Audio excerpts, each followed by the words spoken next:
I think we should probably begin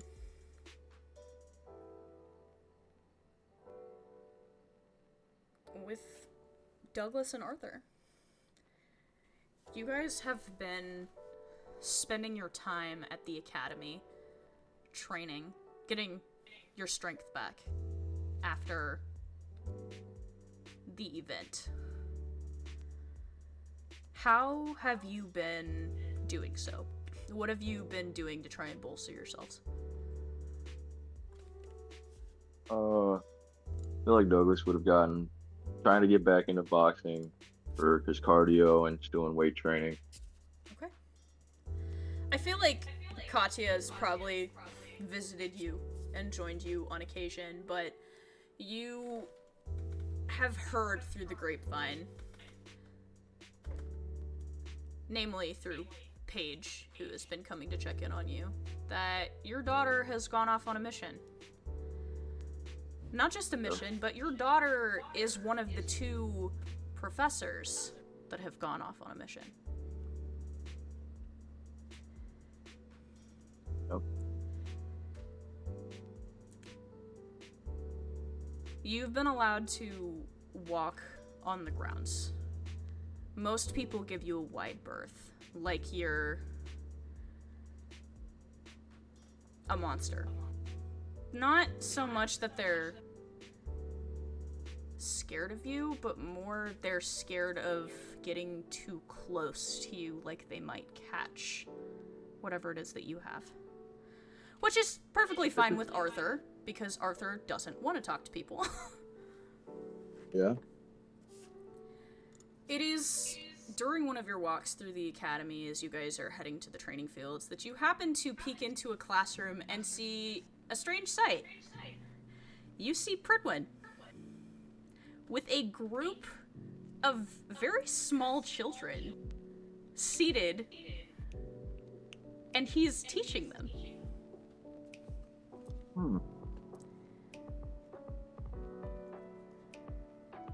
Pridwin, what does your lesson plan look like today? Oh god, you didn't tell me I was gonna have to teach people things. Improv teaching. Improv teaching. You are now learning about music theory. Per his previous the assignment that he gave the students, he wanted them to study martial arts relating to their weapons. And he's going to be having them spar. Okay. So, you see a group of, I believe I said there were 14 of them last time, students, and they are sparring with each other.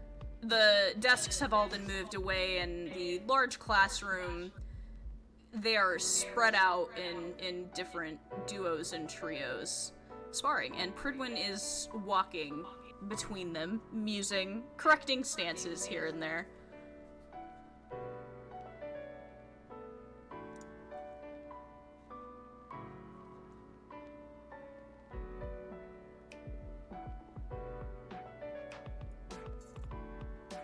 I'm literally trying to find the names of your students that I am fighting for my life to find. I don't think that you named all of them. I know you named a handful. I have a list. You named all of them? I have a fucking list, and I don't know Dear where God. it is.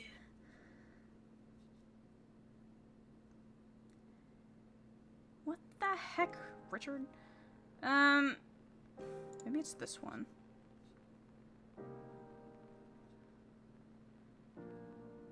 I'm getting there, I will find it. Pridwin's class, here we go. Kid 1, Kid 2. They're all named Jeremy. Pridwin, you're paying very, very close attention to two particular students of yours, the two that you are actually in charge of. They are your first two administrative students, the ones that you, kind of like how Paige is to all of you guys. You are their contact point, their guide, and you're responsible for them. Valeria and Vincent. Right, yeah, I remember those two. Yep. Um, they are... Actually, let's find out. Excelling. They are excelling today. You are very impressed with how easily they can guard. Considering that she's a shield, it's not that surprising.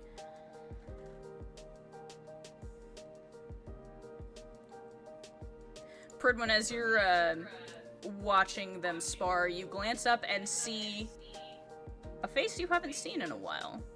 Douglas.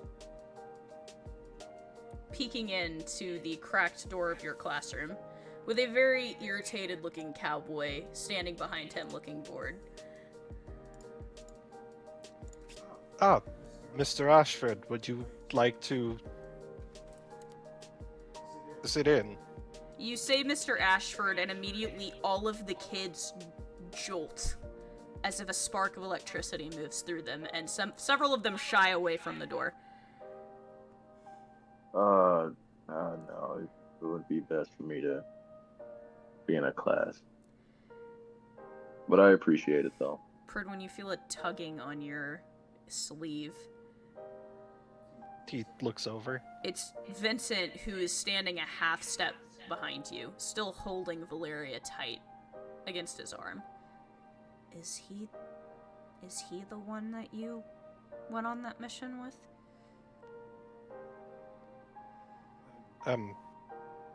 I've gone on quite a few missions. The bad one? No. Oh, okay then. He straightens up a little bit, looking less defensive.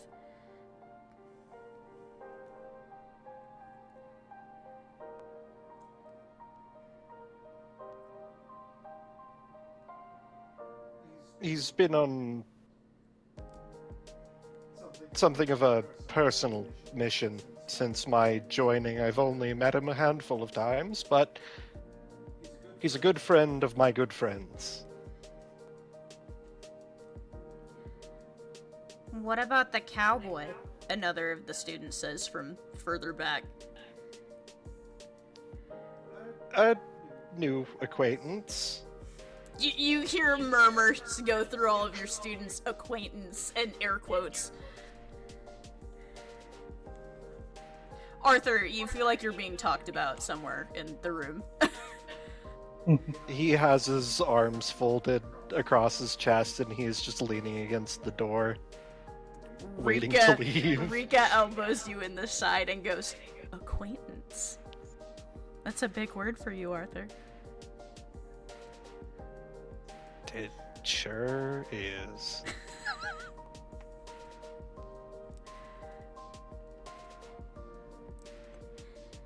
Do you need to go? Valeria says, her eyes appearing in the shield, looking at you. That depends. Do the two of you need me for anything, or were you simply stopping by?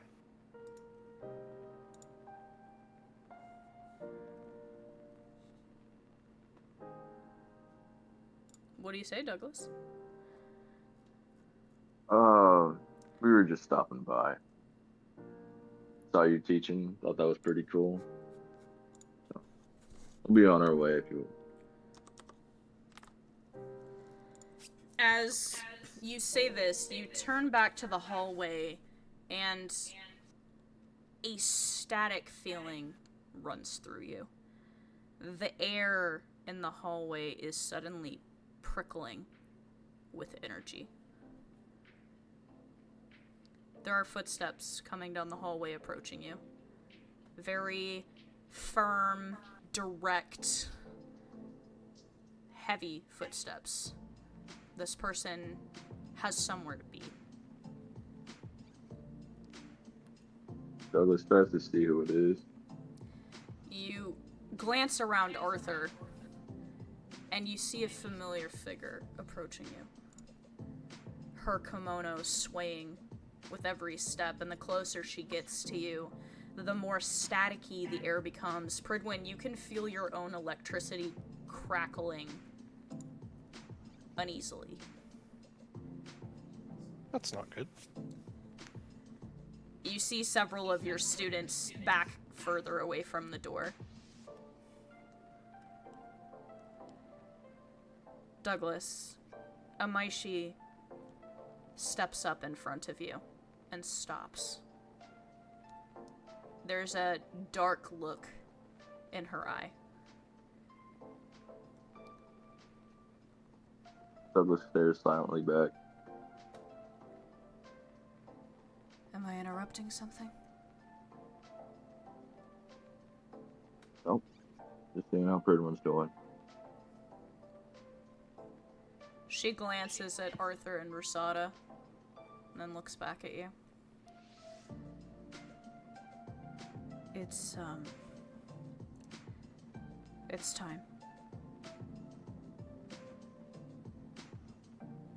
Douglas looks down a little bit. Looks back up. Alright, Look, say so. if you're having second thoughts, I can take somebody else. Made a promise. You were barely conscious when you made that promise, to be fair. A promise is enough. Last chance, she says, and this time she looks concerned for you. It's the same look she gave you when Azael was holding you suspended on top of that tower. The same look of concern and worry.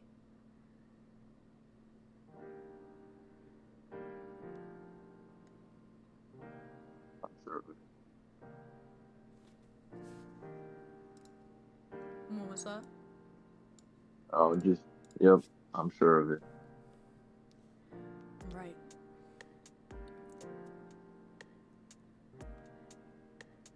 This is off the books, so I'll secure us some transport.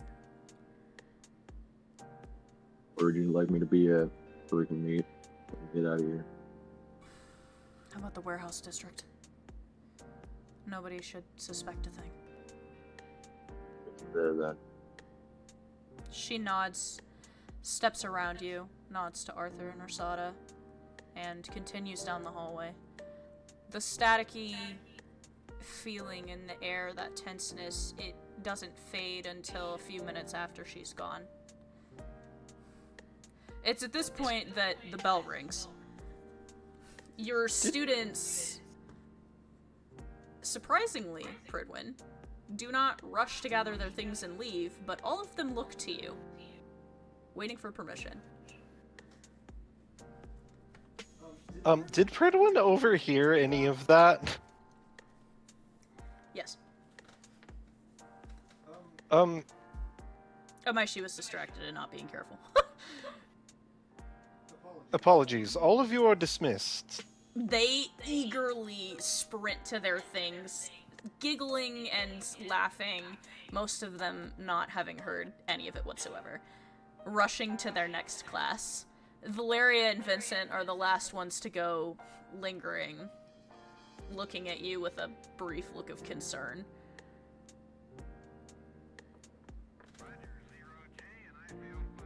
Everything's all right.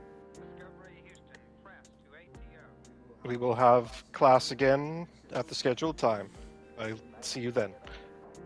Valeria reaches into her bag and puts a small wrapped package on the desk next to you and goes, "For Nala," and then grabs Vinny's hand and runs out the door. Thank you very much. I'll make sure she gets it. She waves at you as they go, smiling and giggling as they run out into the hallway. Douglas, a herd of children almost topples you over as they run out the door. Go starts to step back as fast as he can. Arthur Dexterity just grabbing saving throw. his hat. It's like a herd of horses running by him. He just holds his hat in place and sighs. Arthur tosses Douglas into the way to take his place. Douglas, you are thrown in front of the trampling herd of kids. I was just trying to like pick up his feet. Just like pick up his legs. They all like run through you. Yeah. Pridwin, your students have finally left you. Douglas, What's up, Friedman? I'm no stranger to extracurricular activities. Of course, with you being a teacher. You do realize what I mean. Yeah, I do. This isn't going to be another situation, is it? I hope so. I hope it's not. Would you care to Not another tell me situation. what the nature of this business is? It has to do with Soma. Soma. You see the electricity on Pridwin's armor crackle a bit.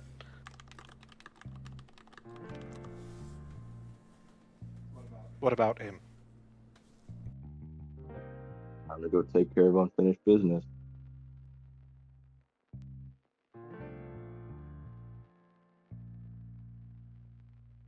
He Douglas looks gets kind over of to sad. Arthur and then back to you.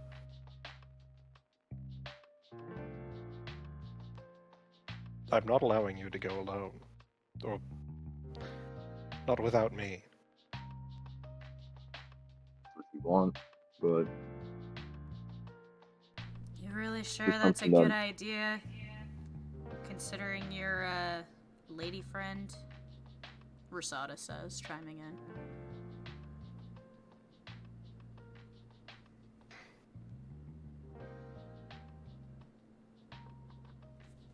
I'll talk to her. We have plenty of family here.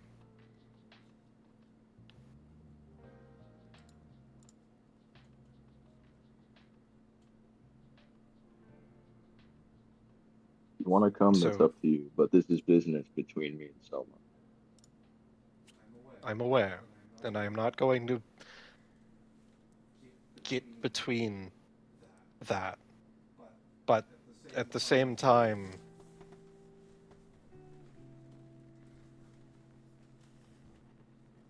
I know my history with him is not as extensive as yours, but he is still someone I had considered family at a time.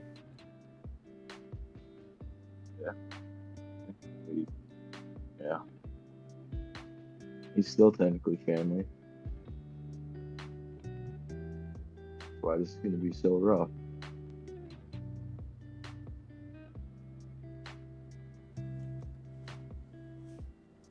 How do you know? Did he get in contact with you? But my she wanted to talk. She said it's time. So time. I see.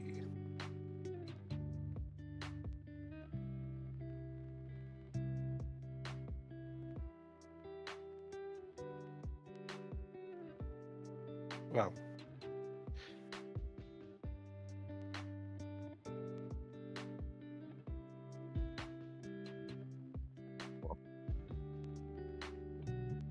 like I said, I do not wish to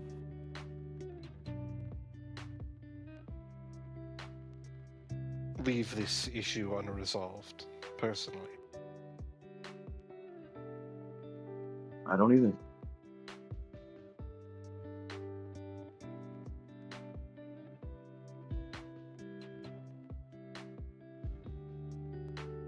Want to come with? That's up to you. But like I said, this is between me and him. Like I said, I will not interpose myself on whatever it is you intend to do, so long as what you intend to do is the right thing.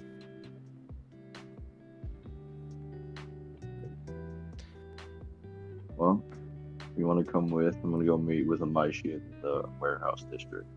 I suggest you settle any unfinished business, Rasada says, starting with Arthur towards the door.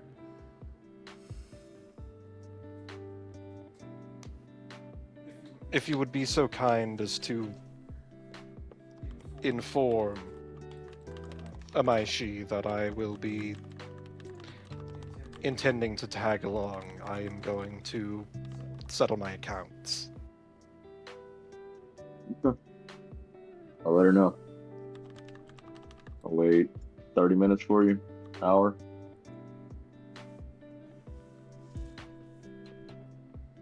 Will work for you. I will send you a message depending on the outcome.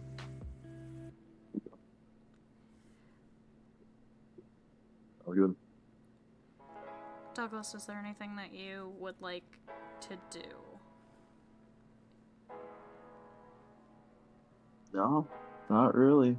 He doesn't really have too many other people on in the academy. I mean, there's Callan and Hana. You spent a good Liam. deal of time with Callan. Yeah, I did. You also are very good friends with Liam and Minerva. Yeah. Let's take a walk around. We'll go see Callan and Liam off. So you, if you're going to see Callan, then you'll be going with Pridwin. Okay. Pridwin, you gather up your things and start walking back home. You guys get to Redacted's cabin and walk inside, and are immediately greeted with a delectable smell from inside. There are several different dishes cooking in the kitchen. You can see Sydney and Cody are hard at work, almost as if they are competing with each other in the kitchen. How long has it been since Douglas has been inside the redacted cabin? Quite a while, I think. Douglas, as you walk inside a few steps behind Pridwin, you nearly trip over a coffee table that is superimposed into the floor. That was not there, mind you, when Pridwin walked over the same spot. Oh god, we have a fucking Weeping Angel coffee table now.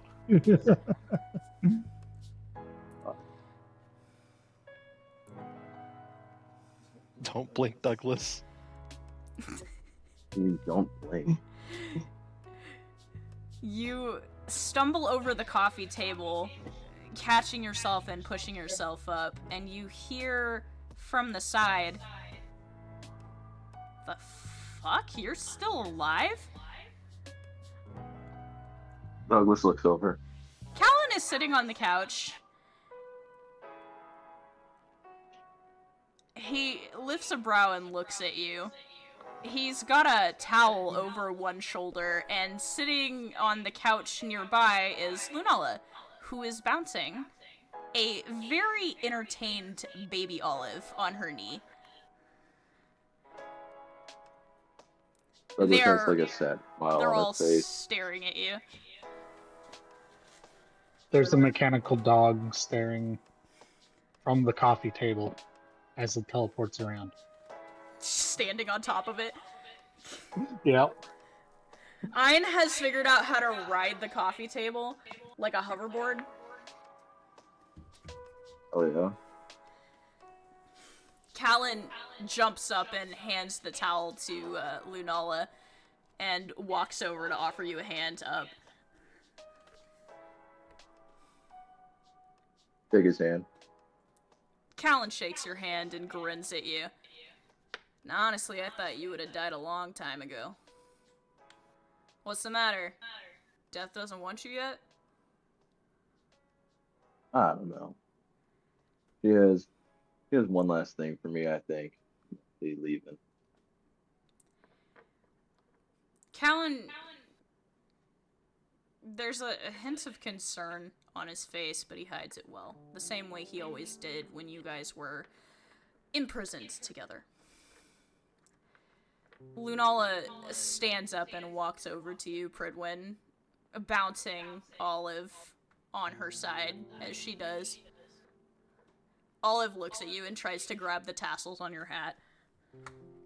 He'll allow Olive to mess with his helmet. Olive grabs a tassel and immediately sticks it in her mouth. Oh dear. How was class? They're learning, and they're very enthusiastic about it. Good. What's, this? She says, glancing at Douglas, looking back at you.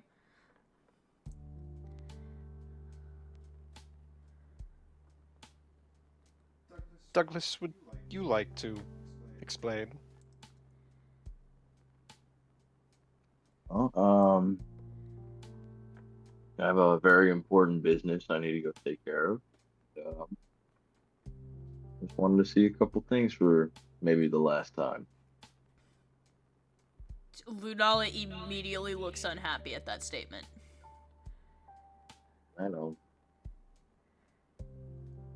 Is this something I need to be concerned about? No. Douglas, roll a fucking charisma check! Roll a deception check for me? Alright. Pull up my dice. Where the fuck is it? There it is. 16. Lunala seems very skeptical of that. She glances at you, Pridwin, and offers Olive back to Callan.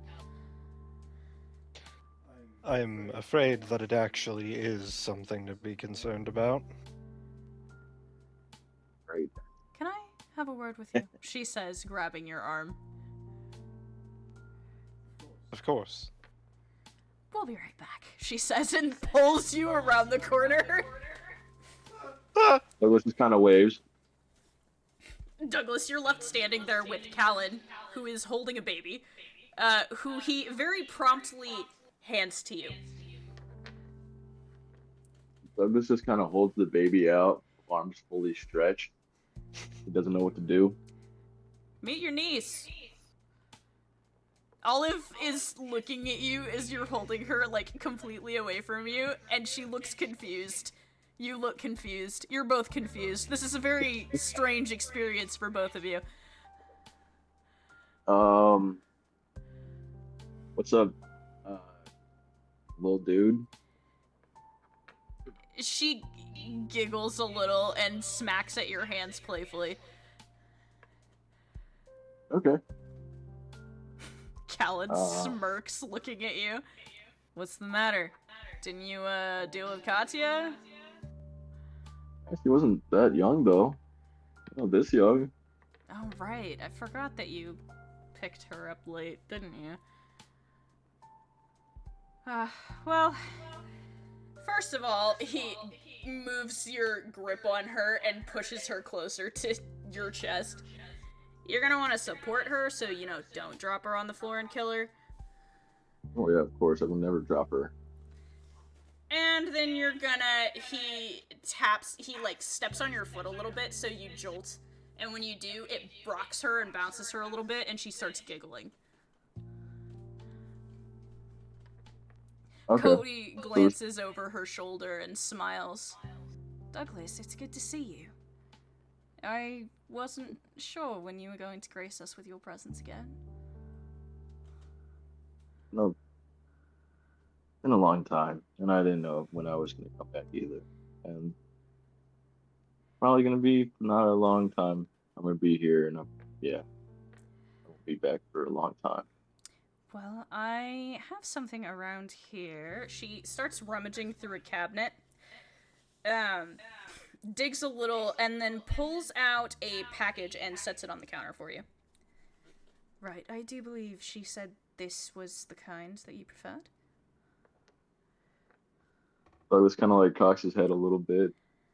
What do you mean? And I You like. you glance at the package on the counter. It is wrapped lovingly in like a bandana, like a lunch that you would pack. It reminds you of something.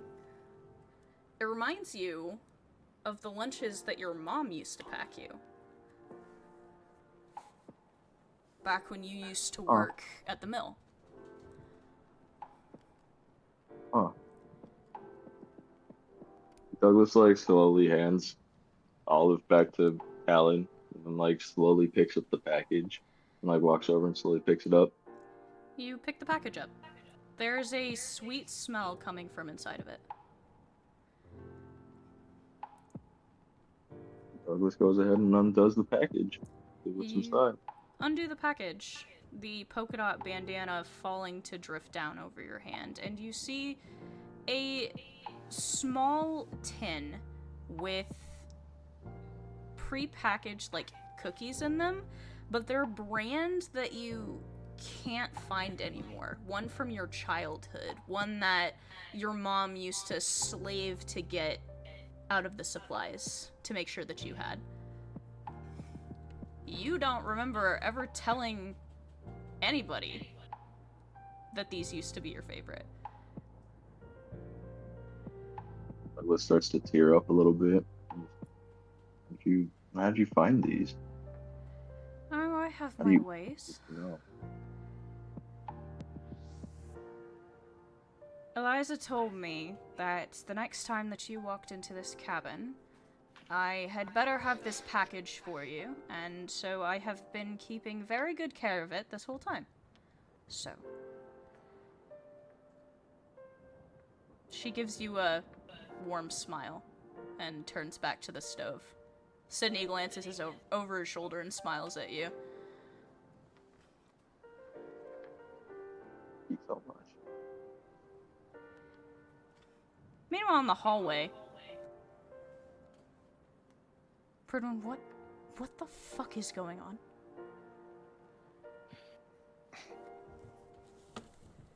Apparently, Douglas and a couple of the others may have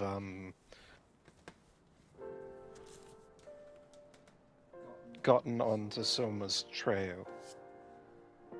She bristles immediately. You see her eyes flicker to the more feline form.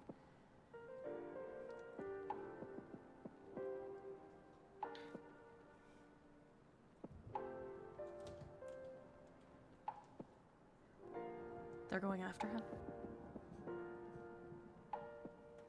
Yes. And you want to go? They're going to get themselves into some serious trouble. I understand that, Pridwin, and I also want to go, but she gives you a hard look.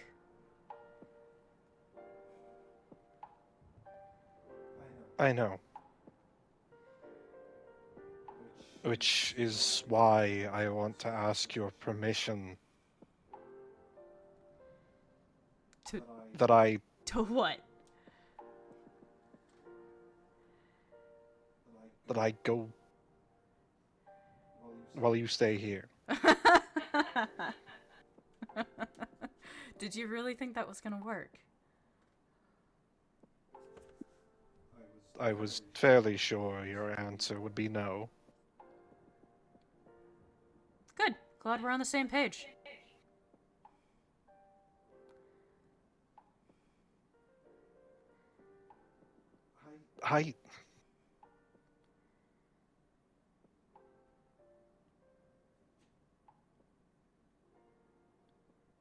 I can't let this go.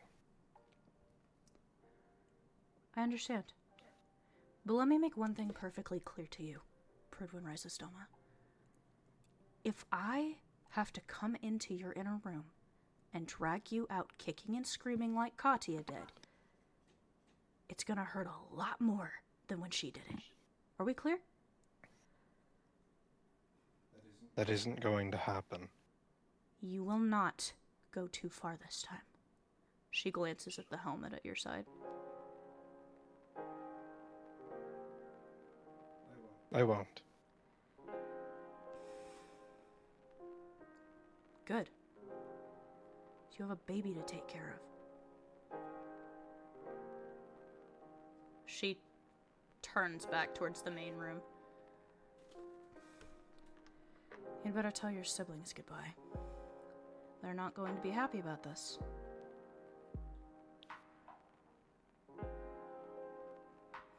I'll tell them that I'll see them soon. So you're gonna lie to them.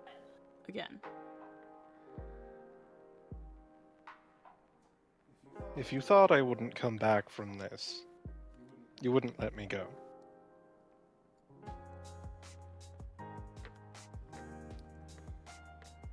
I suppose you're right.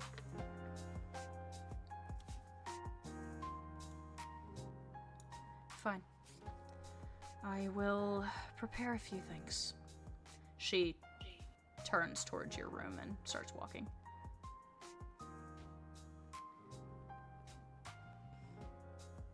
When you round the corner back into the main room and see Douglas holding a lunchbox and not crying at all.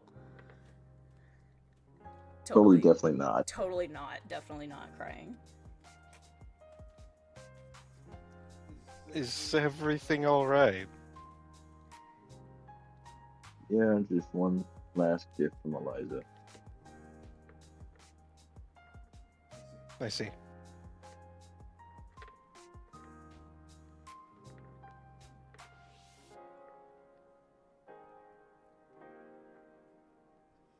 Douglas just continues to stare at the cookies.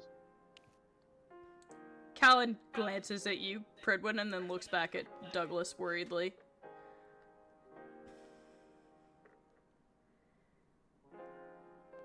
You're gonna bring him back from this, right?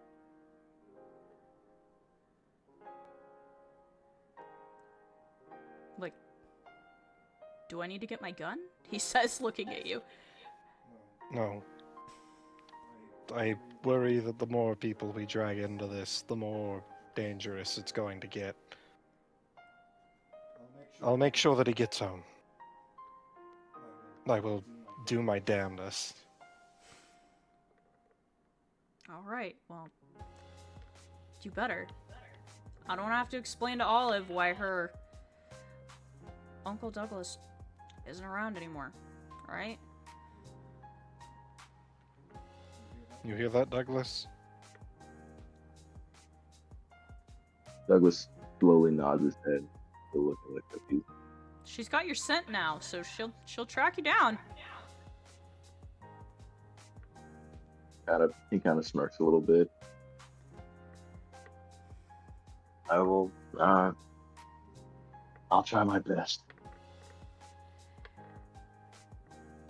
I left your things in you and Katya's room if you'd like a change of clothes from whatever that is you're wearing.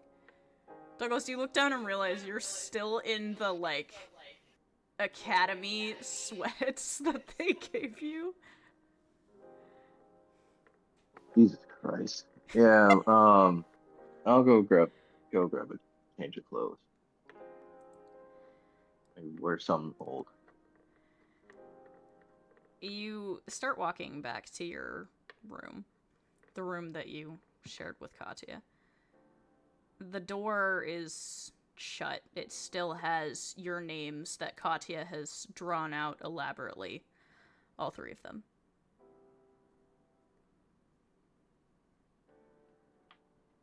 Douglas puts his hand on the door, just over Eliza's name, and he slowly pushes open the door. You push the door open, and you see the room. It's just as you remember it. Very neatly taken care of. All of your clothes in place, all the flannel shirts, even a few new ones that you don't remember ever being in there. There's a little note on them that says, "Dad, stop ripping all your shirts with a period after each word. And then a dash and a K. You glance over at Katya's side of the room and you can see that the walls are plastered with drawings. The ice sculpture that Soma made for her is still sitting on the nightstand, drifting with little snowflake particles. It's Frostwing.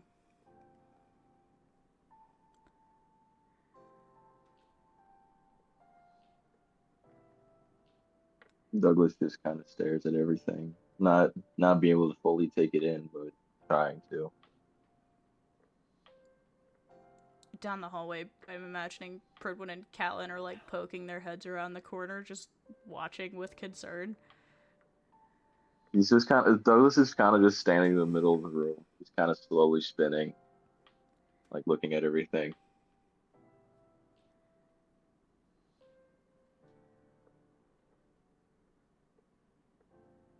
He's rotating. Oh my god, he's turning like a rotisserie chicken. This can't be good, right?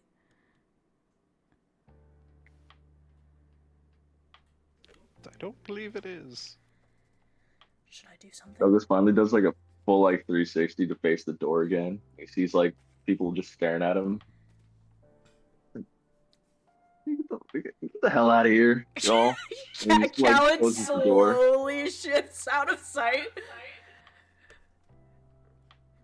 Pridwin Douglas just closes holds the his door. hands up and says, "Apologies." Let me enjoy some me time. I'm curious, what are Arthur and Rasada doing during this whole thing? Did they come with them, or...? Arthur is... I don't know if Arthur would have even gone inside of the building. He's I was just gonna say, standing he's outside. probably like outside. He is standing awkwardly outside. He's like a Trying to prop vampire. You have to himself up on a invite him tree. in. There's too much warmth in there. He's trying to prop himself up on a tree. Yeah, Douglas, you're standing alone in your room. What would you like to do? Thanks, Pose. You grab one of the new flannel shirts. It is green and yellow. Not bad. I've rocked green and yellow before, but it's better than the black. Puts it on. You pull the Rolls up flannel the shirt on. sleeves.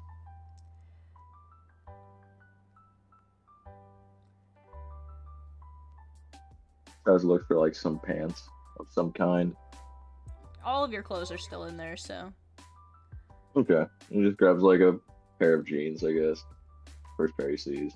Yeah, you pull on a pair of jeans.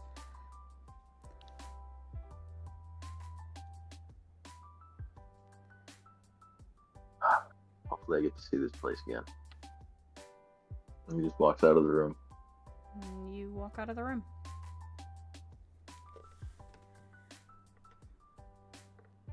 Douglas rejoins you guys at the front of the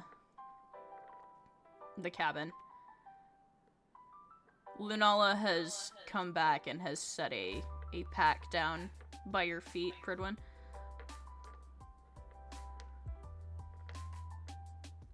Have everything you need? She nods.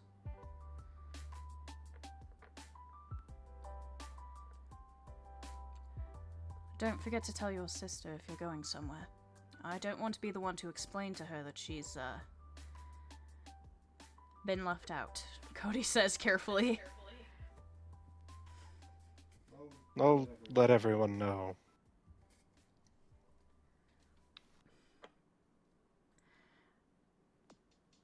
Douglas, you find it odd that Minerva and Liam aren't part of the common rabble here in the cabin right now.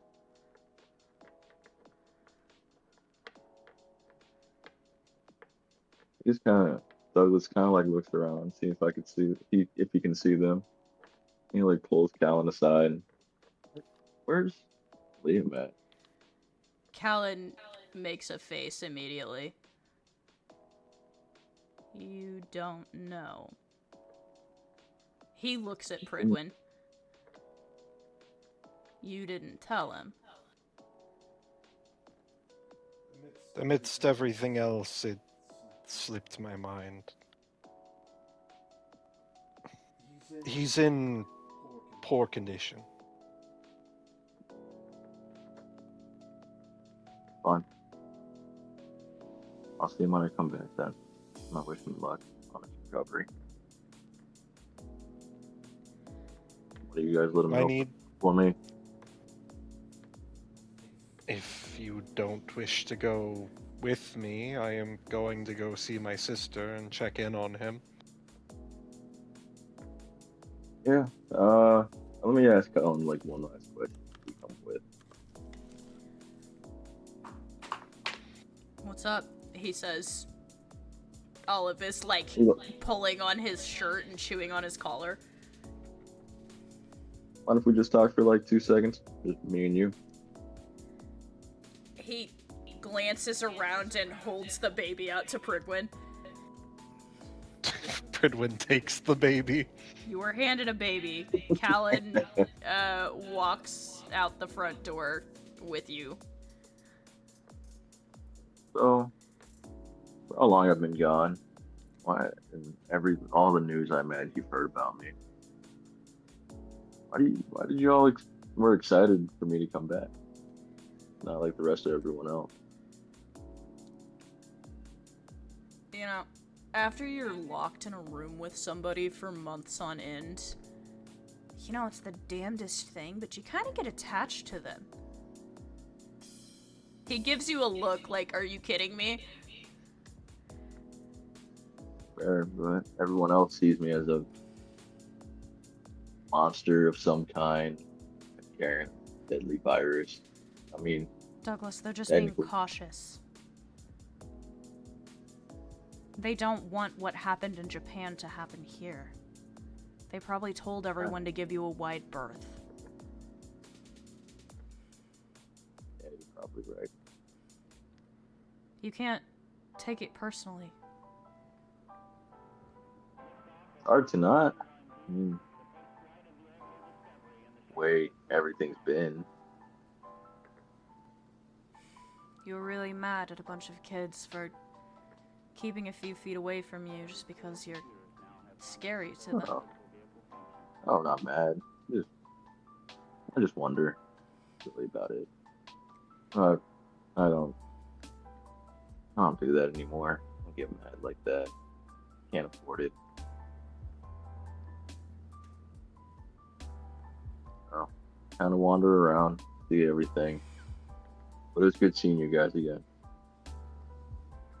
I miss y'all. Maybe 1 year, maybe one day I'll come back. We'll go do things again, like old time. Don't talk like that. You're gonna come back from this in, what, a few days tops. And we're gonna sit down and we're gonna drink. And you're gonna forget all of this.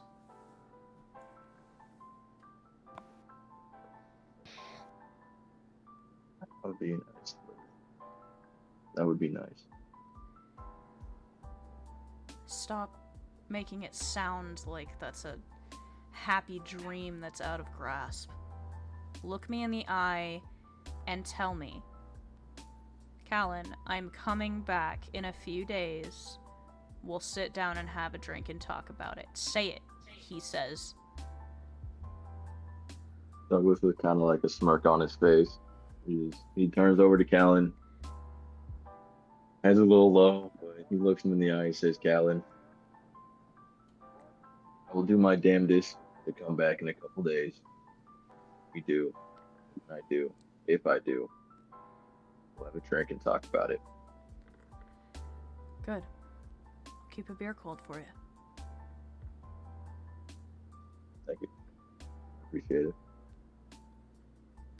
Anything else on your doom and gloom quest do you want to talk about? No, it's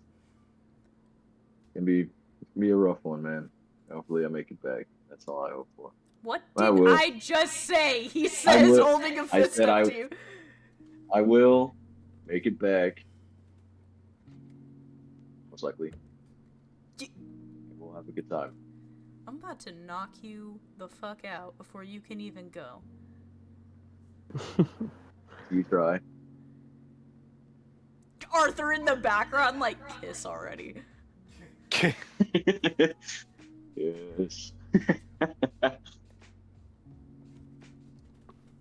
Damn these bitches gay. Good for them. Good for them. These bitches gay as hell. Callan Alright. shakes his head and starts walking back for the door.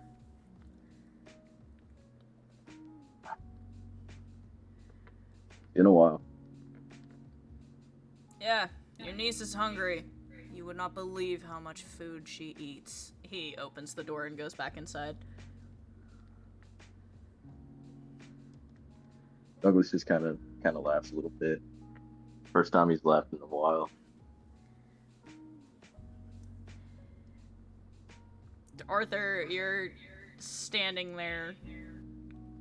The soldier boy has gone back inside, and Douglas is now standing outside, smiling to himself.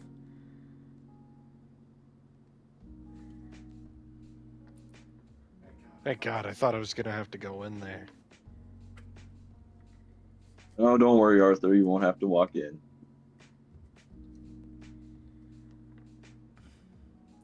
It's a shame we're not going in. It actually smells nice in there. Smells very nice in there. I've never really been much for families. Yeah. Not really that would be the closest thing I would have a family, sure. That's different. So. You ready? Ready as I'll ever be. When you step outside with Lunala. Or are you planning on running to the infirmary? Yeah. Pridwin and Lunala start walking. Douglas, are you tagging along to the infirmary? Yeah, why not? You guys jog towards the main campus. The sun is starting to go down, and students are making their way to their respective cabins and extracurriculars. You guys head inside, and there's a large group of students eating in the cafeteria. You walk by them and head to the medical wing. Pridwin badges himself in. You guys step inside.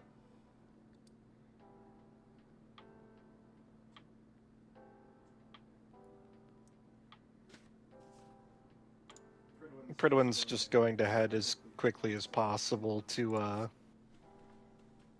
Liam's room. You bypass several student CNAs and nurses and make your way into Liam's room. The door's closed, but you easily badge your way in. You see Minerva is laying on the bed beside him, propped up on an arm. She glances up at you.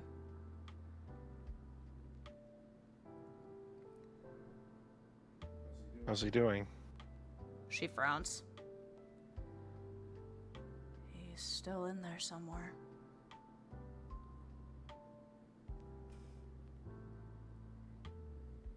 He just needs time. How much, Bradwin? I don't know. Douglas, you step around Pridwin and Lunala and see Minerva laying on a hospital bed beside Liam, unconscious. His wounds are healing, but he still looks like he's taken a beating. Jesus Christ.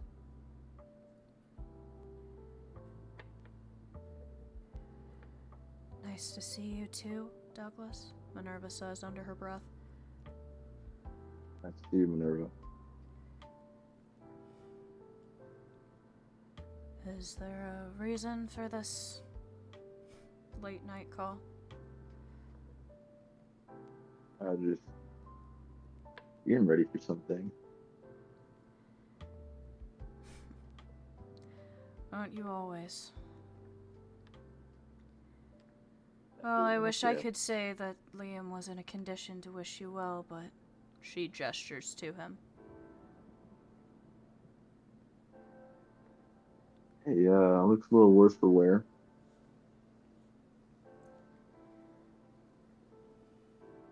Hopefully he's healing well, though. Well, if my brother has anything to say about it. I'm giving him as much care as I can during the time that I have. Can you believe he's a doctor? Minerva says under her breath. Douglas just kind of shrugs a little bit, kind of like throws up his hands a little, just.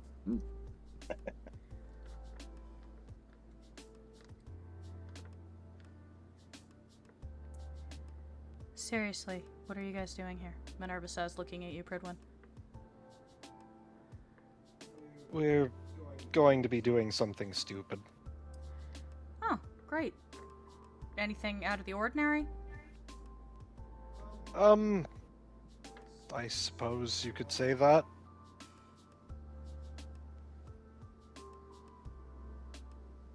She quirks a brow expectantly.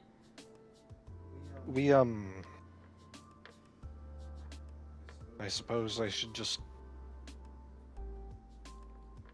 tell you.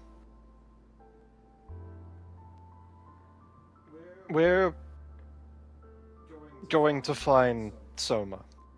Pridwin, you see Liam's fingers twitch as you say this. His eyes dart back and forth behind his closed eyelids. Minerva bristles immediately.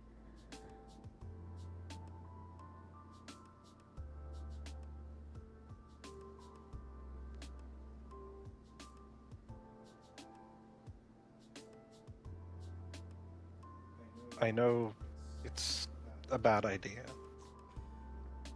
No, she says, looking at you.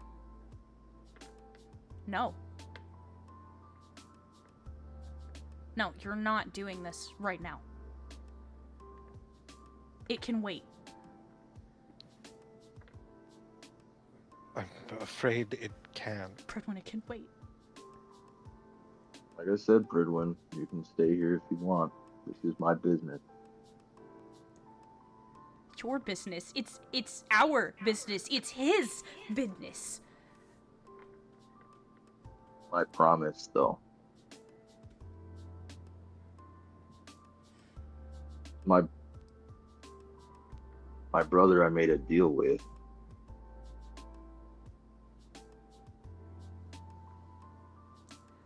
Person I blame for all of this.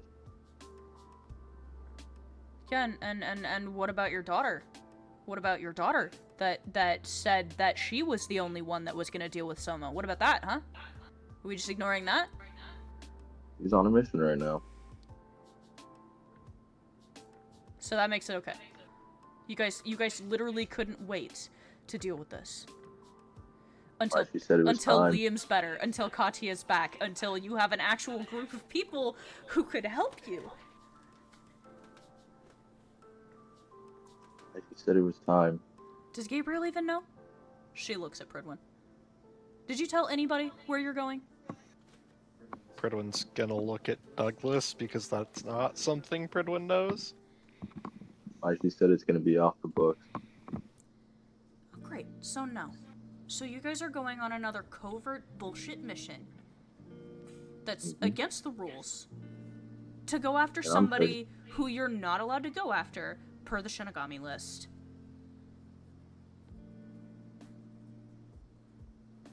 Yep. Great. He can't be allowed to keep getting away with everything. And what if he kills all of you? if he's not alone? What if he wipes the floor with you, him and his buddies, or whoever he's working with now? And nobody knows where you are. And nobody can come to rescue you. You're just a bunch of bodies left lying on a floor somewhere. This is stupid. You know that, Prudwin. And you know that, Douglas. You should know better than to drag him into this.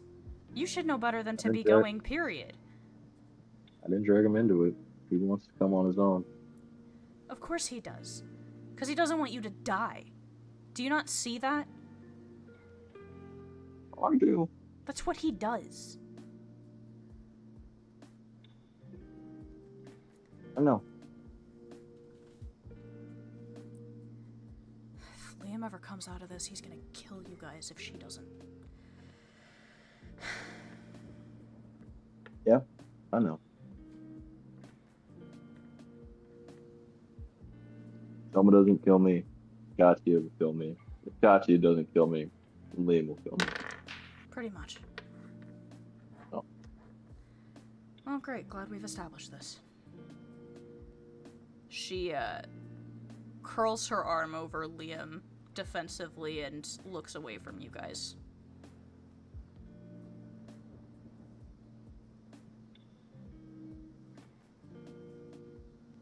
Good luck on the recovery, Liam. Douglas just kind of throws a peace line. You can still see Liam's eyes are moving rapidly behind his eyelids. Which, Birdwin, is new for you.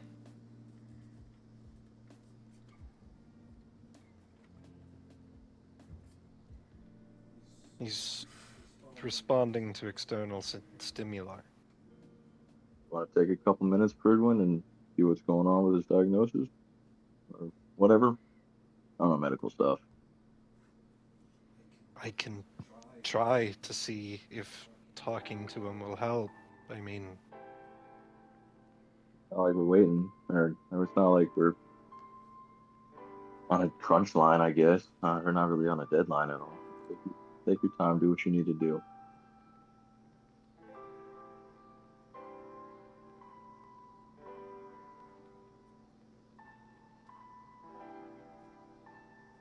Birdwin. Pridwin's going to sit down next to Liam's bed and say, I'm not sure how aware you are, how much is getting through to you right now, but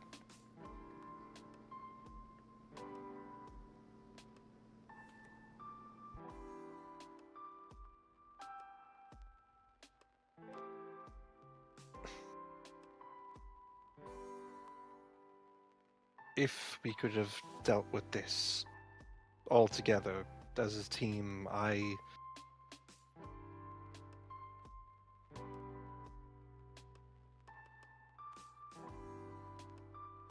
wish that we could have. But circumstances as they are, there's not much room for choice.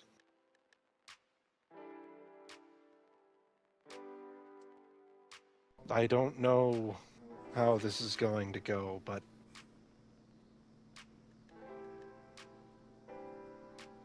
Soma will not be getting away from his actions. You see Liam's fingers twitch again.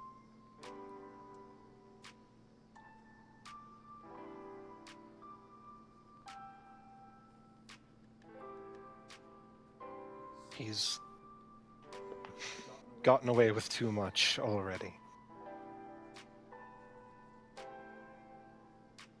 Over and over and over again. I can't just leave him out there to keep getting away with it.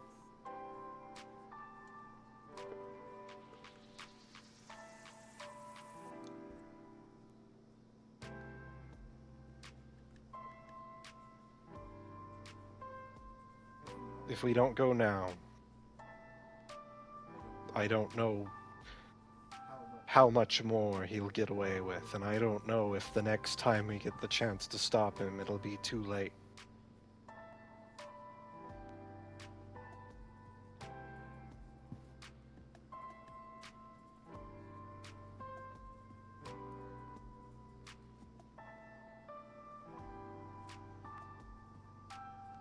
I'm going to do my best to make sure that everyone gets home safe.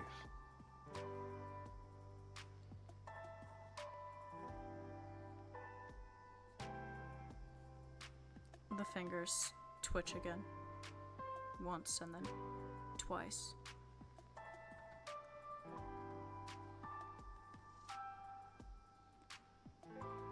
And then slowly the shifting of his eyes behind his eyelids slows.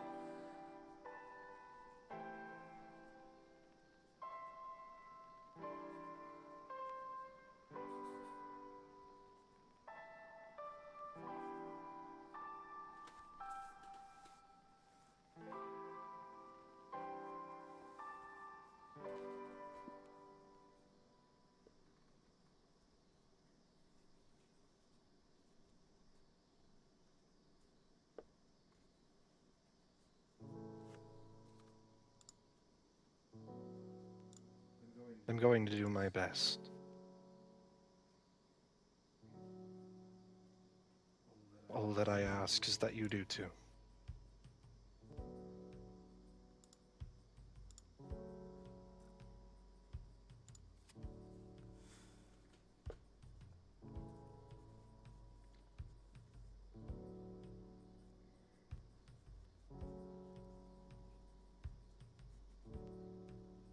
Minerva refuses to make eye contact with you.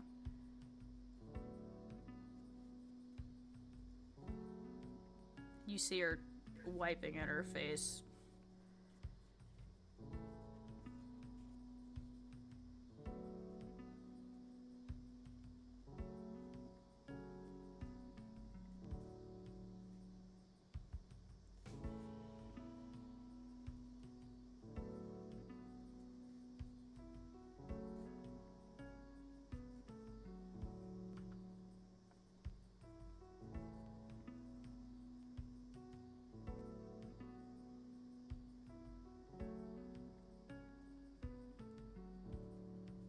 I'm not going to lose anyone else.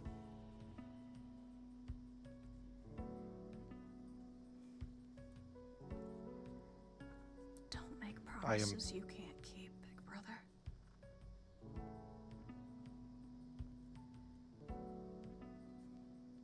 I can't afford to lose anyone else.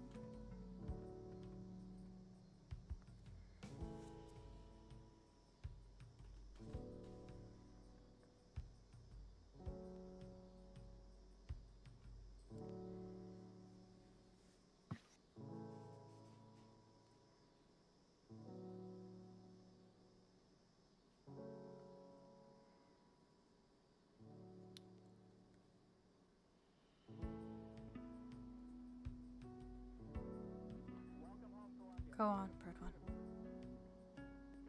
You've got work to do.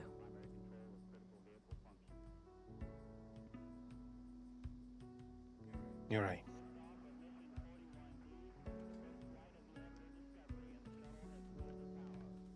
I will return.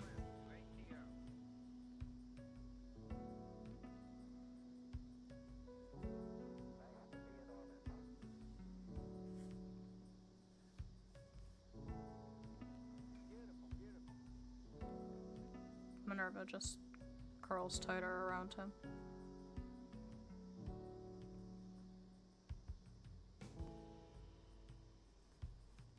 Pridwin will get up and head to the door.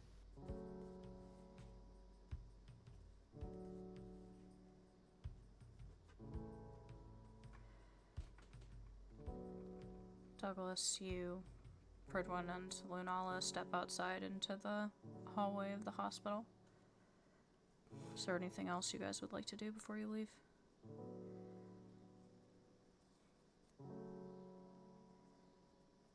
No. Nope. guys make your way out of the medical wing. Pass back out through the cafeteria. Back out onto the courtyard. Make your way down the steps. Through the residential area. Picking up Arthur and Rosada along the way. And make your way into Death City.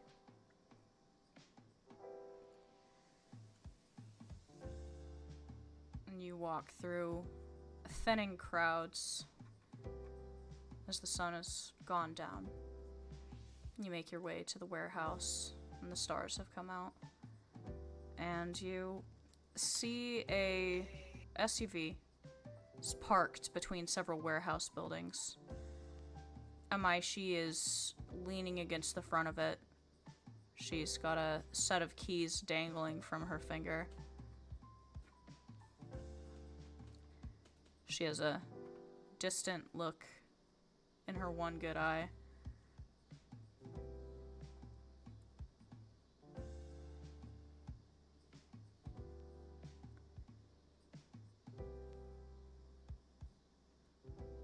What do you think? She dangles the keys out in an offer towards all of you.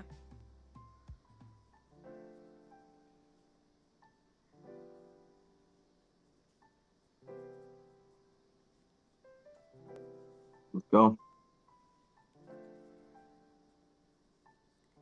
I can't drive, Douglas. She gestures to her one eye. Oh, that's fair. My bad. Douglas takes the keys. Do you know how to drive? She says, dropping them into your palm. I've driven things before. Amaishi gives a concerned look to Pritwood.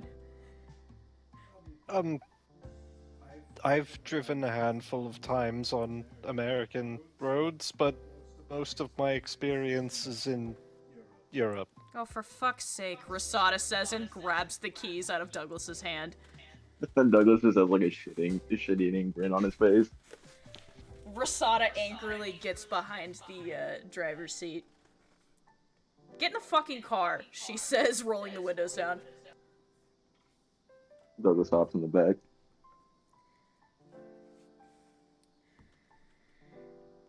Pritwood will pile in, and so will Arthur. Lunala and Amaishi get in the very back. You're sure this is it? You don't need anything else.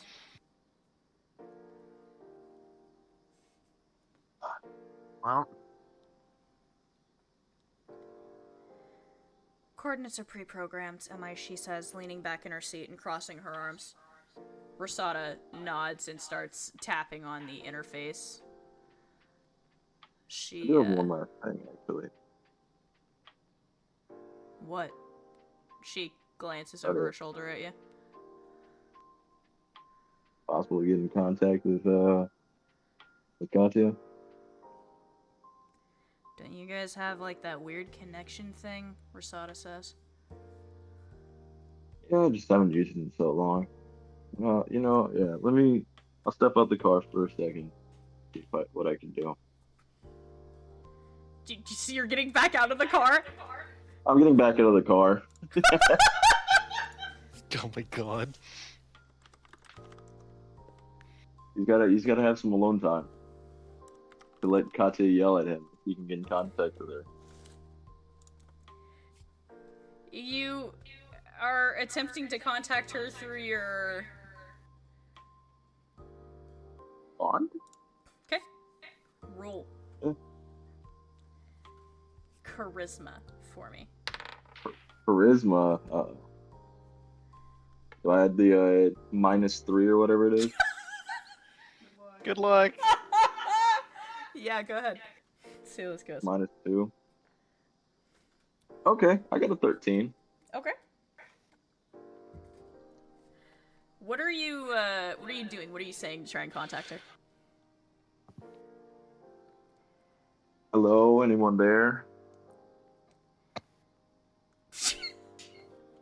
just imagining the situation Katya is in right now and just hearing somebody say hello, anyone there.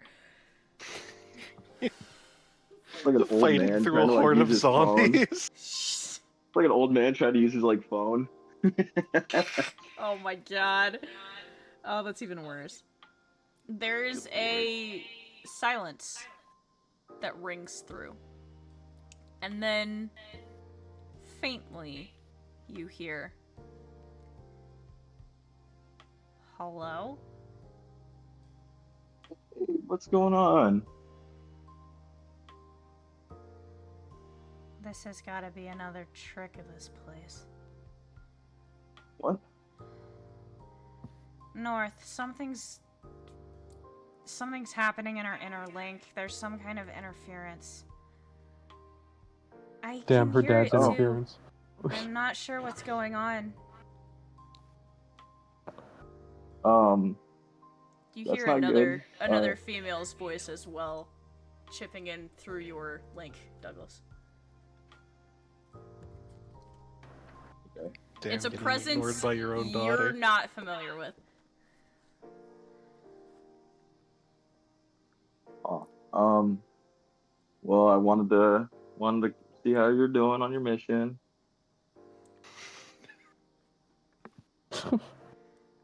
Do you know this guy? The female says. The other voice pauses for a moment and goes, Dad? Yes. How are you doing this? Are you here? Or no. I'm on the academy. I didn't know this worked this way. I full sended it and tried something happened. I know we can feel each other's emotions, but It's the ring, she says. yeah.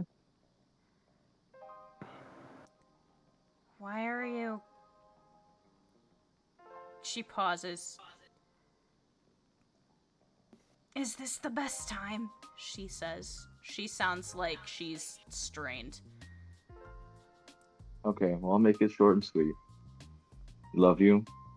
I'm gonna be going doing something like pretty dangerous.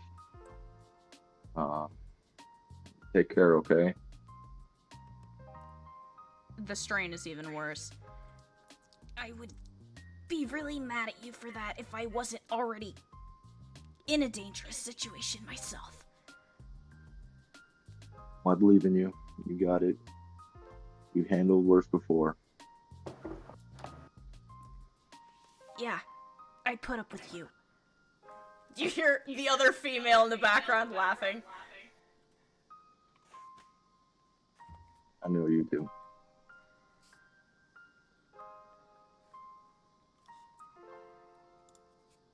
Don't get yourself See you killed. I won't.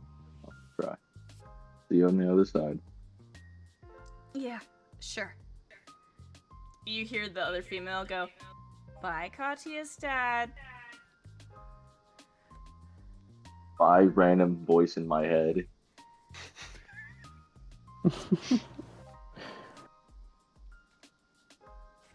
The already unstable connection becomes static for you. Not good enough. And then Douglas gets back into the car. You back in the car, everybody is staring at you impatiently. Well, Lunala says, looking at you. Katya's gonna kill me when I come back home. If I'm not it. Yeah.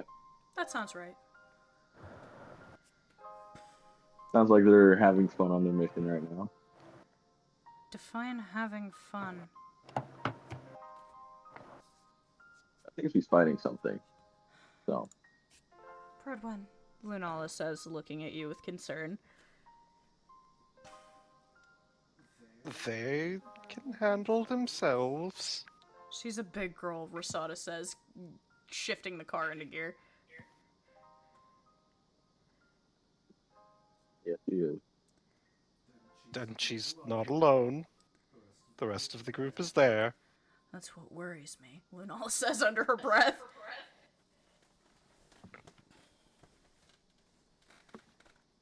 Does not inspire confidence, but alright. Rosara starts driving out of Death City, following the pre-planned coordinates. So is anybody gonna fill me in on exactly what the fuck is going on, or are we just along for the ride? August looks over to Fridwin. I'm afraid that I don't really have all the details myself. Should we tell him? She sighs, reaches into her kimono, and pulls out 2 sheets of paper. The first one she hands to you, Prigwin. It's like a Polaroid photograph. What's on it? You look at the Polaroid. You see a figure that looks vaguely familiar to you. I'm not sure if you interacted with her much. Am I supposed to know who this is? Well, I'm literally trying to find her picture right now. I think she's in... You? No.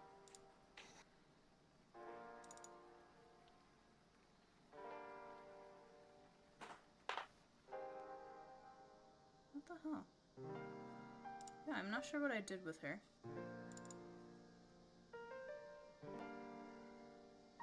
Gone. Lost to the aether. It really fucking is, oh god. What the fuck, Richard? I see her photo. Let me open it. Let me open it! Open file location. Why is it in that okay, hold on. It's fine. It's fine, guys. It's fine. I found it. It's just not where it's supposed to be.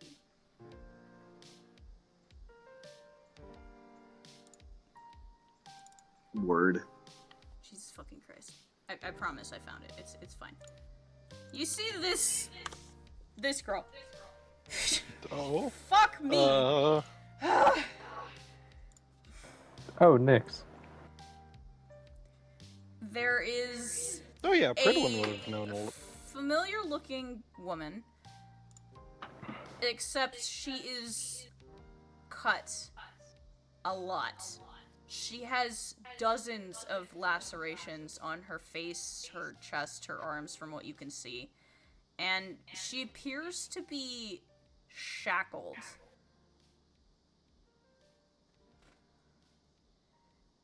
This is your partner. Ex-partner. But yes. She left the academy after She trails off.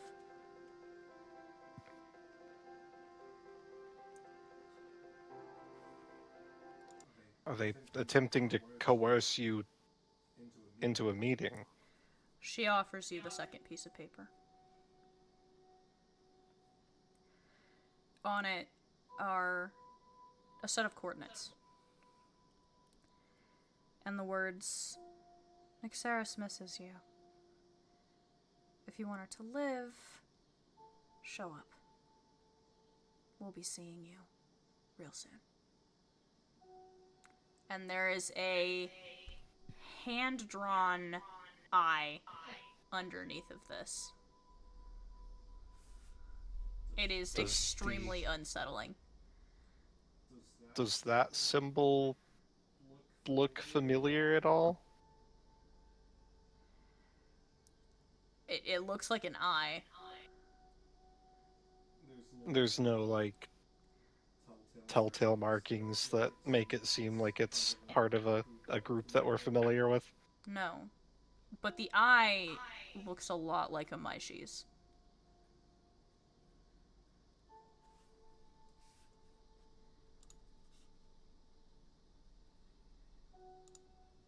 Do you think Pridwin saw the memory?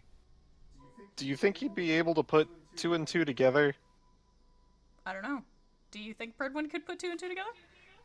I think he would. I just didn't want to metagame. If you think that, if you can make the argument on why you think Pridwin would know, then yes, I'll allow it. Well, Oh, he no, knows Pridwin would know Nyx. specifically. Yeah, well, he knows Nyx. Specifically, I'm talking about the eye. Oh. The thing is, he literally watched what happened to Amaishi's eye in her brain. Mhm. So I think that he would be able to put two and two together to say that this group is probably the one that took her eye. I mean, you could make the assumption. These are the people who took your eye. Most likely. Do you have any idea what they want from you? She sighs and lifts a finger to point at her one good eye.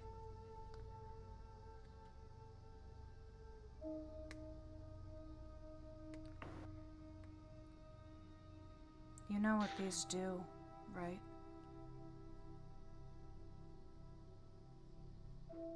I'm afraid not. Judgment. And penance, she says, moving her finger to the missing eye.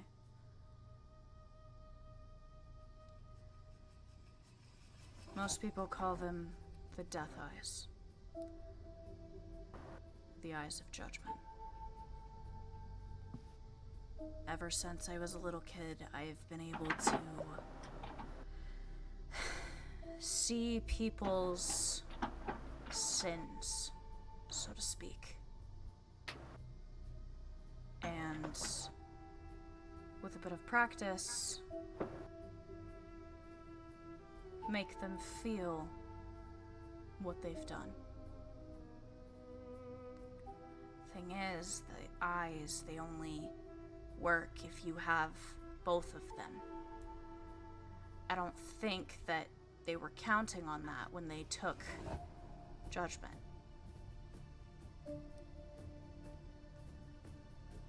So they're intending to finish their job. That would be my assumption.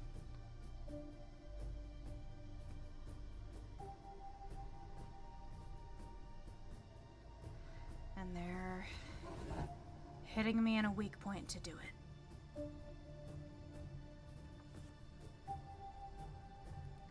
Considering that they didn't demand that you come alone, What's the They point? probably They know. knew I was going to bring somebody with me. indeed. Why waste the paper to tell me not to?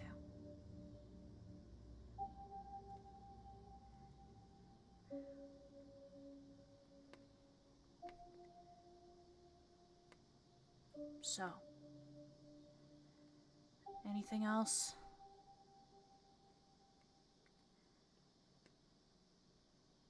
Does anyone else have any idea who these people could be? I don't know. You don't? That's surprising, Lunala says.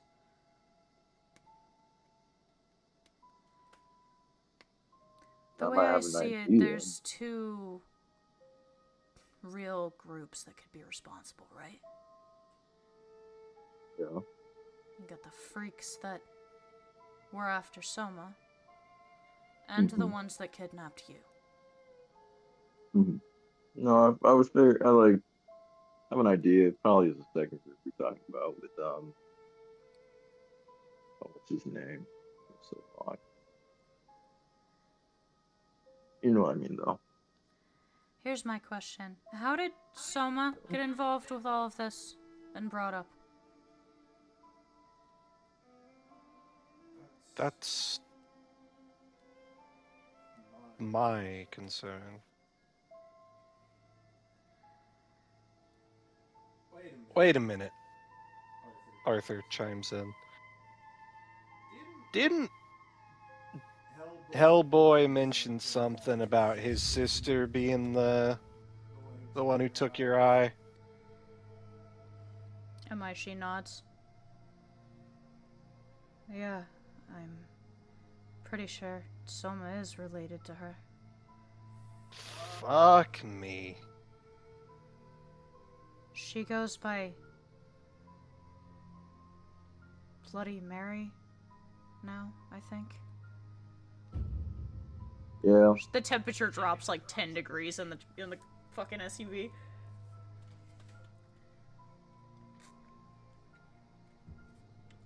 Given her abilities, I wouldn't be surprised if she decided to make a visit. My question still hasn't been answered, Lunala says. How do we know that he's gonna be here?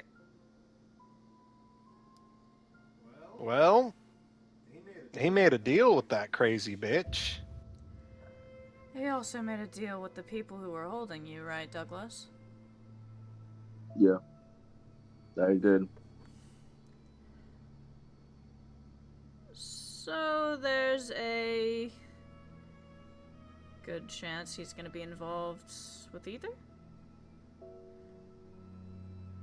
With either. Pretty high chance.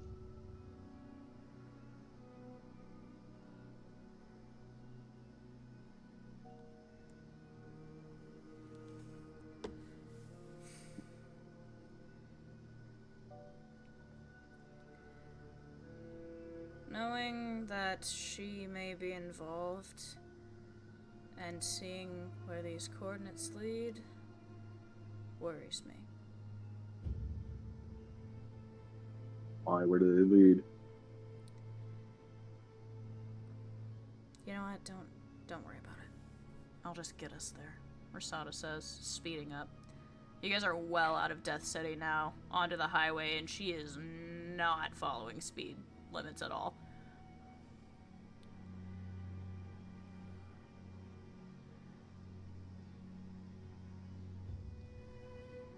Douglas just kind of thinks about the coordinates. Just, what do they mean?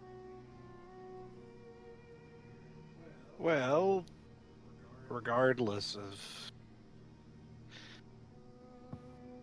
any of that shit, this isn't gonna end well. I need to make sure we're on the same page here. We are on the same page here regarding Soma Ashford, correct? Oh, I'm gonna watch him die. Douglas, Yes. we're on the same page, correct? Made a promise.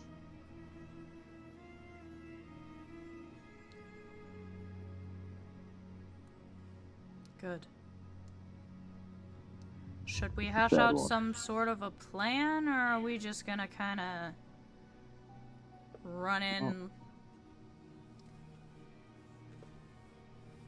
You got any ideas? We're going to be walking into a trap. Almost definitely. That trap, if it's going to be set by this sister of his, is probably not going to be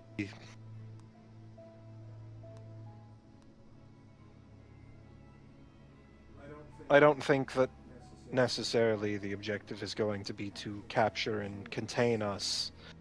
I think it's going to be to get what they want and then either kill or leave us. Great. Most likely kill.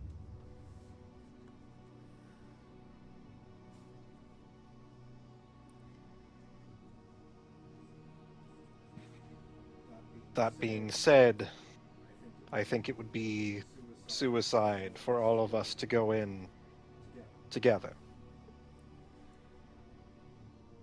Wait a minute, Yeah, I wait a agree. minute, wait a minute, wait a minute. Are you saying you want to split the party? Lunala says, looking at you surprised. I think separation is an extremely dangerous gamble. However, they clearly want all of us in one place.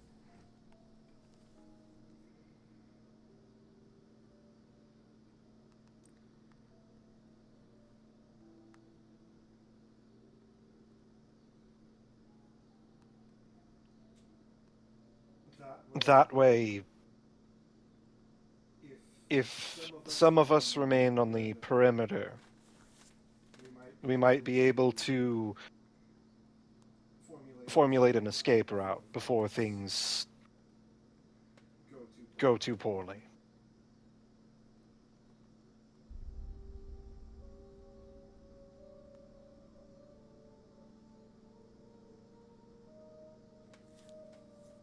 Agreed.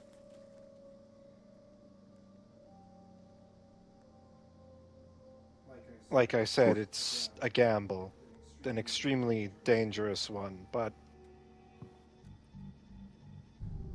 Yeah, I mean, when we're putting anything like this, like we're dealing with anything like this, everything's gonna be a gamble. So precisely. we have to approach this very cautiously.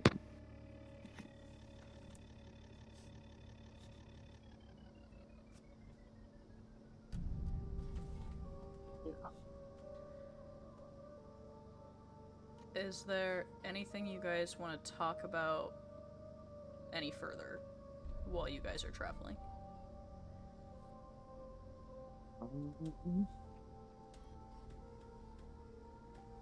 No, I'm good. That's up to everyone else. Okay. We are the everyone. We are everyone. the everyone else. I'm used to. I keep forgetting that Dylan isn't here. We are the Yeah. everyone else. Well, with that Oh, being said, I gotta do. I forgot. Hello, my name is Dylan. I am here to be part of.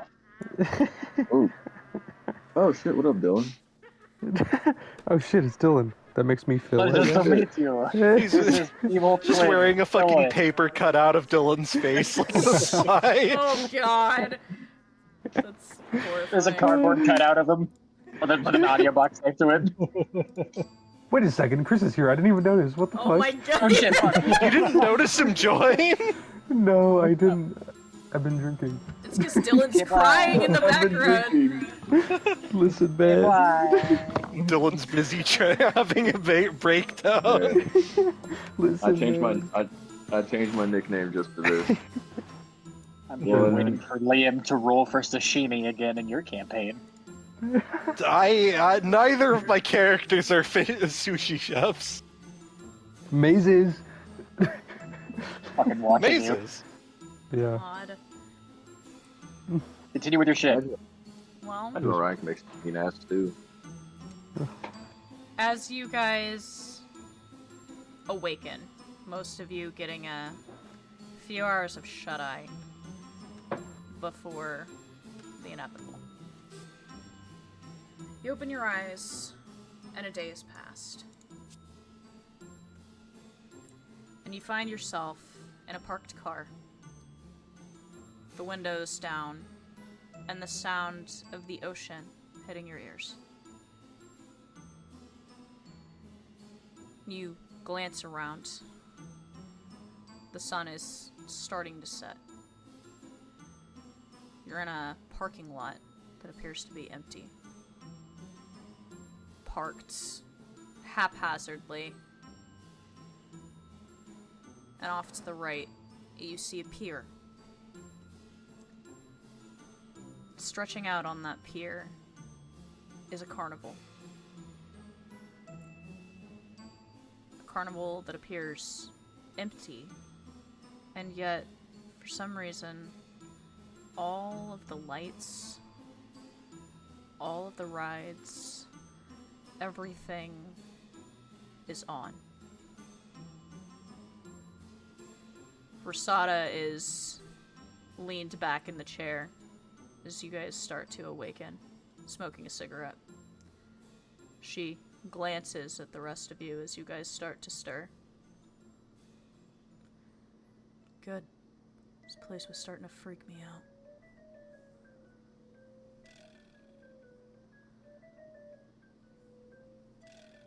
They're clearly Like planning carnival? on putting on a show.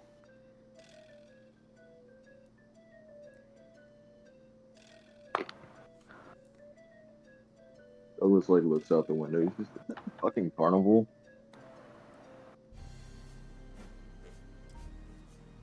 It's what it appears to be.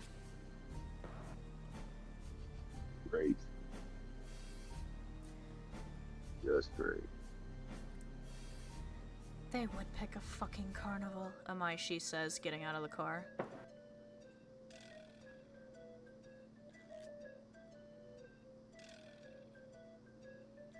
You guys offload, and all of you come to stand as a group in front of the locked carnival gates. Staring out the setting sun, the moving carnival rides, the smell of food, cotton candy. And once again, you see nobody. What would you guys like to do?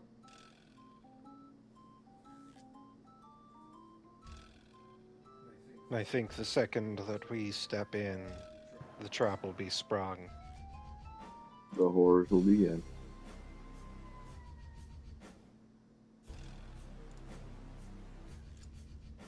So I suppose it's Who a wants- question of who wishes to stay behind and who wishes to... Go first. That's what I was gonna ask.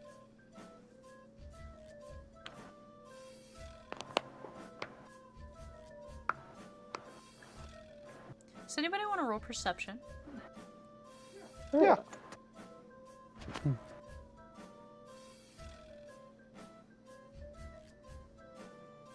Okay.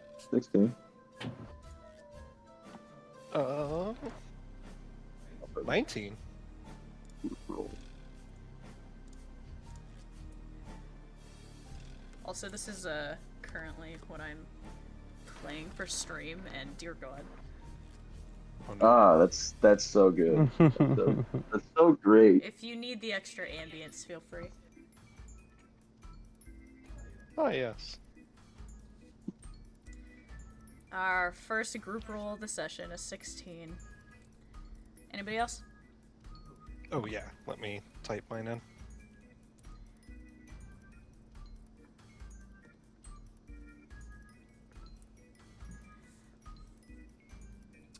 Both of you are high enough for this.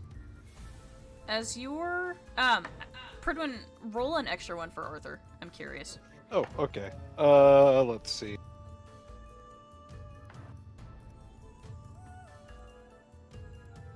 Arthur gets a 18.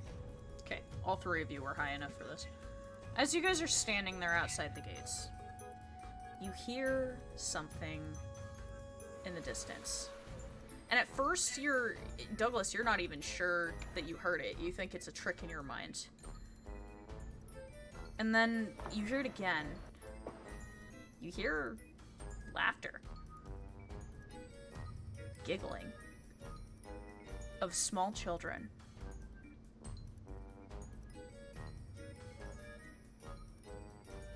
You don't see anybody, but you definitely hear what sounds like multiple young kids somewhere further in on the pier. Yeah, that's a fucking trap.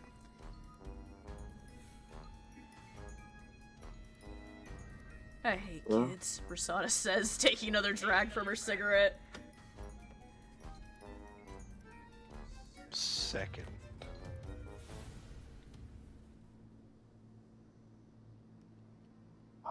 Well, what are we doing? Who's going first?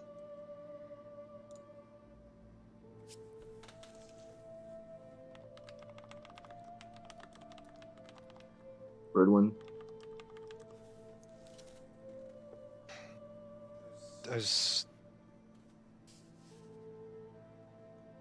I fear I'm conflicted. Yeah, me too. I feel like I would be best suited for a direct fight, but also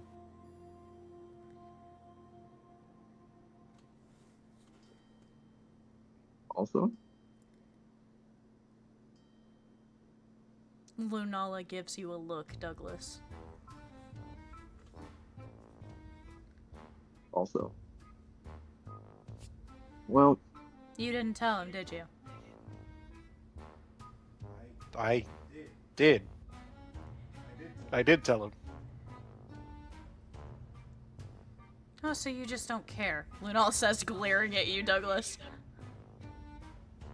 I do care. Douglas, we're having a child. I know. I know.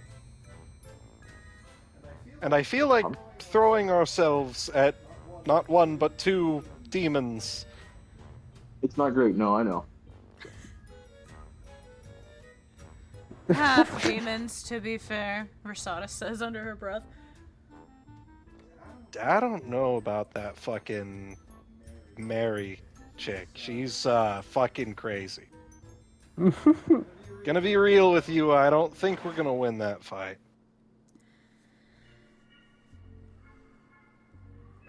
Maze is the midwife. Okay.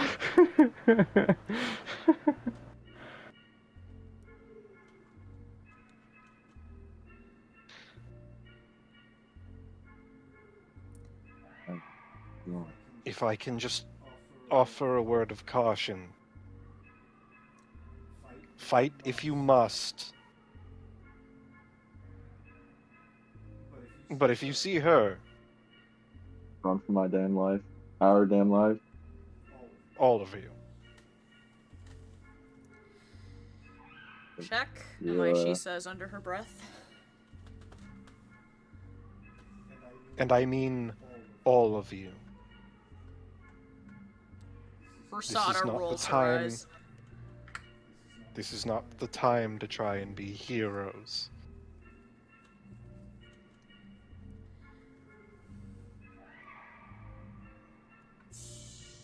So... shoot Soma. Don't shoot the kitties. Run from the glass lady. Got it, Rasada says, holding her hand out to Arthur.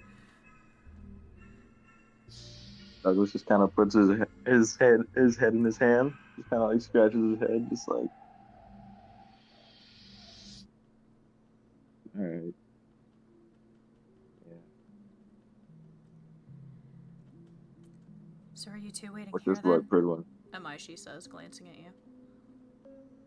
Indeed. I'll see if there's a way for us to open an escape route for you, and I'll also try and make sure that no one else attempts to get in or out while you're in there.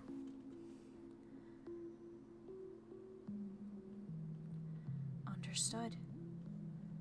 Amaishi starts walking toward the gate.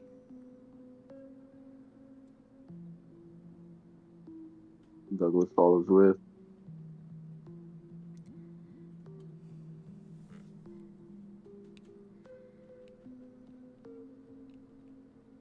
Rasada and Arthur, you follow?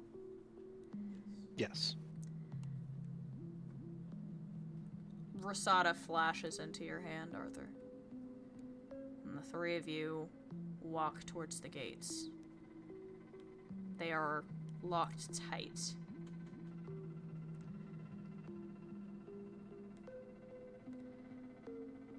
Locked from the inside. What do you do? It don't matter how much noise we make, it does it. Kinda, She man. glances around and looks at the surroundings.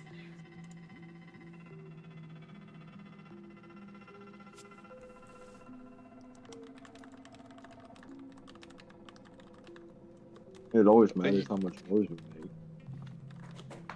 Everyone will see Arthur take aim at the gate, Because I'm gonna be honest with you, I don't feel like doing this the sneaky way. That's fair. Fair. Arthur, you shoot. Objections. He's gonna give it a few more seconds for somebody to stop him, and then he's gonna pull the trigger. You Douglas pull the like trigger. steps back and like bows and like pointing his hand towards the gate. Arthur, you pull the trigger. There is a very loud noise as not only the lock shatters, but a portion of the gate itself.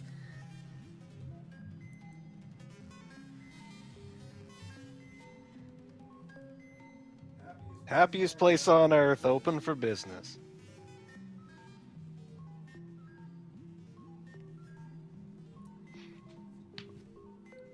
So excited. Arthur, I'm imagining, just walks over the broken gate and starts walking inside. Yeah, he just has Rosado over his shoulder. You guys start walking in. You step out onto the wooden planks. Roll another perception check for me.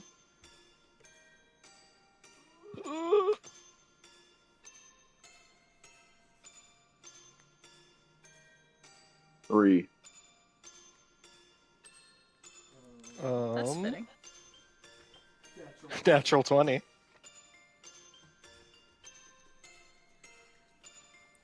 Arthur with a natural 20.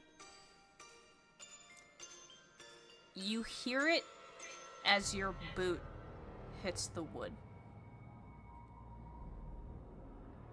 Just a split second. The faintest background noise. You hear the sound of something depressing and a click.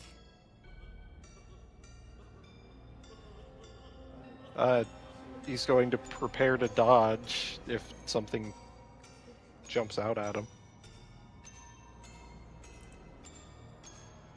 Do you move?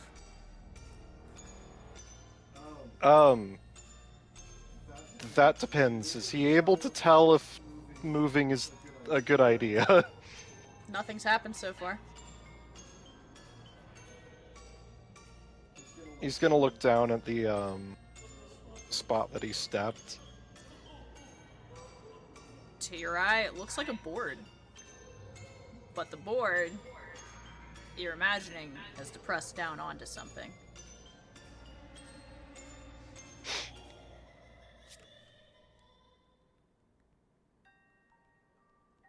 I just stepped on a pressure plate. Oh, good. Any idea what it I don't know what's gonna happen when... That's the problem. I ain't seen nothing happen yet. Which is making me think it's probably gonna go off when I take my foot off of it. I'm imagining, like, Lunola and Pridwin are standing, like, outside the gates, and they've taken, like, 5 steps in, and then they're just not moving anymore. Yeah. Douglas just kind of sighs when he hears that he stepped on a pressure plate. Just So if y'all want to be real neighborly and take a look around, I'd like to not explode. Do you guys look around? You don't see any tripwires or anything on the top of the boards of the pier. all right.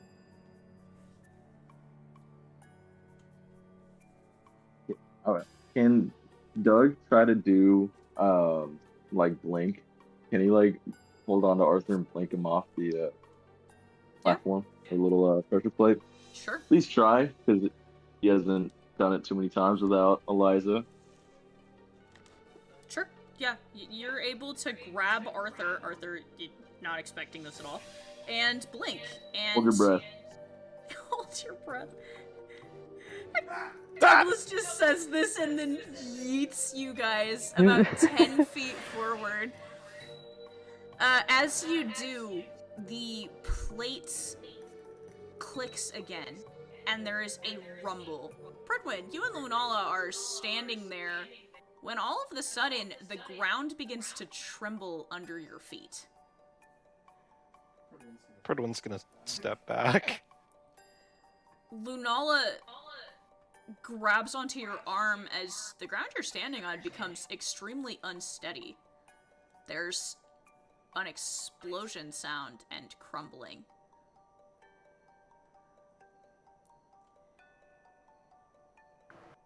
A jagged line forms in the concrete, jutting violently across as the concrete separates itself from the rest of the parking lot, just missing the SUV you guys pulled up in. And the concrete leading up to the edge of the pier, the gates, and the first few boards of the pier begin to go towards the water, far below.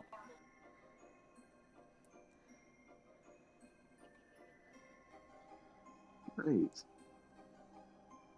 And there it is.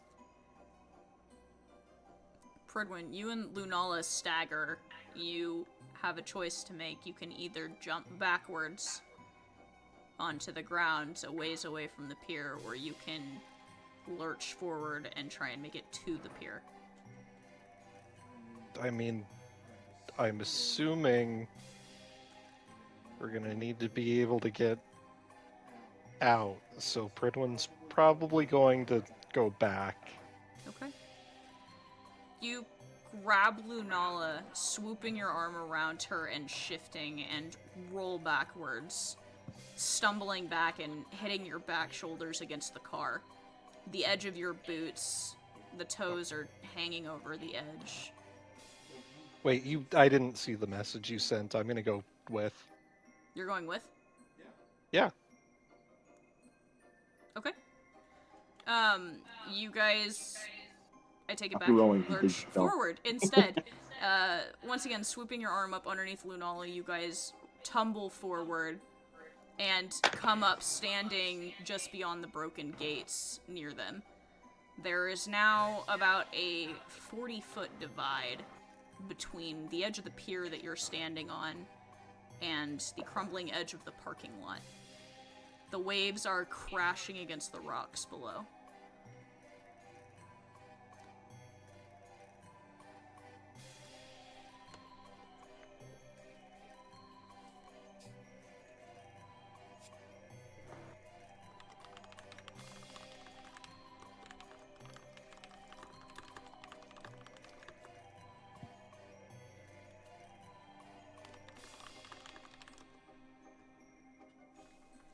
What do you guys do?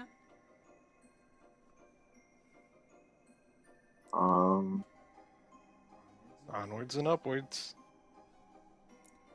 Yeah. Lunala clambers down off of your back like a cat. Her hair tense, somewhat sticking out a bit on end.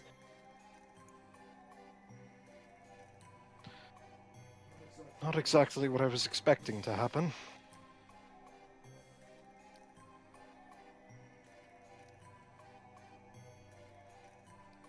You guys turn as a group and look further into the pier. The lights are still going, the rides are still on, and the smell of food. You can see Lunala for just a moment. Her eyes glaze over just a bit as she catches a whiff of the food.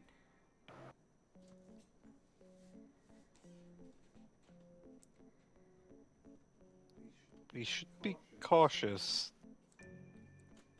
It's been 24 hours, Pridwin. I'm starving. You didn't eat earlier? I did. But your baby took it all, she says, looking up at you and shrugging.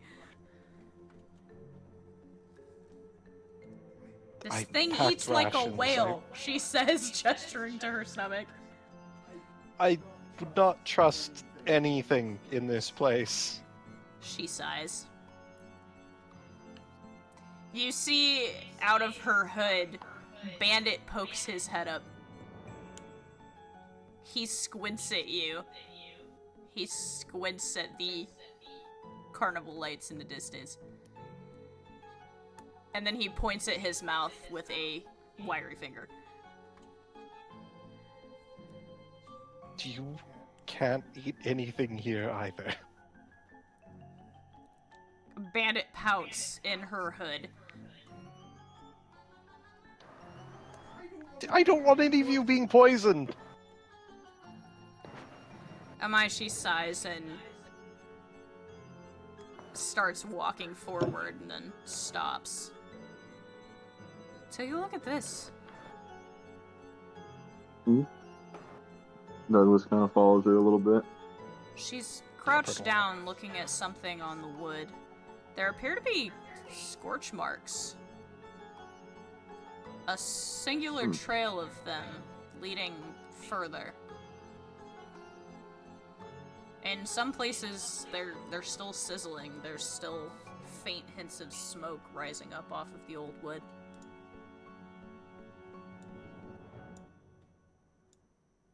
Well, we found our person. Probably, probably not. But someone who controls fire pretty well, I imagine. Are they like in the shape of like footprints at all? Or it's just like a massive scorch mark. It's like a line, like a trail Oh, that leads further into the pier.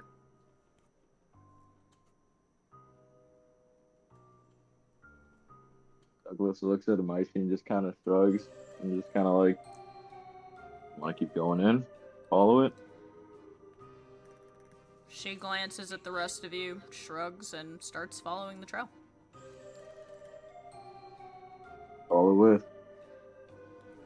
Yep. You all are walking. Every once in a while, the trail turns, going around different kiosks, several game tables, and food stations that Lunala has to drag herself away from. You follow the trail, leading further and further in. You pass the empty lines for a roller coaster. The bumper cars are clacking. Nobody's controlling them, they're just moving on their own. And further in, you see the large, enormous building colored over in gaudy, bright colors of blue and white and predominantly red. Across the top,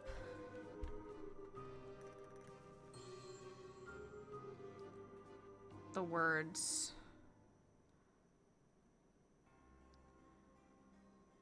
Harakama's Funhouse.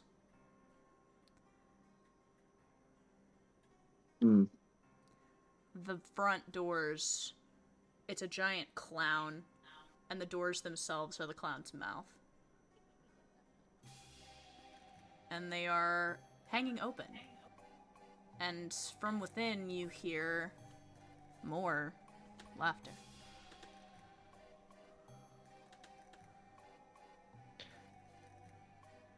Well,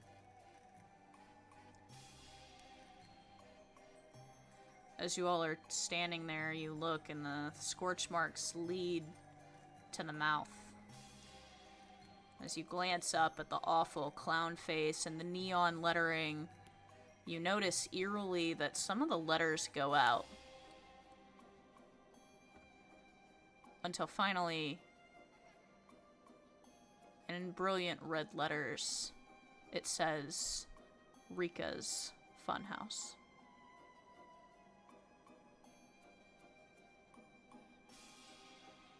great. This is gonna be fun. Something like that.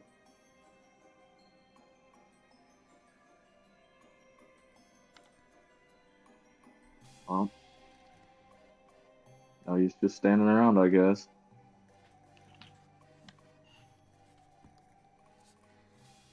This place sucks, Amaishi says, and then starts towards the mouth.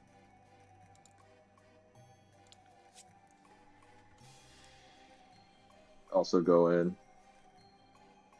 You carefully make your way towards the mouth.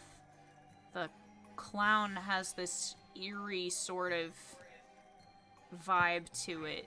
It looks almost realistic, like any second its teeth will snap down on top of you. Lunala grabs your arm, Pridwin, and hangs back, looking around nervously. We're not going in there, right? That depends. Is it better if we stay with everyone else, or better if we hang back? What if something else or someone else shows up? You said you wanted some of us to wait outside, right? Just in case?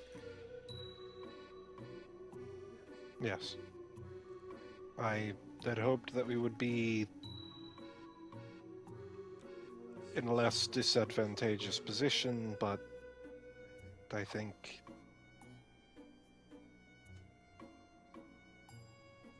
this may be the best place to hold.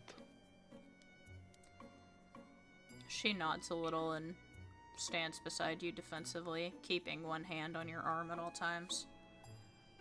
Rasada's eyes appear on the gun as Arthur walks in through the mouth. Is this just an American thing, or...? Hey! Mostly a Midwest thing. Gross. Yeah, it fucking sucks. Immediately, as you guys step inside, the once dark corridor lights up. Spooky blues and purples and eerie shades of lighting, just dim enough that you can barely make out where you're going. You appear to have entered some sort of haunted section of this funhouse. Amaishi takes a few steps forward, and all of a sudden a sheet on a wire lurches out and she stumbles backwards a bit, startled. You see the electricity flash over her arm defensively.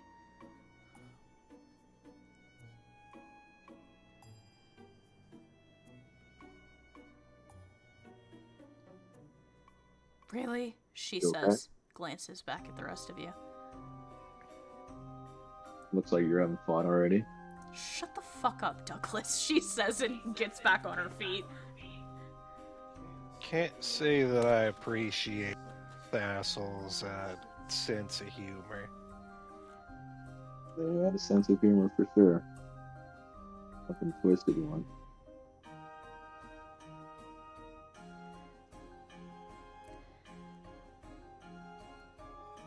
You want to be an That's ass not the best about thing. it? You go first, Amaishi says, gesturing to the path in front of you. Alright, I guess. Douglas starts walking. You start walking, Douglas. You take about 4 steps forward when all of a sudden the ground falls out underneath of you and you find yourself on a kiddie slide, sliding downwards rapidly. You just hear like Douglas just yelled "What the fuck" as it's like gets hella far away. We're gonna have to go after him, aren't we? I'm not going down there. Amaishi says, looking at you.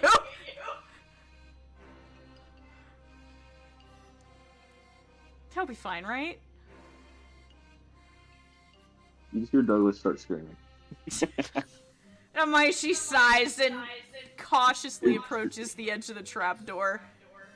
It's like you hear like his scream through like 5 echoes. It's just like Yeah, see, he's having fun.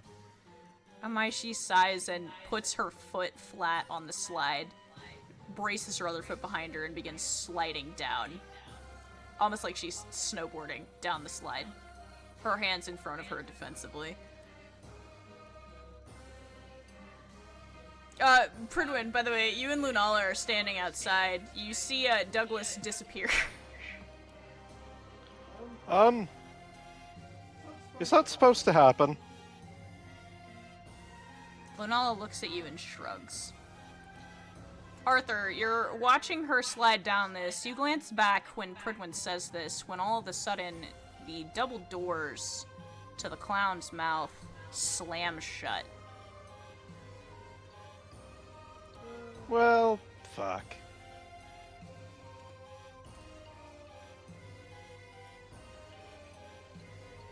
Pridwin, you also see the double doors slam shut.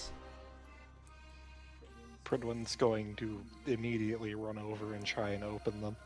As you start running towards them, something emerges from the shadows around the edges of the door. This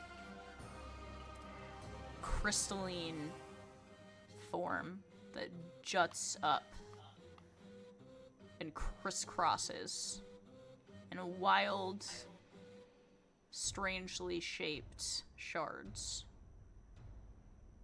blocking the door. This isn't good. Pridwin, you hear in the background giggling.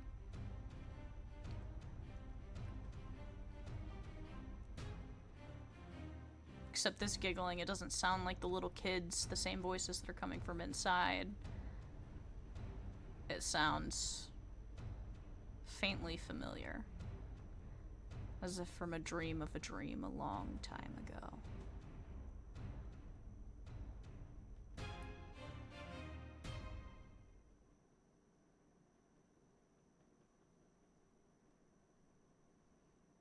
He's gonna stay close to Lunala. Lunala presses her back against yours, looking around nervously.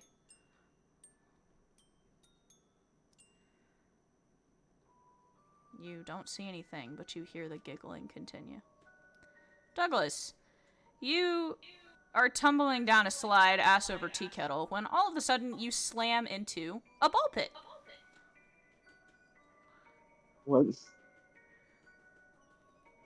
You sink about 5 feet into this ball pit. Douglas starts to swim out of the ball pit. You clamber your way to the top of the ball pit, shoving neon-colored balls out of the way, and grab the edge of it and hoist yourself up. I'm never going in front of a Maishi again.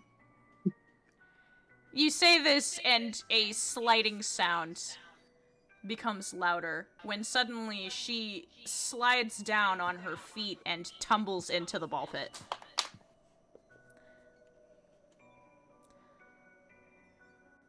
Are you You happy I alive? went You first this hear time? muffled from underneath of them. Yeah, I'm alive. And I kind of like stick my arm into the ball pit. She grabs your arm and clambers up over the edge. On a Yeah, scale yeah, I of went 1 first. to Chuck E. Cheese ball pit, how filthy is this ball pit? It's definitely a 10. Oh dear God.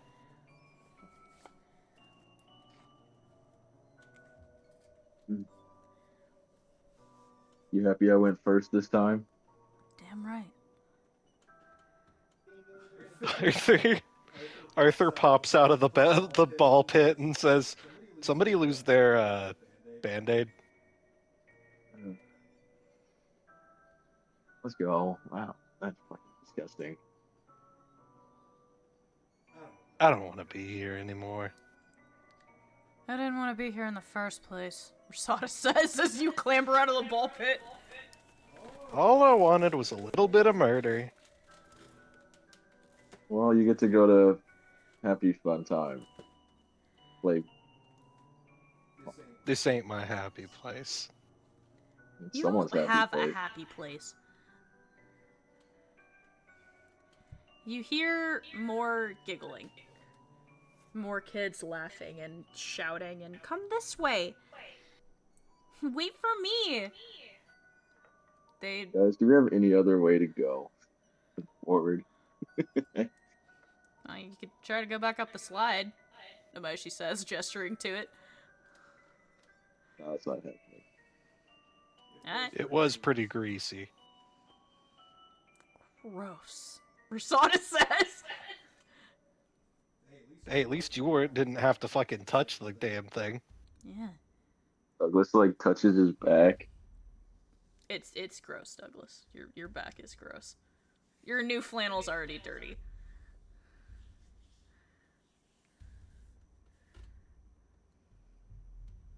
Rest in peace, another of Douglas's flannels. I'm gonna fucking kill someone. You guys start walking past the ball pit. There's a section. It's kind of like a jungle gym section. There's large shapes. They're all like made out of foam. And you hear the clamber of small feet coming from further in on this play area.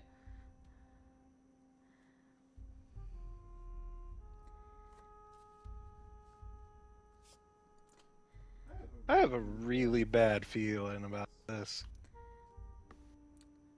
What's the matter? You didn't do this as a kid? Amaishi says and clambers up a little handhold wall. No, I've never done this. You guys make me sad, she says, clambering over the edge. Childhood? Who the fuck ever had a childhood? Clearly not these evil orphans. You guys Jesus Christ. make your way. There's multiple ways to go, and you kind of clamber up and get up into this playpen, and you can see that ahead there are like platform bridges that are jiggling with movement. There's nets to climb. There are different like balls dangling off of things that you can swing on. Monkey bar type things. It's kind of hard to determine where to go.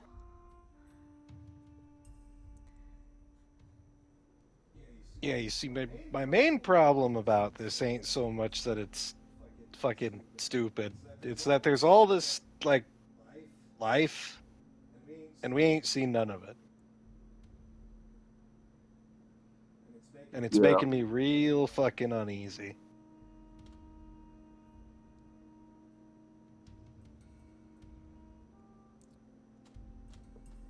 Where are you guys headed?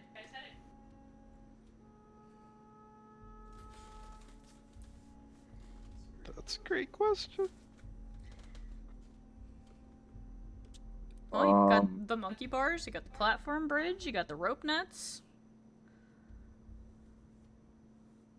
Douglas just kind of looks at Arthur. You, Fuck are you looking at? what are you doing, man? I don't know. Just go to whichever direction looks the least dangerous. Or the most dangerous. Who the fuck knows? I don't know. Probably swinging on bars probably ain't too dangerous. You walk along the platform towards the monkey bars. They're the kinds that like hang down on a swinging rope and they have like the circle handles. Okay. Oh no. Can't believe Douglas died on the fucking monkey bars. Douglas like holds onto one and like kind of pulls it downward, see if it's like loose. Oh, it swings.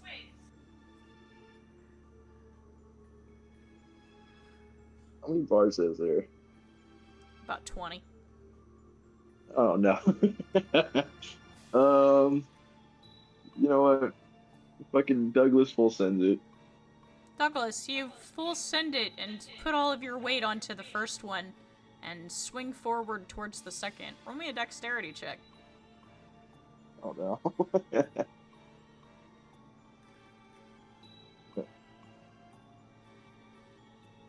I'm negative dexterity. Oh, hell yeah. Oh, fucking hell. That's 6. Douglas with a 6. You almost immediately snap your wrist free from the handhold. You try to grab the next one. Try to grab the one you were holding on to. You miss both. And you are falling. And then you are Can I hitting the ground. just say, I was gonna say, can I try to blink before I hit the ground? No, With I a probably don't have 0 enough speed? practice. Yeah, I probably also don't have enough practice. Douglas is cooked. Douglas is falling. And then you hit the ground, which, after falling in the ball pit, you're expecting it to be, maybe gross, but soft. Except it's not. Your shoulder hits something hard. And you feel a stinging pain arch through the impact point, as well as your hip and your leg. Ow. You're not dead down there, are you? Ow. Take that as a no. Douglas tries to stand back up. You pull yourself up and you're pulling yourself off of shards of glass, all jutting upwards.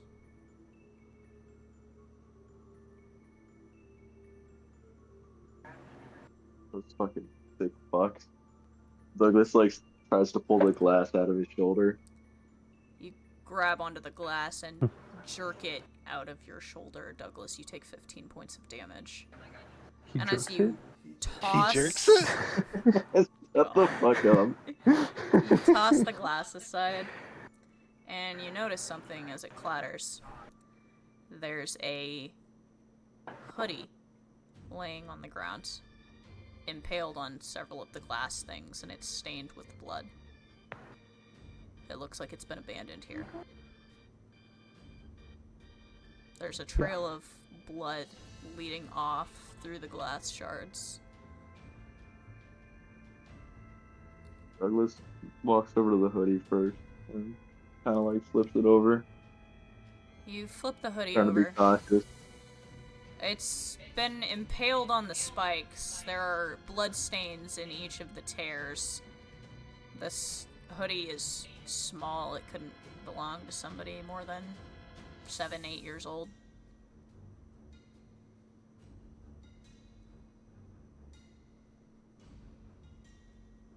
Douglas looks towards the blood trail.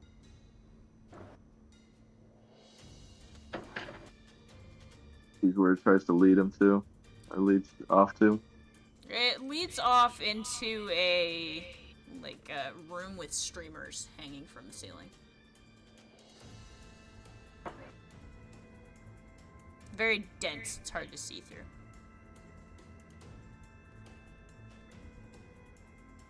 Douglas cautiously walks over to the streamer room.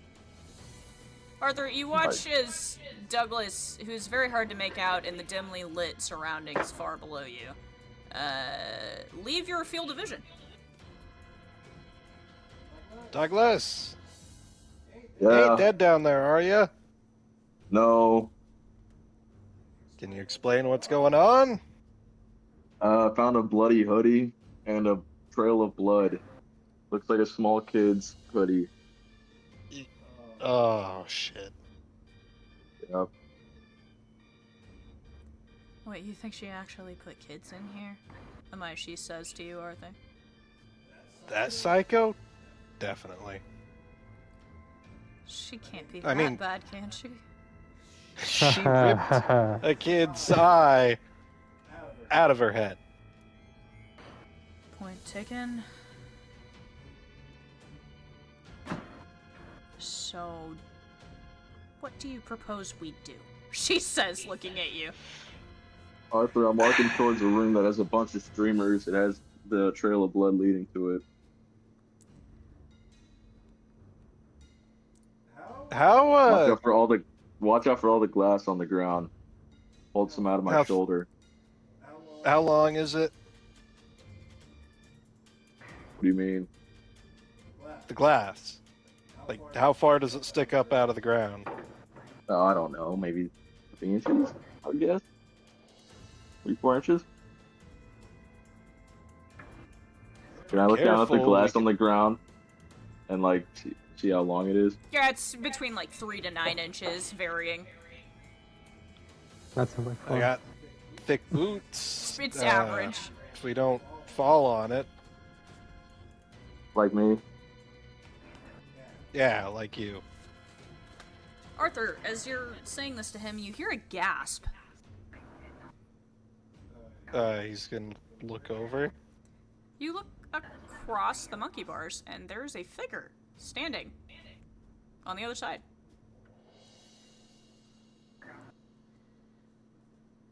Who the fuck is that? The figure tilts its head. Are you a cowboy? Yeah? The figure tilts its head the other way. What are you doing here, cowboy? Trying to leave. Why would you want to leave?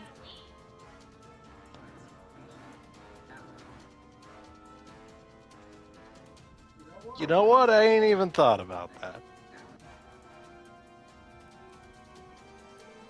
This place has Why? everything. Uh-huh.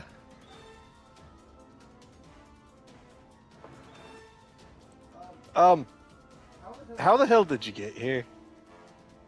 We took the bus. What bus? The school bus. Like to school? From the school? And you wound up here. It's Carnival Day. Our teacher brought us here. Who's your teacher? Mrs. Simmons. What? We got the best grades out of everybody in the school, and that means that we get to be the ones to come play at the carnival. Wait, what school? The school we go to every day? Duh. You're not very smart. No, I don't suppose I am. She laughs besides you.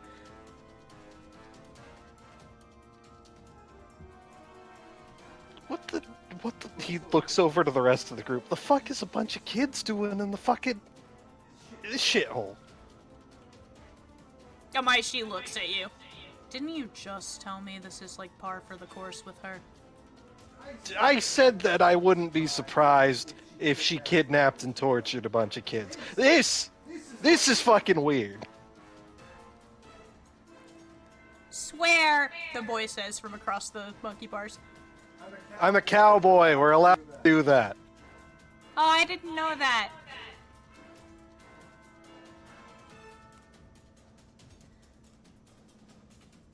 You see the boy reach into his pocket and pop something into his mouth. He hums and bounces back and forth, looking around as if he's looking for something. What have y'all seen anything like weird? What do you mean by weird?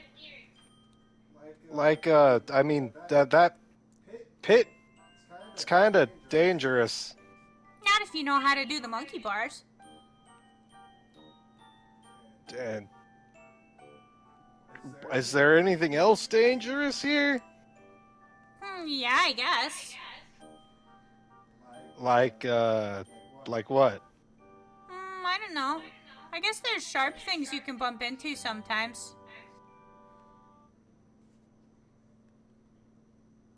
And it's kind of weird that I only see my classmates and I haven't seen anybody else.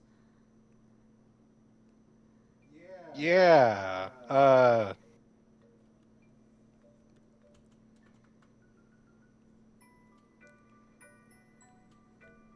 gonna be real with you kids. I don't think this place is a good place to be.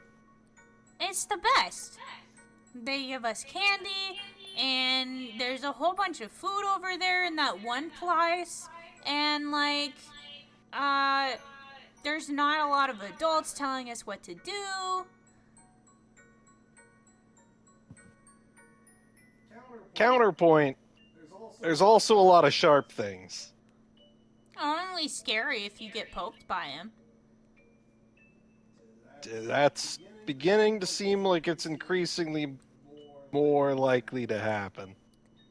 Oh, and then there's the game. God fucking damn it. Yeah, the lady said that if we found all of the stuffed animals that we would get a prize.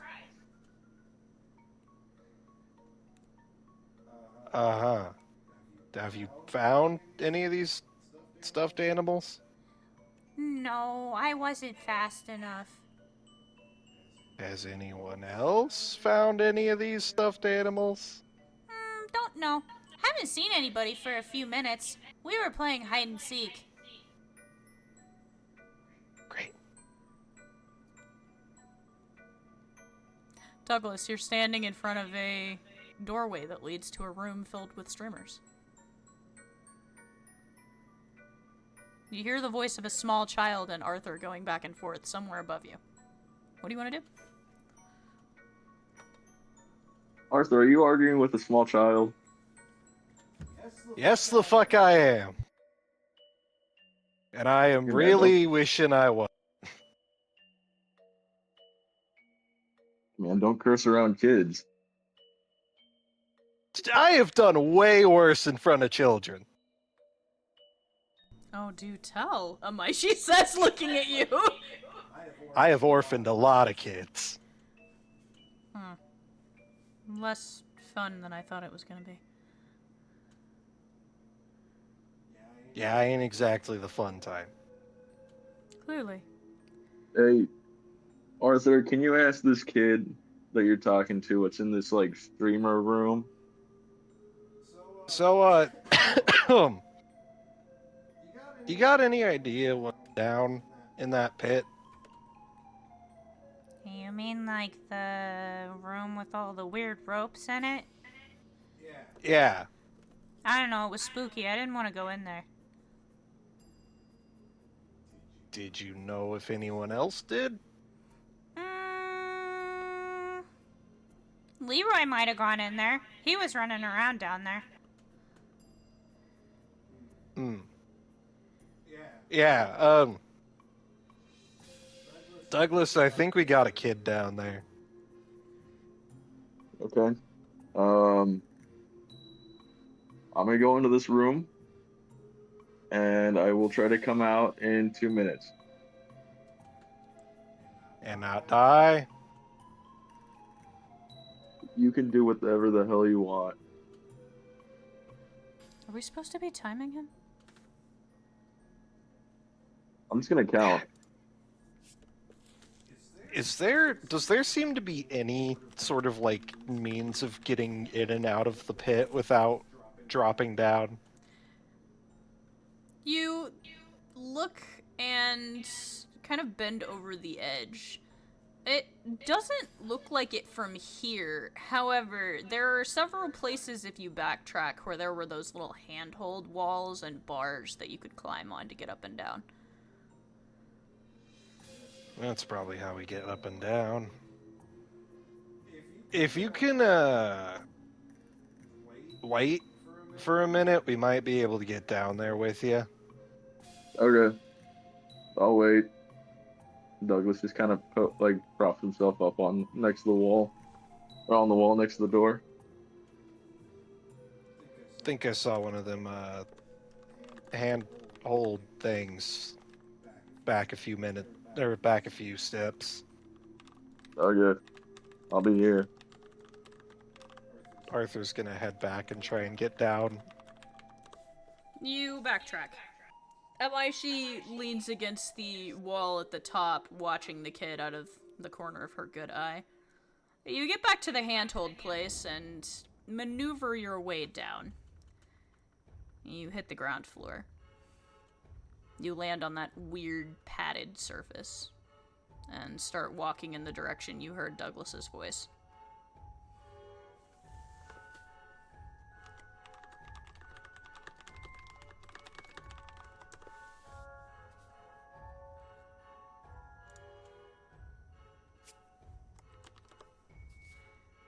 A moment later, you see Arthur round a corner, Douglas.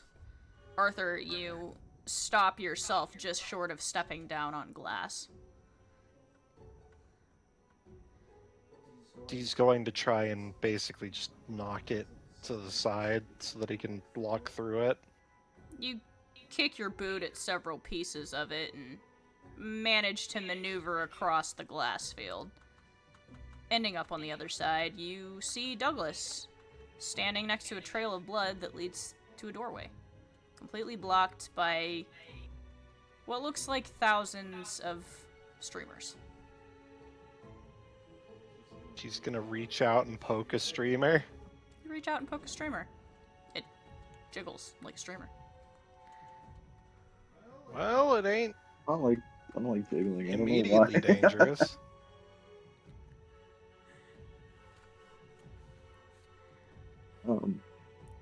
What I figured. Yeah, you want to head in? I go first. By all means. I just walked into the room, like cautiously, like wading through all the streamers.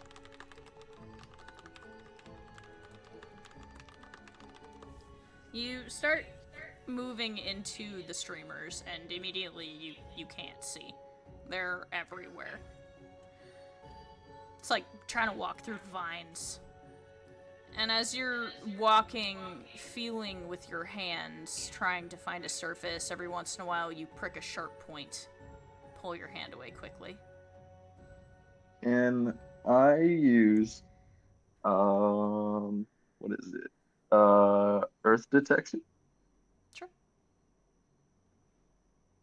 Passive, but whatever.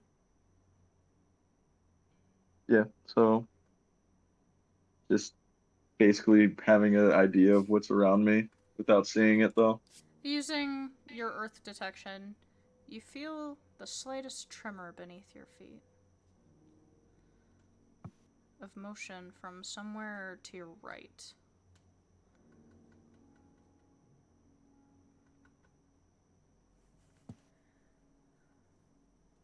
And it, like, tries to, like, push away some of the streamers to his right.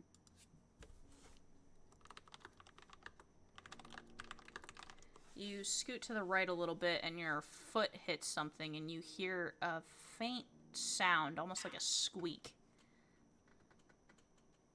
Oh.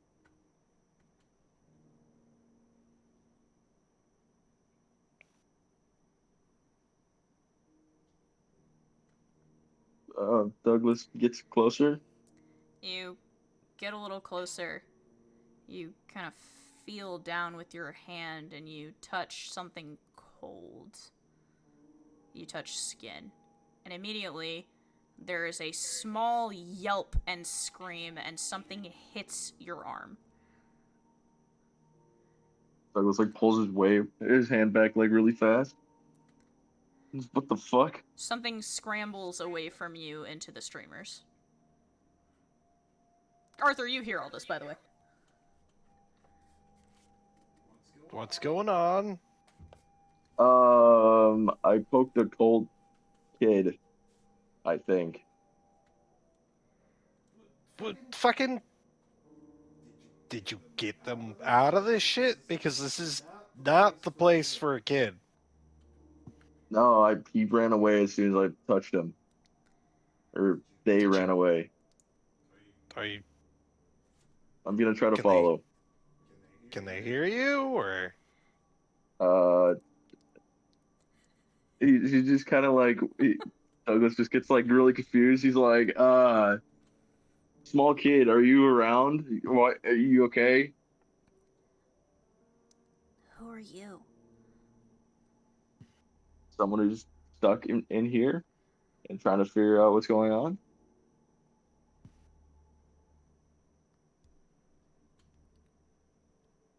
Teacher said we're not supposed to talk to strangers.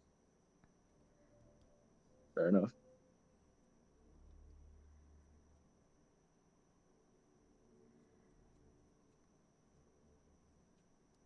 Are you safe at least? What's that mean? Was that your hoodie outside? Yeah. It's cold in here. Are you bleeding? I don't know. I can't see anything in here.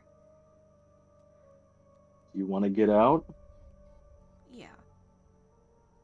Follow my voice then, and I'll help you out. You hear a shuffling. Feel the detection of movement in the streamers. And suddenly a cold, small hand grabs your pant leg. All right. We'll get you out of here. Can I detect where like the exit is? I mean, you can hear Arthur's voice. Oh, that's who. Just go to the direction of Arthur's voice.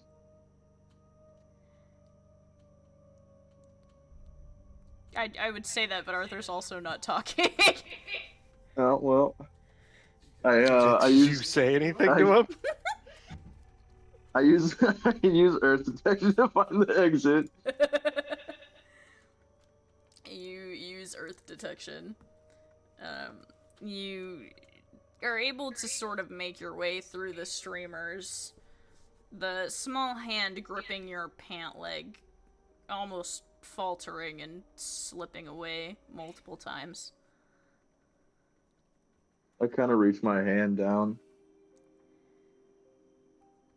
You reach your hand down and you touch, once again, very cold skin. You want me to hold your hand instead of you holding my pant leg? You feel a very small hand grip at your finger. This kid's not 8.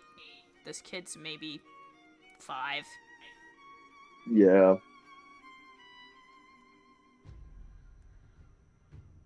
The small Yeah. hand grips your finger tight as you make your way and burst through the streamers next to Arthur. Arthur, you see Douglas come thrashing out of the streamers. There's a small child next to him. Without a shirt on. How bad does he look? He's cut a couple different places. You saw about 4 different holes in the hoodie.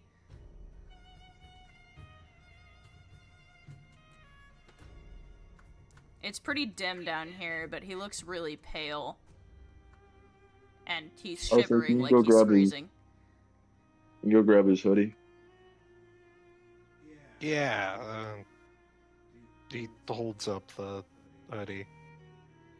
Pats it down to try and make sure there's no glass hanging in it. A couple tiny pieces tinkle out, but other than that, it's mostly free.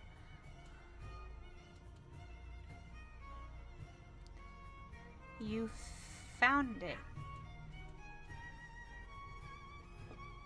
Yep. The kid holds his hands out for the hoodie. Arthur will hand it over. He pulls the hoodie on, which is very large on him.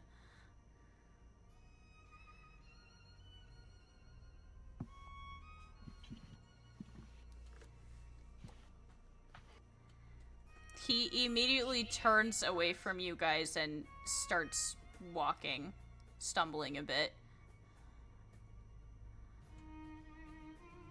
This is fucked, dude. Yeah. Yeah, it is.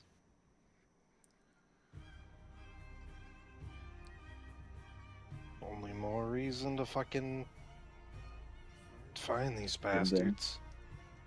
Yeah. Well, where do you think we should go? I got a knife. I can probably try and cut through these streamers, figure out where that leads. I am also a axe. I ain't holding you. Yeah, I know. And a knife and a gun. Uh, Yeah, it's yeah. Anyway, I I I guess we. still ain't holding you. No, I don't want you. Don't touch me. Oh my god, you two should We'll just go. make out already. Douglas kind of like just slowly looks over to her and just looks back to the streamer room. The eyes are staring at you through the edge of the gun.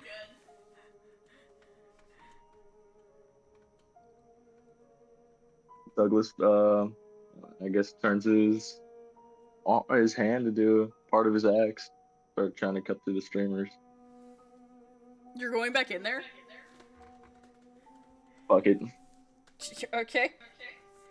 You start cutting through the streamers and the glass. Arthur, is you coming with? Yeah, Arthur's gonna help. The two of you start ripping the streamers down. It is very cathartic. Does it look like this room leads anywhere, or is it just a room full of streamers? As you start getting further in, kind of looks like just a room full of streamers.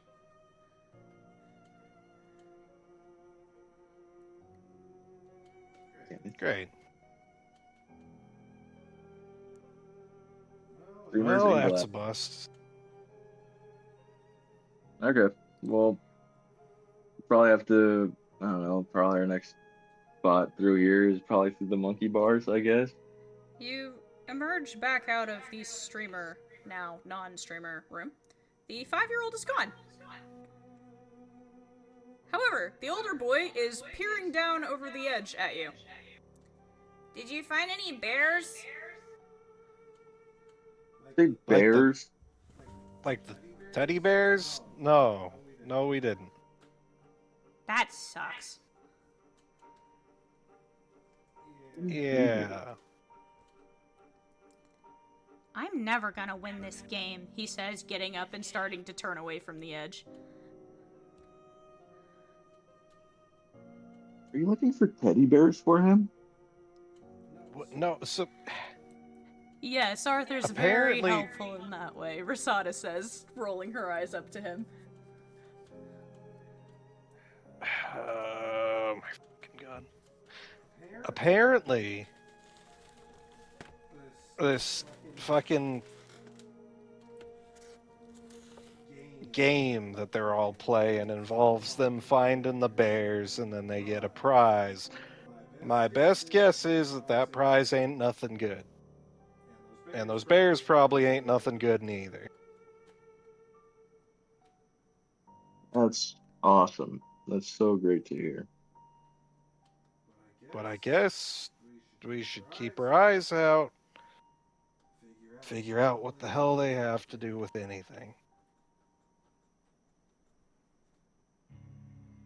Agreed.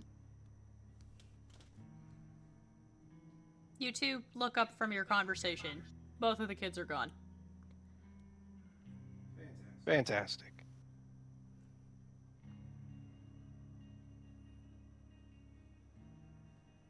Of course, the fucking Tin Man ain't here to wrangle all these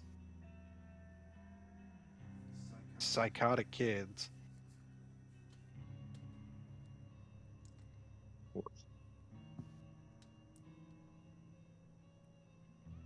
Don't either of you think it's odd we haven't heard from the... You know, the white-haired one?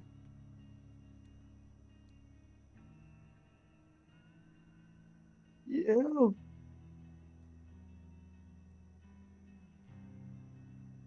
A little bit. Yeah. Let's just try and regroup and get the hell out of here. Arthur, you lead Douglas back carefully over the glass shards, around the corner, and over to the handholds of the jungle gym. Clamber your way back up to the top. Douglas, it stings a bit where you've been cut as you climb your way up, but you manage to make it to the top without too much difficulty. Okay. The two of you are now standing on a higher level of the jungle gym.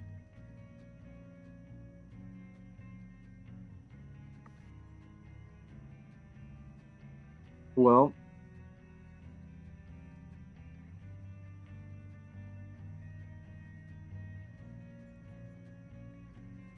what's around us? Like, can we see anything that can like progress us forward through the rooms or anything? Or You see the platform bridge, you see the monkey bars, you see some still, stuff to swing on. so still same stuff from the Mhm. spot we're at. Yeah, you're back in the same spot basically. Okay. Bridge is Arthur, probably trapped. do you want to go on the monkey bars this time? Arthur looks at you.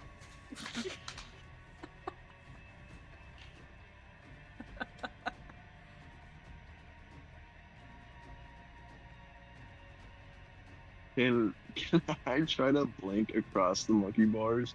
Sure. Sounds like you're scared to go across the monkey bars. Maybe I am. All right. Yeah. You walk to the You're like, I edge. ain't stupid. You walk to the edge.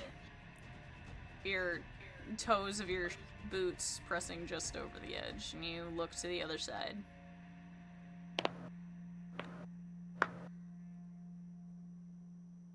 You gonna blink? Do I make it?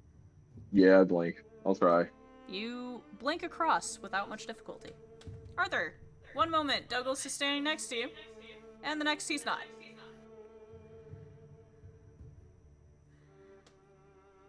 Great. Fancy tricks.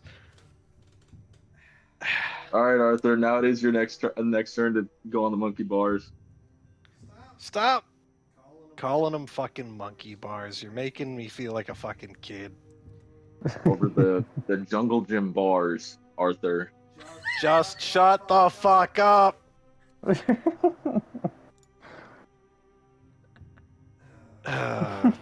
Arthur's gonna attempt to swing across the bars. Roll me a dexterity check. He's got a really good dexterity. Probably the only character I've ever played with a high dexterity. That one. I was waiting for it! It's a 15 with plus 5, so that's a soft 20. Dirty 20, okay. So, it's weird. It's weird. The first one, you're sure you're not gonna make it across. And then you kind of gather yourself and swing forward, manage to scrabble a few more. You finally make it across and land panting. Your arms hurt. You're tired. But you made it across glass free. He dusts himself off and says, "That was fucking stupid." I think you looked very graceful, Rosada says. Gee, thanks.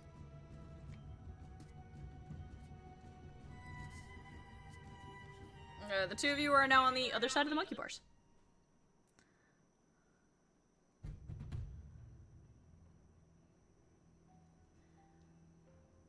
There anything else around here? You jog a few feet forward and find that the path splits into a hallway. There appear to be a couple of rooms on either side.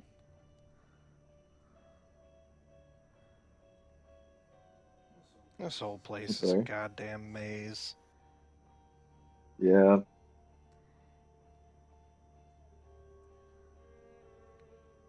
Well,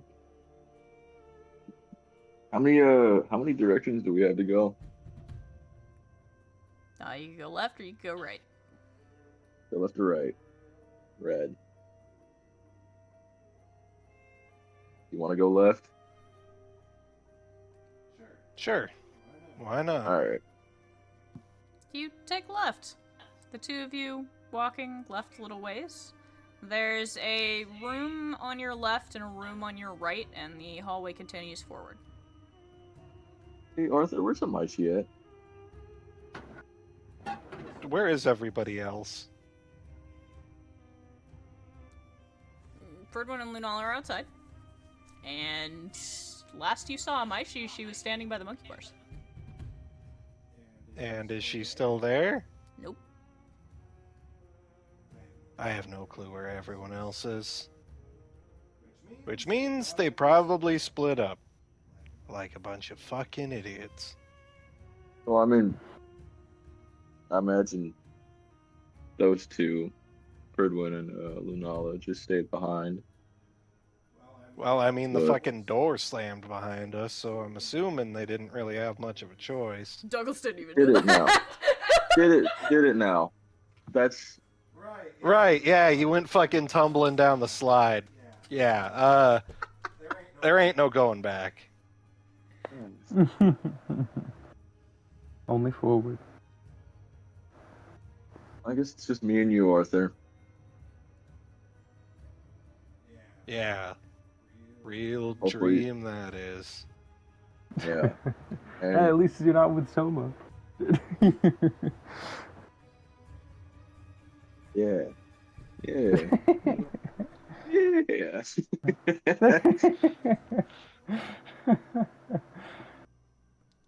Boy, I wish Soma was here. I'd really love to strangle someone. So there's a room on your left, a room a little more forward on your right, and the hallway continues straight. He's gonna peek into the room on the left. You peek into the room on the left. It appears like the floor is made out of trampoline? Question mark? I ain't going in there. I hate kitty shit. No, this is a trap. Why? What's in the room? It's like trampoline, I guess. Like Oh, like fuck one of no. them. Yeah, I am certain the second we step out on that, we're gonna fall through it or some shit. Let's just keep going straight. Good idea. You keep walking straight. There's a room on your right, or the hallway continues forward. Arthur will peek into the room on the right first. You peek into the room on the right. It appears that there are a bunch of, like, I'm trying to think of what they're called. You know, like, the things you could sit on, and they have, like, the springs, and they wiggle back and forth? Oh, yeah. the Yeah. fucking like spring horses. Yeah, they're those- not always Yeah. horse, but I've always they're like rocking horses basically. Those! Yeah. It's a room full of those. Oh. And something else a little further in, kind of laying between a bunch of them. Oh, Hmm. what is it? It looks like a person. Ah, god damn it! There's a person laying in the middle of the room. Probably dead. Nice. I can't get an ID from here though, so Arthur steps into the room. You step into the room. You don't know how to explain it, but all of the eyes on the spring animals seem to be following you. Ain't that lovely? He's gonna take a look at the body. You move a little ways forward and take a look at the body. It's an adult. Younger female. maybe in her late 20s. Her hair is pinned back and it has a couple pencils in it. She has a whistle around her neck, and she is definitely dead. As you move, maneuvering a little to try and look around her, you see that she's holding something in her arms. It takes you a minute longer to realize it's a stuffed animal. Except as you look at it more, it appears that when she grabbed it, wrapped her arms around it, there were massive shards of glass in the center of it. And when she gripped onto it tightly, they pierced through her. Now that is just fucking... Well, I think we found Miss Simmons. Is that what you see in there? Yep. Miss Simmons, 2025 to 2025. Teacher, Dad, she found one of them stuffed animals. Thing was stuffed with glass. Stabbed her up. Sounds about right. Aren't the kids looking for those? Yep. Which means we gotta make sure they don't find them. Arthur's going to, toss the bear onto the ground, and he's just going to start stomping on it. You start stomping on it. You hear the crackling and shattering of glass from within it, crunching beneath your boot. Once it's torn up, he's gonna just leave it. You leave a shredded bear on the ground.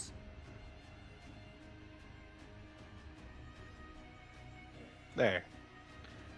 At least now they should be able to tell that there's glass everywhere. Unless you want to try and keep them, but I don't think that we're going to get a prize. Lame, Rosada says under her breath. Yeah.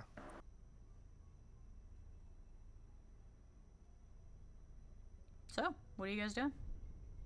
You could continue down the hallway further, or you could backtrack. Go the other direction. Get down the hallway. That's my plan. You keep walking down the hallway. You make it to the end and find yourself facing a door. It's shut.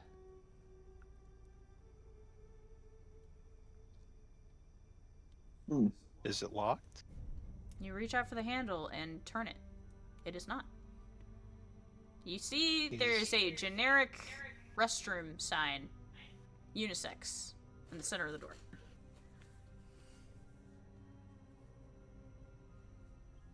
This is giving me bad memories. I thought you didn't have a childhood, Rosada says under her breath. I'm talking about the shit that went down in the bathroom back in Japan. Oh, don't remind me.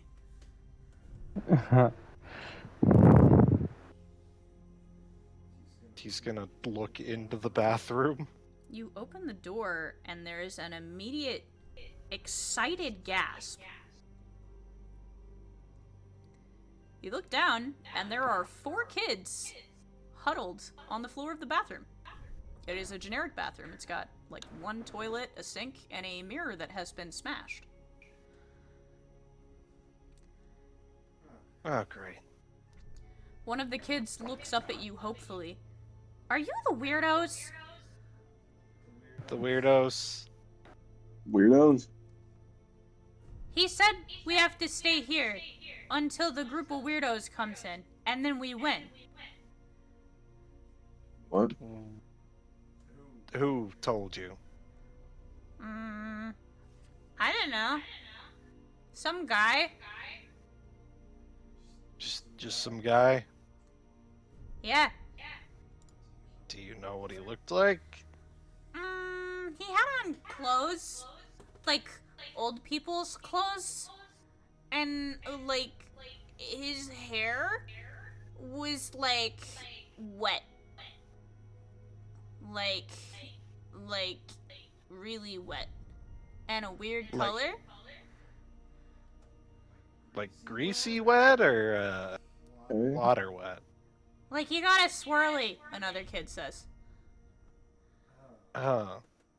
And he was wearing old people clothes, like old people clothes, or I think so. he looks over to Huh. Douglas and says, "Does that sound like anybody you know?" Wearing old people clothes? No. With perpetually wet, weird colored hair. What color was his hair? I don't remember. Great. But he punched that. She points at the mirror. And then he said we had to stay here. We didn't want to because that means we won't find any bears. But he said that we have to wait for the weirdos and then we win. So what do we win? That's a great question. You know what? He looks over to Douglas. Douglas just kind of has like a scrunched up face. He's just, I got nothing, man. I have no Yeah, fucking neither, clue what man. to tell these kids. I I don't kind of talk to like tap my children. pockets. All expenses paid trip to Disneyland. Are we just hearing Dylan's voice in our head? Yes, 100%. Yes. Yeah. What is it, Disney? I'm on my third glass. Oh my god. Oh, He yeah, but no, needs this his definitely goofy sounds like some juice. shit. Someone's goofy juice. The kids are looking up at you expectantly. Soma's been canonically fucking chugging down alcohol to prepare for this. He said, "Man, I really got to see Douglas's bitch ass again." It's like, fuck. Fuck. Uh, Do you like think it would Douglas be starts like better tapping if his they like stayed? pockets. Do you think it'd be better if they stayed here, or would it be better if we got them back out to the main room with everybody else? Oh, we can't stay here. We have to find the bears. Someone already found all the bears. Yeah. We did? Yeah, I'm sorry, guys. But Here's the thing. Turns out the prize wasn't really all that great anyways. You know what it was? There's a box of pencils. Like, Pencil toppers. Pencils and Yeah. pencil toppers. what? yeah. Yeah. But the lady said it was really cool. Well, I you mean, know I get- how it was like the grown-ups weird, are. like, little, They like, say that it- it's gonna be really cool, like, you know, when you go out on holiday, say that they got something really cool, and then they give you a toothbrush. Well, that's lame. I want to go home. I want to go on the roller coaster. Yeah, we'll get you guys to the roller coaster. If you guys could just like hang out here for a little bit longer while we go like figure some stuff out, we'll come back for you guys. We have Yeah. to stay here in the bathroom? How about... Douglas like looks over to Arthur. I think maybe we should probably take him back to the main room, probably. I don't want any of them getting hurt by that glass. Yeah, that's the problem. The thing is, there's glass right here, too. Yeah. The kid no, you told guys us don't not have to touch it. Yeah, don't touch it. It'll hurt you. The kid. There was a kid who talked to you? Yeah, but he was just in old people close. Huh. So this person was a kid that also broke the mirror. Yeah, like you guys. Well, maybe not you. You're kind of old, she says, looking at Arthur. It's just a, like, hyper-realistic close-up on Arthur's face. It's like that episode of SpongeBob. Yeah. Douglas just like He's got like slaps bags Arthur's under his bag. eyes.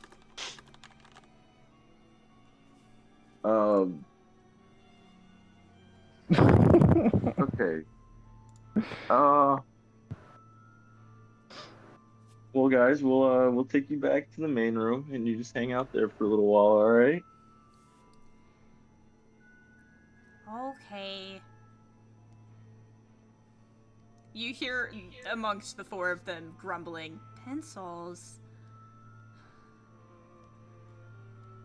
Make sure you tell all the other kids because apparently they put the bears back out, and you don't wanna go collecting those if they're just gonna give you more pencils. Okay.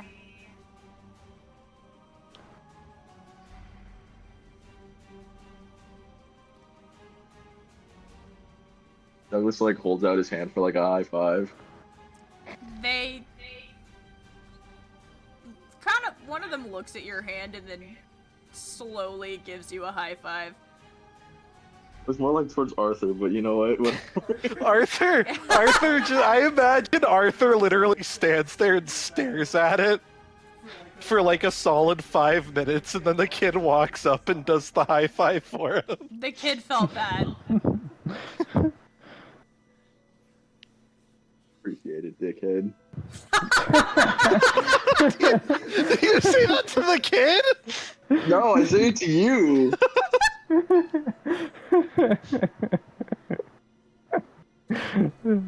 You just taught them a new word. The kid looks back at the other kids with a look of, like, wonder on his face.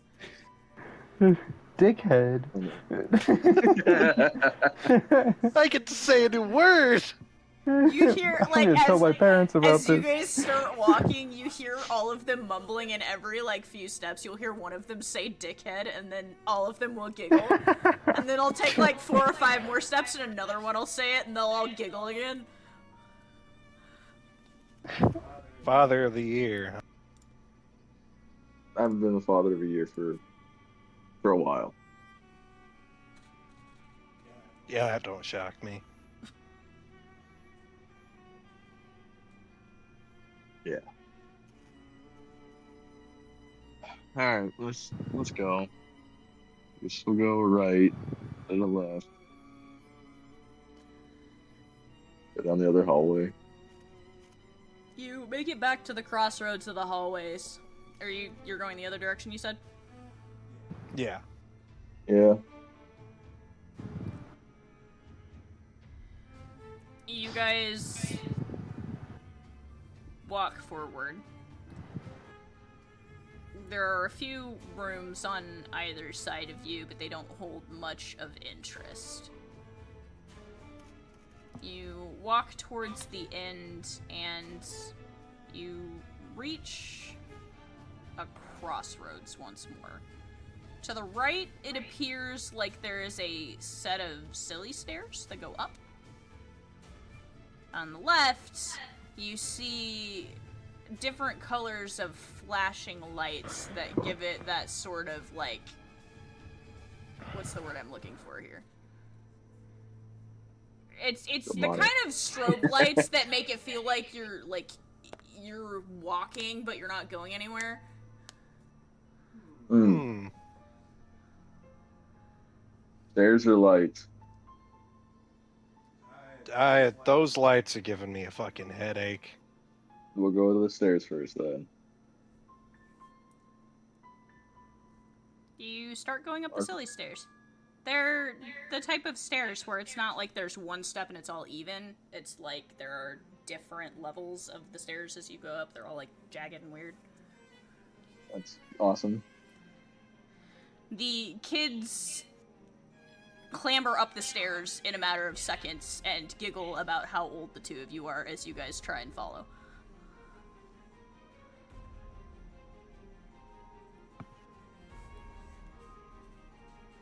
God, I fucking hate kids. Swear! Sometimes. One of them says as they clamber up more stairs. Cowboy, I get to say it. I want to be a cowboy. No, you don't. You guys make it to the top of the silly stairs, and you find yourself staring down a passageway that appears to end in darkness. And a little ways ahead, there's a trapdoor hanging open, with the top of a slide visible. It's dark. Well, I think we made our way back out. Is this actually the way we came in? Maybe. There's a trapdoor over there. Do I see the entryway door? Yes, they're just closed. It's just very dark over there. Well, shit. Doesn't look like it opened up.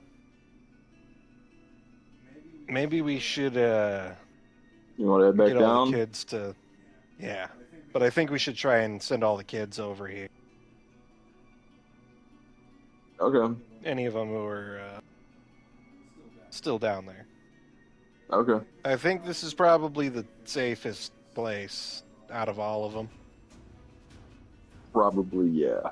Just have them hang out at the door. The kids are standing a few feet away from you playing rock, paper, scissors. I mean, they're on this floor, right?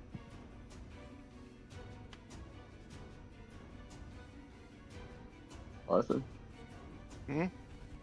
I guess as long as they're on this floor, right? And it should be fine. Or do you want to have them Yeah? be next to the door? As long as they're up here, doesn't look like there's anything that can cause any problems. Okay. Sounds good. You want to? Nah, we'll just head down. Yep. Good there. Douglas kind of looks over to the group of kids, just like, hey, could you guys stay up here? We'll go get the rest of you guys, and we'll get out of here. You said we were gonna go on the roller coaster. Well, yeah, out of here. We'll go on the roller coaster after we get out of here. Okay. They all sit down in a little huddle, still playing rock, paper, scissors. Cool.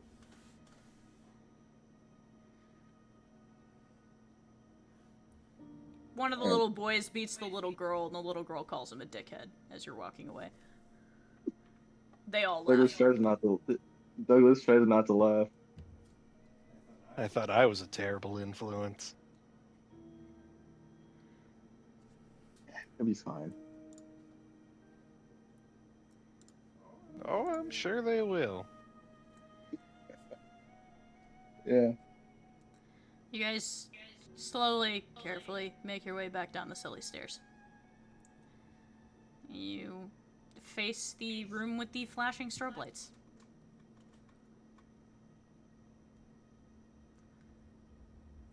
You want to go first since you're getting a headache, old man?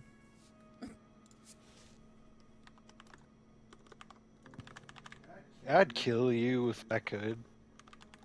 Yeah, I know. You've told me it about 20 times now. I think it's the 21st time.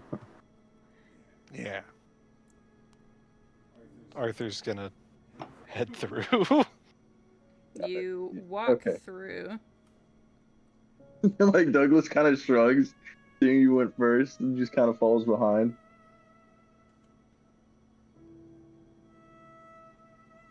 You guys carefully make your way through. And as you finally get past the strobing lights, the brilliant flashing bright light turns into a constant as you step out into a maze of mirrors. Have you guys seen It Chapter 2? Yeah. Mhm. You have entered this room. The room where some of the walls are mirrors and some of the walls are imperceptible plexiglass. Yay. Alright. Arthur, let's go together and let's not split up. If we split up, we will get lost. Oh, I know. I guess God, I'll I lead the hate way this this place. time. Yeah, why don't you take point? Yeah. You start making your way through this maze of twisting plexiglass and mirrors. Multiple times you run smack first into a wall that looks like nothing. Arthur snickers every time you do. Your forehead is starting to hurt. You've taken to putting your hands out in front of you. Somewhere to your right, you see a small child sprint by. Great. Oh, You know, great. there's a kid stuck in here. He seems less stuck than we are, Rosada says as you guys continue.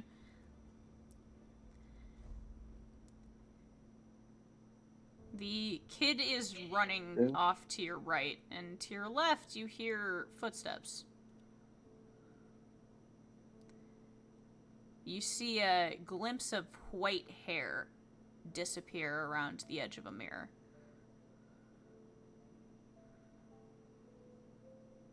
Hey, wasn't the... No, that ain't the person.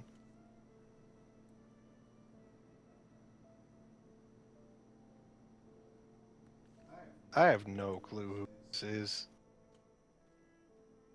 I have no idea either.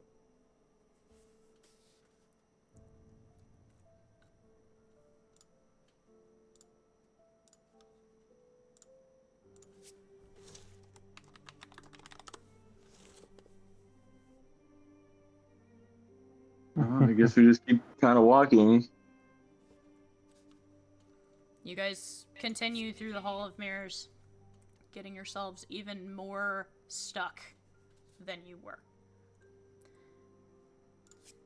Arthur's gonna take his knife and start notching on the windows to try and mark what's a wall and what isn't. You start making marks on the plexiglass. It takes you a minute each time, but you manage to make some sort of a little detail. As you guys are walking through this area, you hear giggling again, but there's something different about it. Something familiar about it.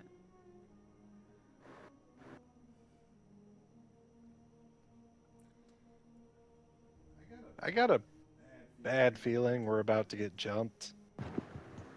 I agree. Can I use seismic sense to see if there's like anyone around us? Sure. Cool. Yeah. So you utilize seismic sense. Is it just sensing vibrations? I'm trying to remember what it does. Upgrade of Earth detection, which the user utilizes their connection to predict enemy movements. This allows the user to react to enemy attack. Oh wait, no, never mind. I guess just Earth detection. So you use Seismic sense. Yeah. you use that again. As you are trying to detect movement, you can feel the vibrations from the small child's footsteps somewhere to your left now. And you feel much heavier footsteps in front of you. You turn and you round the edge of a mirror, and you come face to face with a Maishi. She looks up at you, surprised. That's where you went off to. Where I went off to? You two are the ones that ran off. We just didn't went down. run off. We went in a direction and we wound up having to sidetrack. Right. Well, I followed a little kid in here, but I lost him. The white-haired kid? No, he was a little redhead. She tries to walk towards you and smacks face first into a plexiglass wall. I fucking hate this place. How the hell are we able to hear each other so clearly?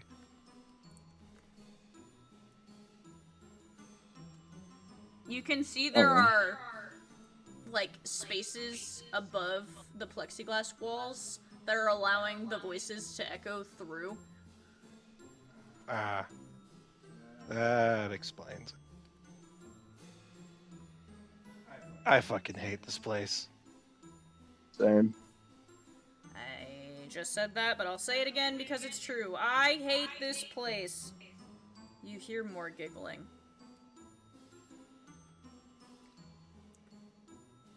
From the mirror behind Amaishi, you see movement.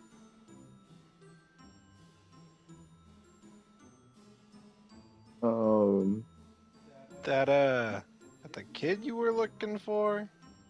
Yeah, behind you. Amaishi turns around to look, peering in the direction that you've acknowledged, and a hand presses against the mirror from the opposite side. Oh, shit. That's not creepy at all. Oh shit, Amaishi says. And for the first time, you see her very bad bitch demeanor break. And a tremor runs through her. Arthur's gonna try and break down the plexiglass. You Same. start hitting the plexiglass and it just warbles against your hands. Like it was Can, designed for this. Should have fucking broken every mirror when we got in here. Can Douglas try to do trade with the Maishi? Are you sure you want to do that? Well, my plan is to trade and then try to blink back. Remember that blinking takes you from one open space to another. It can't go through walls. That's right.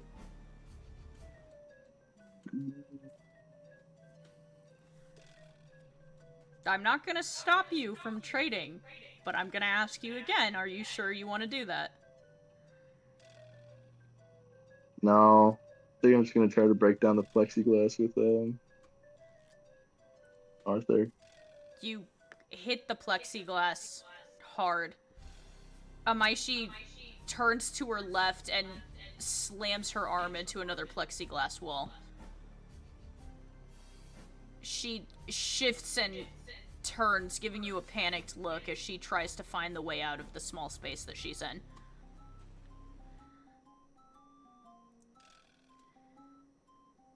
God fucking damn it. Arthur's going Um, to raise Rosada and prepare to fire. You raise Rosada and begin charging her. The hand on the opposite side of the mirror pushes through the surface of the glass and begins reaching for Amaishi. God fucking damn it. Douglas, fucking do something. Douglas turns his hand into an axe and just tries to like cleave into the plexiglass. You try to cleave into the plexiglass. Your hand bounces off the plexiglass and you narrowly miss smacking yourself in the face with it. Oh my fucking god. Amaishi shifts to the right and moves her hand around an edge she didn't realize was there. She buckles to the right and disappears behind what you can only guess is a mirror. The hand swipes the air where she just was seconds before. It begins to retract backwards into the mirror and you hear more giggling. Keep moving, What? we're gonna try and meet up with you. I have an ability that I can no longer use as Douglas. Yeah? It's glass manipulation. Depression. Depression. Would have been so helpful if you'd gone that route. Yeah, can't do it anymore, so. Nope. You hear heavy footsteps as Amaishi starts scrambling. Does Arthur's shot go through the... Your shot hits the plexiglass, and the plexiglass buckles, but doesn't completely shatter. You see God damn. large, violent cracks framing all across it, spidering out. It makes it very hard for you to see through it. The fuck is this thing made out of? Bulletproof glass, Rasada says. Yeah, but you ain't a bullet.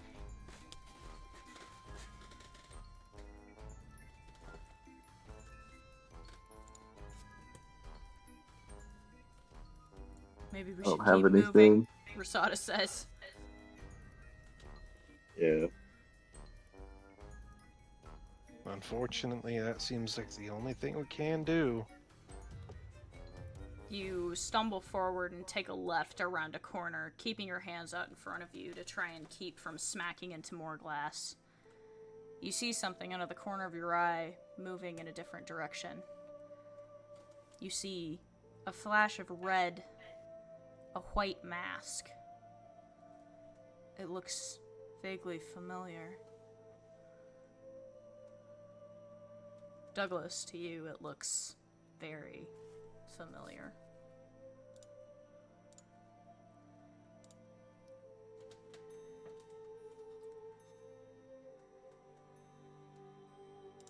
Does it look like him? It looks like somebody you have dealt with recently. How recent is recent?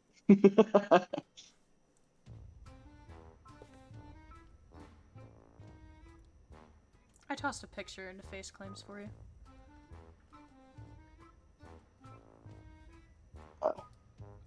It's been a long time since I've seen that face. That fucker.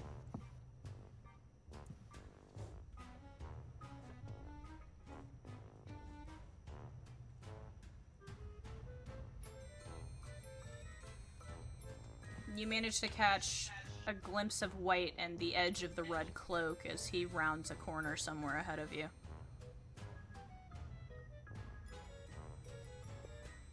Ain't that the jackass you Three Stooges duped? Yeah. Great.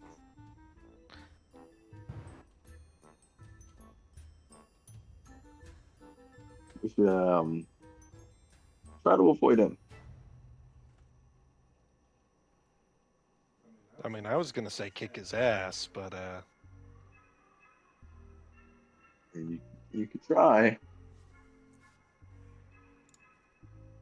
I mean, I sincerely doubt he's gonna be a bigger problem than fucking, you know, the other bitch. Oh no, but still a problem.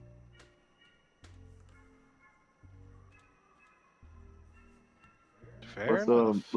Let's just try to keep trying to find a mighty way out of here. You guys stagger your way forward, feeling your way through more mirrors and more walls of plexiglass.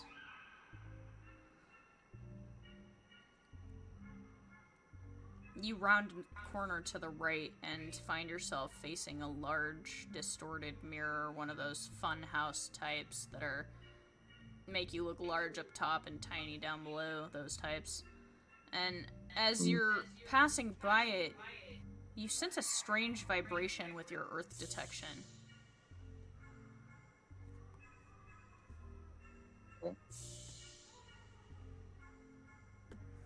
Do you get closer to investigate it? Yeah. You take a step towards the mirror. It appears to be tremoring.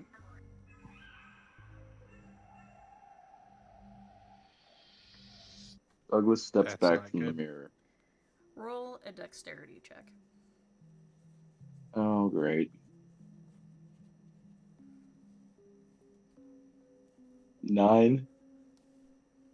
Dear God. Douglas, as you think to yourself, that's not great. You take a step back, and suddenly the mirror shatters. Shards of glass start flying towards you. You are not able to dodge them. Can I at You least will put my be- arms up? Yes, you throw your arms up. You're taking 32 points of damage as Oh my you God. are penetrated by these shards of glass that shoot out like a shotgun blast towards you. Arthur, You're almost you're taking luckily about half of 4 my steps health. behind him. God To damn it, 31. Douglas.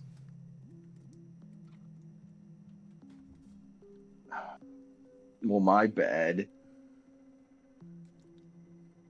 They're trying to Douglas pick out all the pieces of glass out of me. lowers his arms a bit and starts trying to pick out the large shards of glass sticking out of him. Arthur has his weapon raised and he's trying to see if there's any visible threat. You don't see anything. Just a frame that once held a mirror. And more plexiglass.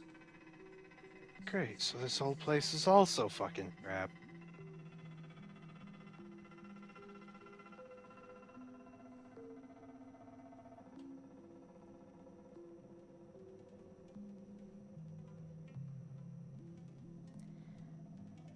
Nice.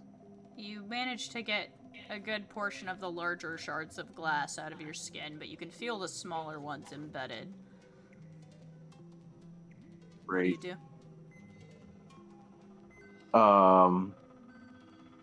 I guess check out the mirror frame. You look at the mirror frame. It's just a frame that used to hold a mirror. Step through it. Nope. No, nothing weird. Nope.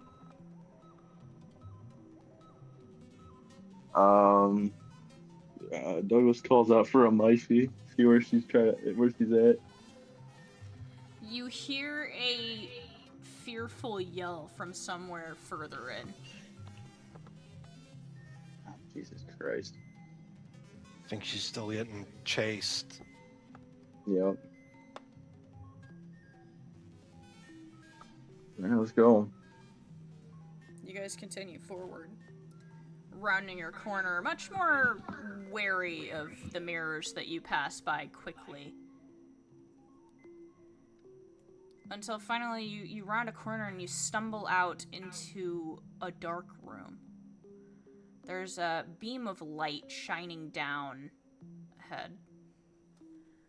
And there's something in that beam of light.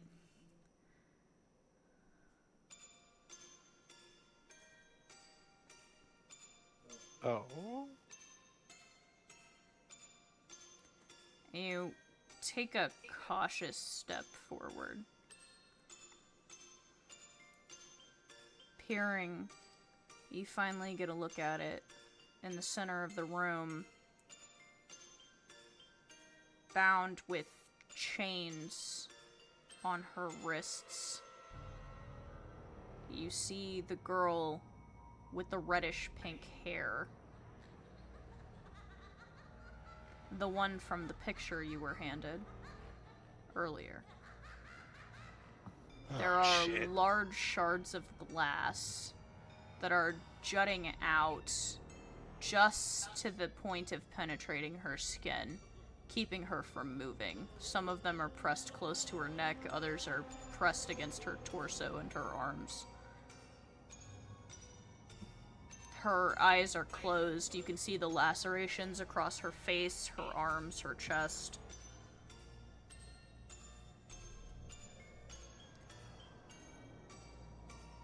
Great. At least we found her. Does there appear to be anything in the room apart from her? As you peer around the room, you notice the walls are reflecting the light. It appears that the entirety of the room is walled in mirrors. This is definitely a trap.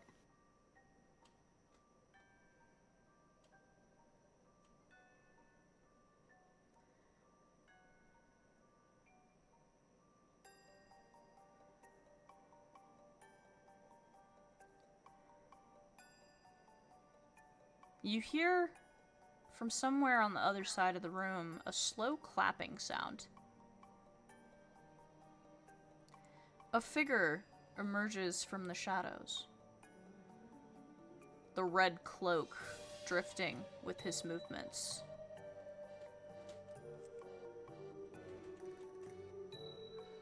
Do I have you two to thank for this wonderful amusement? No, we came looking for you. For me? Are you the ones Yeah. that I was sent to meet with, then? Probably not. How very interesting that we should meet here again, Mr. Ashford. That it is. Would you care to tell me, then, what exactly is going on? I don't fully know what's going on, but we assume it's something dealing with Selma and his crew. Yeah, that's the funny part. I'm pretty sure we're getting, what's it called? I think we're all getting screwed here. Bottom line.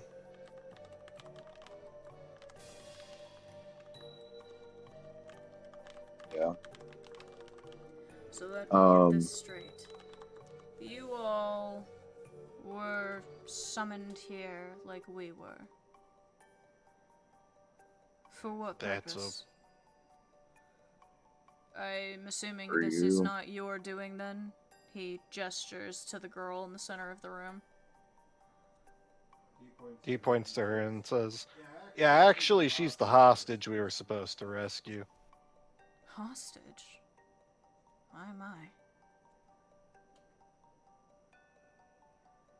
I seem to be caught at an unusual disadvantage. He peers around the room.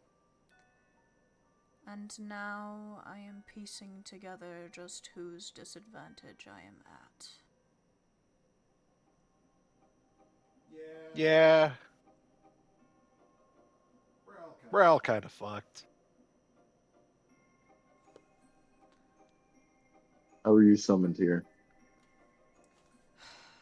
If you must know, my employer received a request for a meeting. Said that they had information they were willing to part with for the right price. The source was vetted. It was good, from our knowledge. My employer was rarely wrong. It seems, he glances at the mirrors around him uneasily, that this is one of the rare cases that he was. Yeah.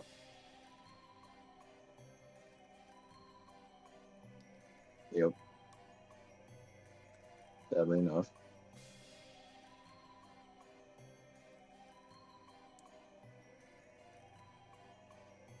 Well,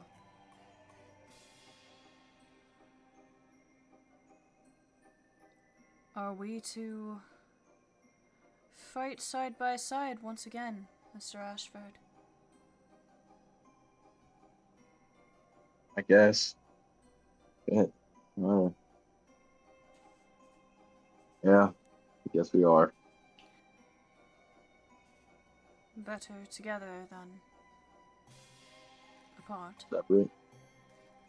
Part also works.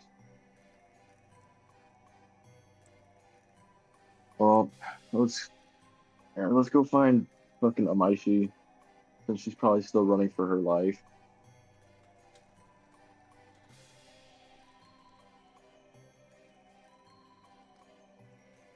You turn to look for the exit, and you see a wall of mirrors.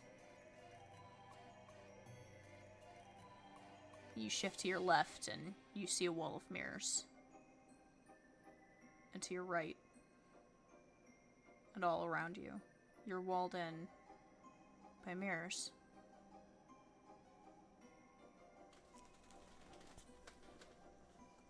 great.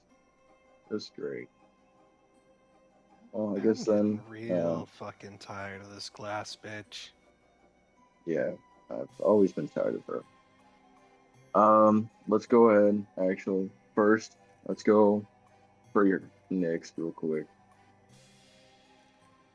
Douglas walks over, sees what he can do to try to free her. You walk over. The shards of glass are sharp. It is taking every ounce of Nyx's strength to not lean in any direction and into one of them. You can see she's pale and sweating and weak. Her eyes are closed. You can't even tell if she's completely awake or not at this point.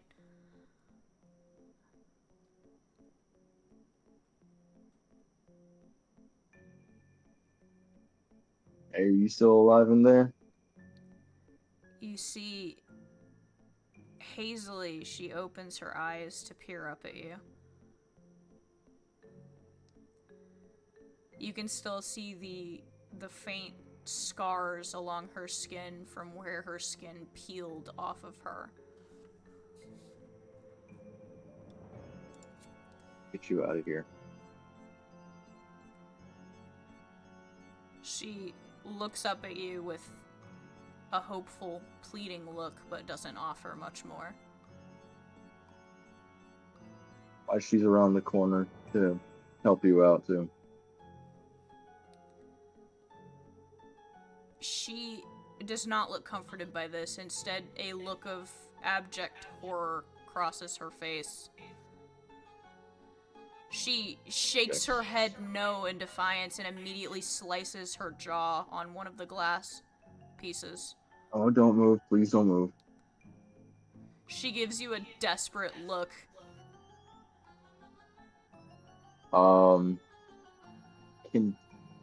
Douglas like somehow like break the glass like carefully to like get rid of the edges? You can Like break attempt them to downwards or shatter the upwards? glass spikes, yes. Alright, let me think. Can I turn my hand into either like Eliza's blade and just make like a notch into the glass so I can like break it off more easily without shattering it? Yeah, I'll allow it.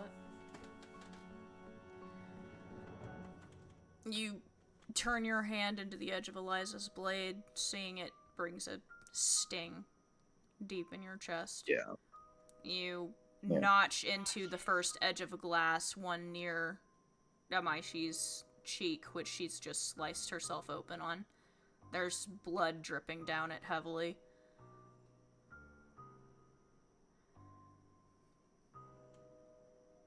Just kind of use leverage to snap it off. You shift and bend and eventually snap the tip of it off. Okay. At least it's not gonna explode or shatter. Normal glass. Nixeris And takes a deep, shaky breath as you do, expecting it to have shattered outward somehow. Douglas continues to do it to the rest of the glass shards. Friend of yours? John asks as he comes over and assists. It's just a person I've known for a long time.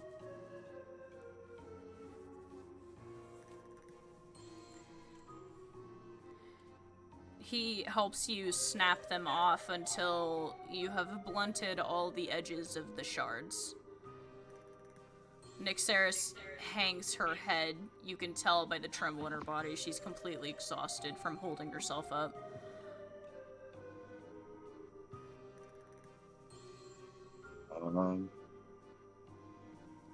Arthur, as they're doing this, you think you catch the sight of movement in the mirrors. Think we got company. We're working as fast as we can.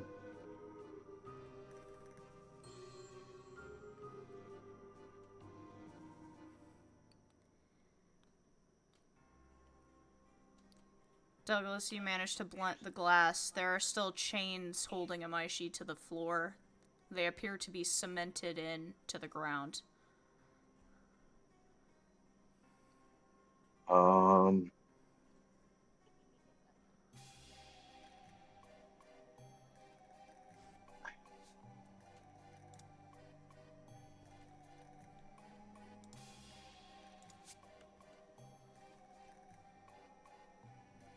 can I use corrosive touch on the chains? Yeah. Not like what's binding your hands, but what's actually like attached to the ground. Mm-hmm. You reach out to place your hand near the base of the chain where it's into the ground, and you begin to use corrosive touch. Arthur, you see a flicker of movement in one of the mirrors. Arthur's gonna ready his weapon and just be prepared to fire whenever there's an attempt. Make a dexterity saving throw. Okay. At least this is something he's good at. I say as I roll horribly. Nat one.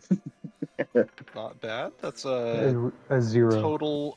That's a total of 18. You said nat 0? 0, god. With an 18, you feel a breeze. A rush of air. You couldn't even register the movement, but you did feel Rasada pushing you sideways.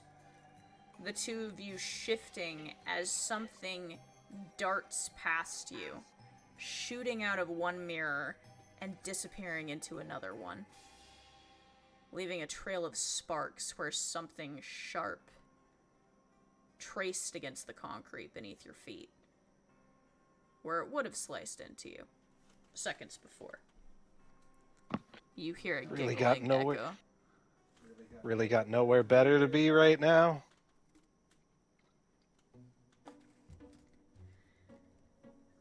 I feel antagonizing her is going to make this worse, John Doe says, looking around impatiently as he tries to help you with the chains. Don't piss her off. You think it'll Yeah, really you get change something. anything? Yes.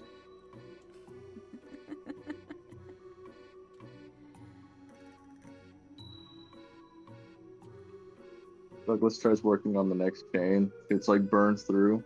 You're trying to work on the next chain. You see a flash of movement. Douglas, roll a dexterity saving throw.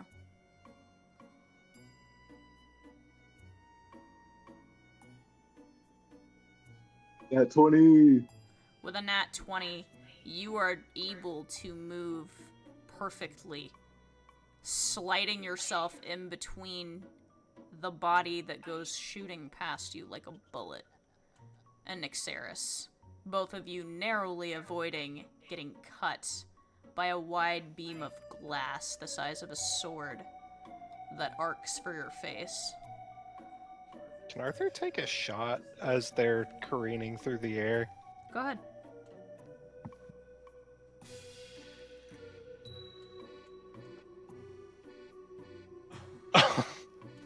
Natural 20. You know what's funny? Mm-hmm. She rolled the same thing. Oh my fucking god. Counter. Do you want me to show you? I also rolled a nat 20. I don't know what you want from me. No, I mean I rolled another one. Oh! Okay, well she didn't. Oh my god, he locked in. Arthur's gonna He locked use in. he's gonna use hang on.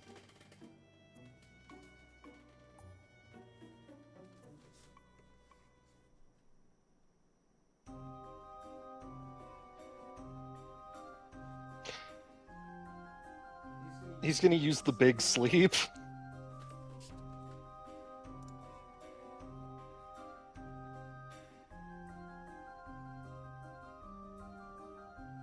find it, sorry. The big sleep. Yep. What the fuck is that? It's one of his proficient adapts. It's Dead Men and Sinners, the adapt version. Oh, there it is.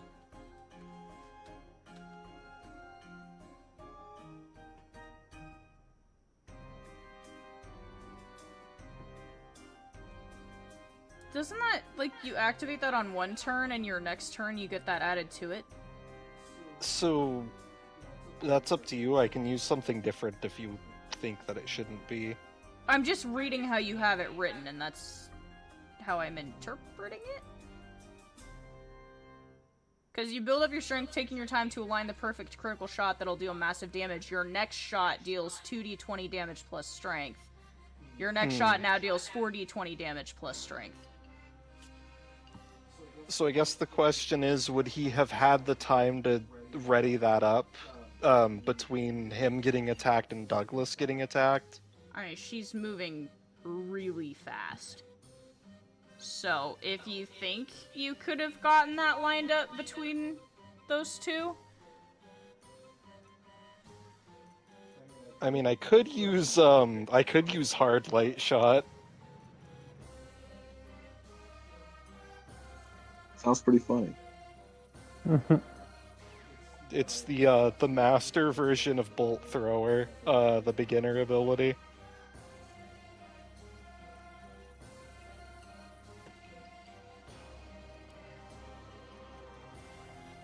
There. And that one actually I think makes more sense. Yeah, it really does. Yeah, that one makes more sense. So Douglas, in like the blink of an eye, as you step out of the way, there is just like, I just imagine everything happening within like a millisecond. Just rainbow colors everywhere. Yeah, so literally, you step out of the way, there's that whoosh of air, and then all of a sudden, Arthur is like aiming the gun, and you don't even see the moment the gun is fired. You just see everything happens. You step out of the way, and then there's a flash of light. Mm.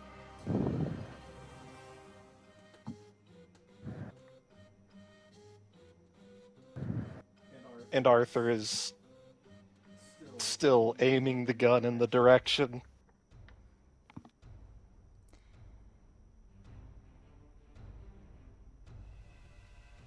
You see that blurred motion of movement is thrown off its course, which doesn't seem to do much as it still darts into a mirror and disappears. However, you do see something interesting. A small scattered pile of broken glass on the ground beneath where you hit her. You should know, kid. There's always a faster gun.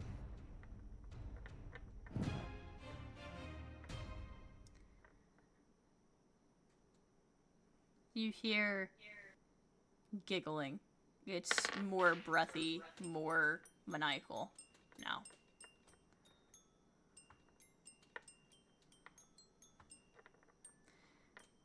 Nixeris shifts in the heavy chains as you rip them free, finally getting the second one corroded enough to be able to tear it from the ground. Oh yeah. She immediately collapses into you.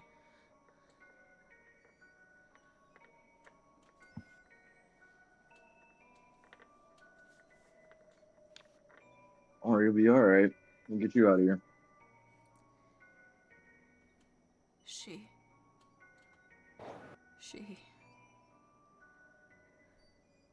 Where is she? Who am I, she? Where is she?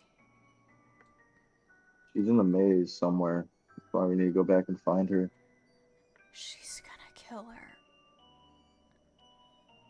That's why we need to find her. Leave me here. She's gonna kill her. Why do you want me to leave you here? I'm no use to you. I'm dead weight. When we got nowhere to run, you gotta worry about dead weight. She leans weakly against you. Useless. You can see the dull, almost colorless eyes staring up at you. You can tell even before this situation, she had little left to give after what Amaishi's done to her.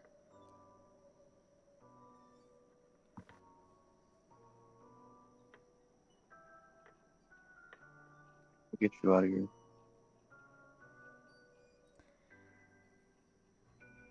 Arthur, make another dexterity saving throw. Alright. Does a 19 hit? It matches. Goes to the defense. Another brush of wind. You feel your coat get sliced. He's gonna use...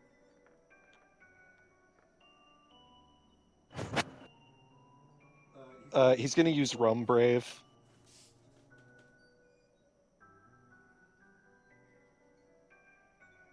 Okay.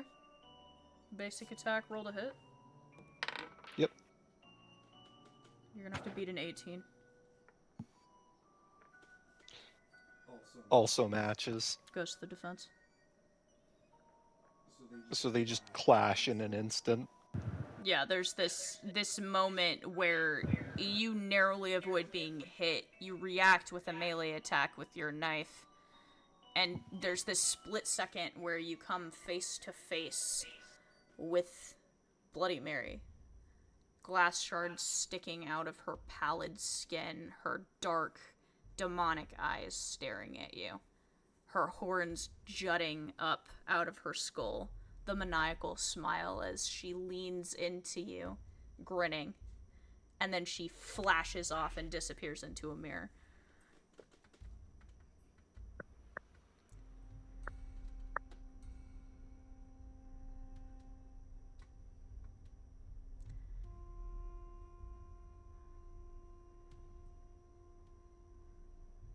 If we do not You alright, find a way Arthur? out of here, we're gonna fucking die, John Doe says to you. You can hear the composure in his voice beginning to break. You know, John, for all the time we spent together, it was the first time I ever heard you curse. It's the first time I have needed to. Fair enough. It is the first time in a long time I find myself at a complete disadvantage with nowhere to go. This is true. And Jane is somewhere in that maze.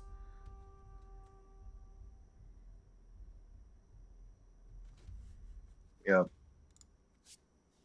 Yeah, we need to get these people out of the maze.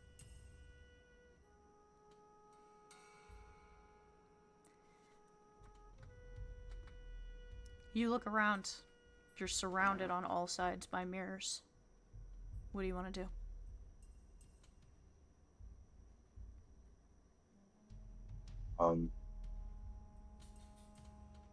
I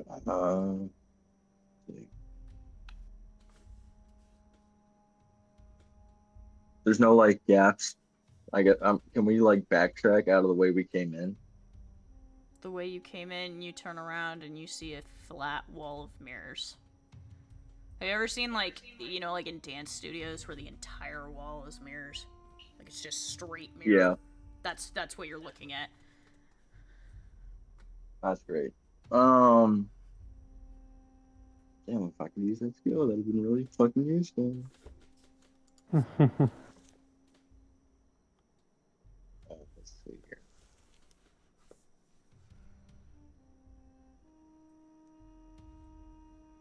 Predwin, you and Lunala are standing outside feeling more and more concerned.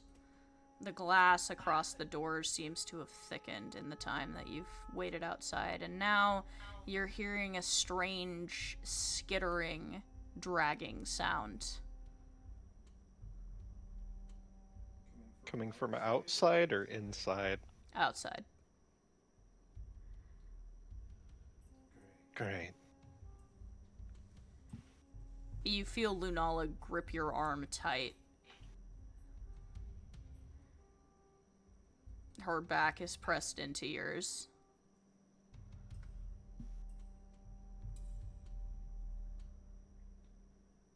Pridwin's just trying to keep close and keep an eye on the direction that the sound seems to be moving in.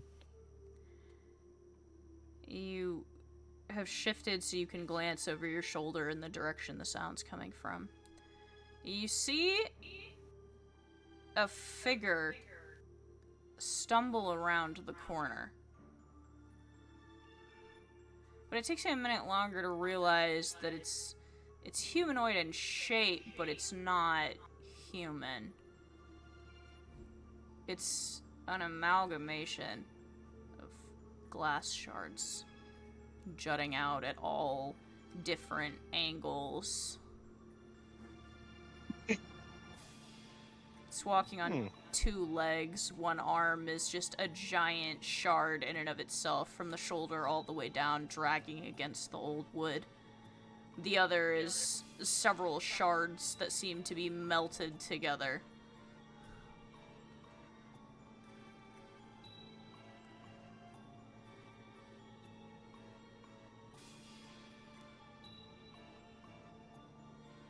Really starting to think that staying with the group might have been the better call. It immediately begins dragging itself towards you.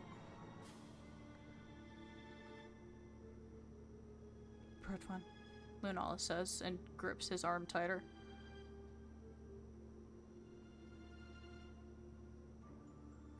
It's alright.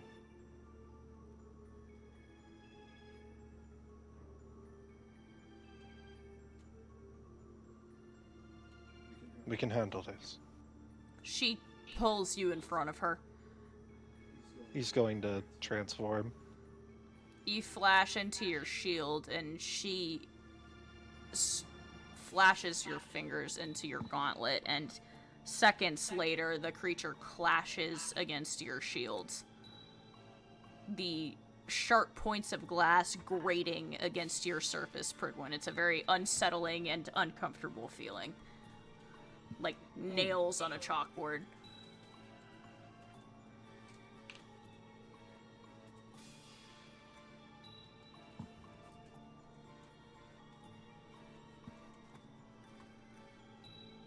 Does there appear to be like a central body to this creature, or is it just kind of Yes. vaguely humanoid? It appears that beneath all of that glass, there appears to be flesh that this glass is stuck into.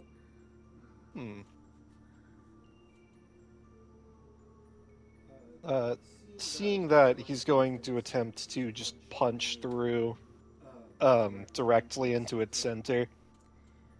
Moving as one, you and Lunala make a punch directly into the center of this creature. Glass begins to go flying. Back inside, Douglas, you and Arthur, Nixeris, and John Doe are stuck in a room filled with mirrors. What do you want to do?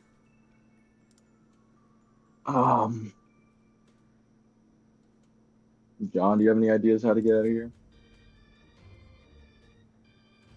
No.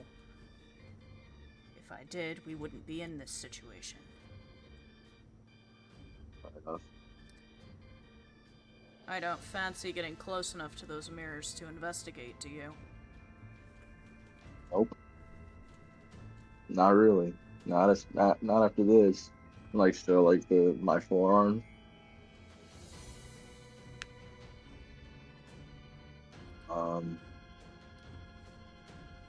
You hear It's more like shooting. giggling. An image appears on the far side of the room within the mirrors. Her body lithe, hovering. She tilts her head, the glass shards jutting out of her skin, reflecting in the beam of light. What's the matter? Don't want to play anymore? No, I've wanted to play with you since the first time I met you.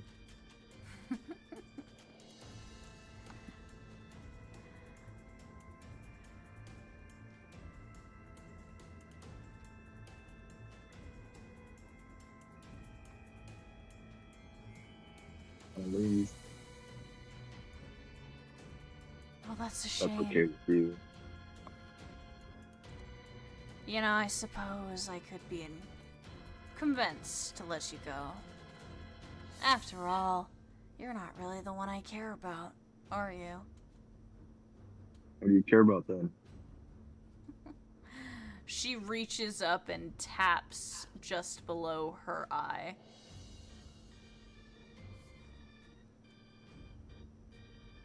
Why her? You mean she didn't tell you?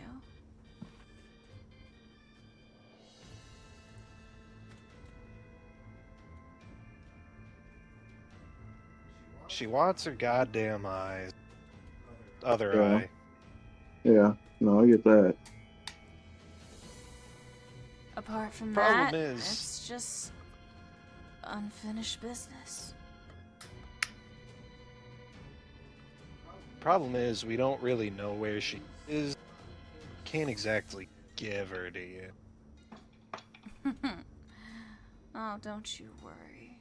She'll run by a mirror any moment now, and I will make my move. Until then, that gives us a few more minutes to play. You know what? I have a question for you then. You have a couple minutes, what you say? You We wanna send Selma talk? around.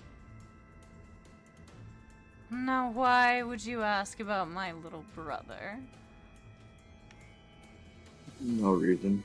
If he's Well, he might smart, be around. he'll be miles away from this place by now. So he was here? Who's to say? It's not like he listens when you tell him to do something. Oh, I know. Little I know he brothers, doesn't. what can you do? Nothing about him. Not a damned thing. But the only reason why I ask is because I haven't finished business with him too. Unfortunately for you, I have no reason to help. No, I know. I'll make sure to tell him that you, send your regards. Oh, that's sweet of you.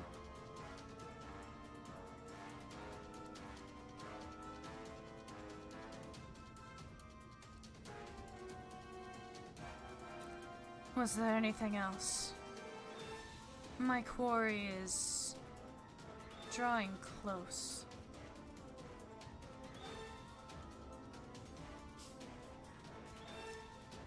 Yeah, No reason. your aim fucking sucks. No, you, I like.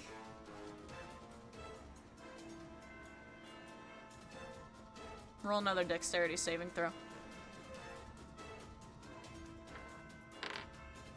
Alright. 16? Match. Oh wait, hang on. That was, you said dexterity? Yeah. Okay, so that's +5, so that's 21. Okay.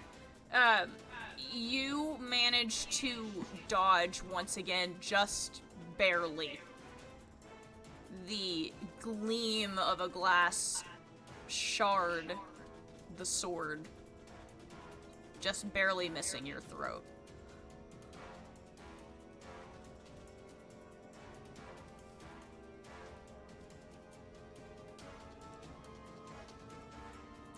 You know, I'm kind of disappointed.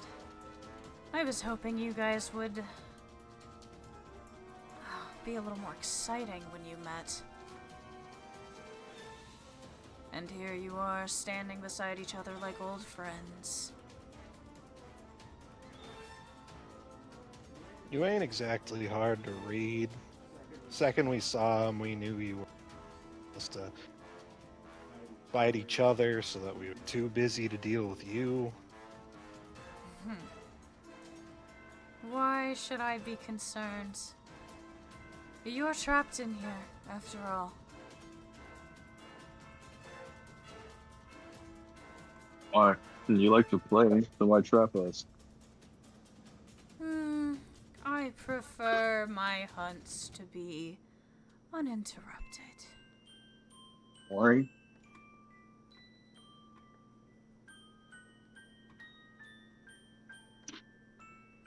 Sounds pretty boring to me.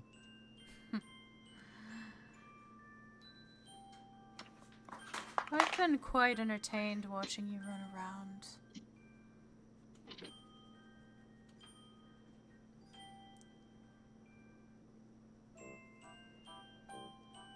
Even more so with all the little ones.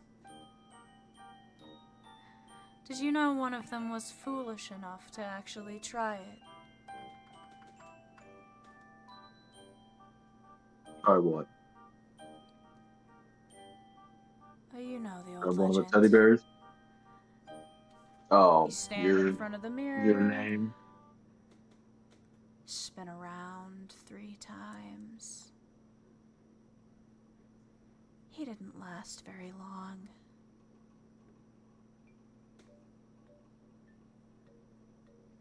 They always seem so surprised.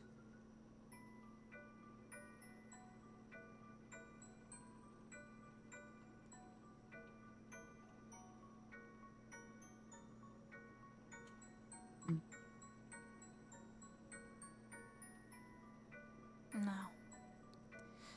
I have places to be, and an old friend to reunite with. But you guys do enjoy my little room. I built it special for you. Yeah? Just for us? Of course. You can look at all of your failures, all the mistakes you've made, and the thing standing in your way most. Excuse me. And the image flashes out of the mirror. Can Arthur take one last shot at her? Mm-hmm.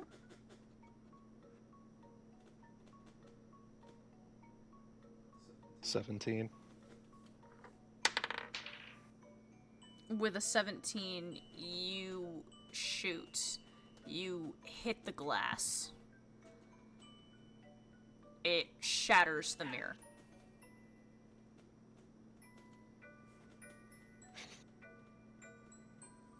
Behind it is the solid frame of the mirror.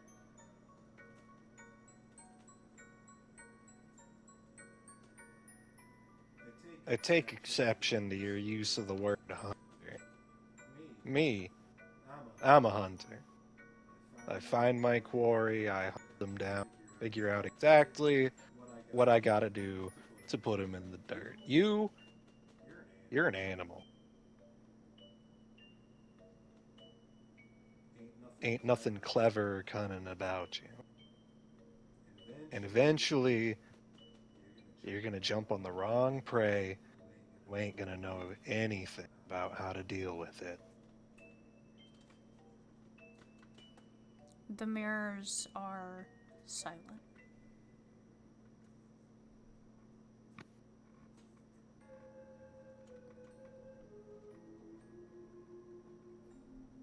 You all are still in the same room. One singular mirror out of all of them has been shattered. What do you want to do?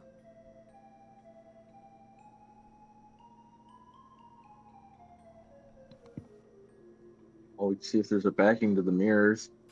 Try to break through them.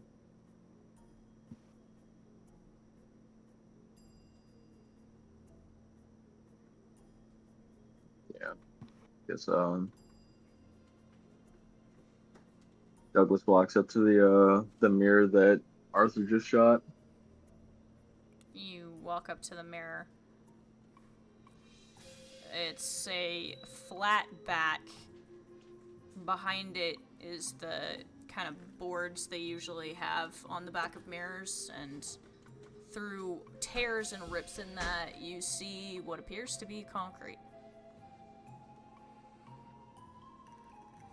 Great. Um, Arthur, I got some bad news. It looks like there's fucking concrete behind the mirror.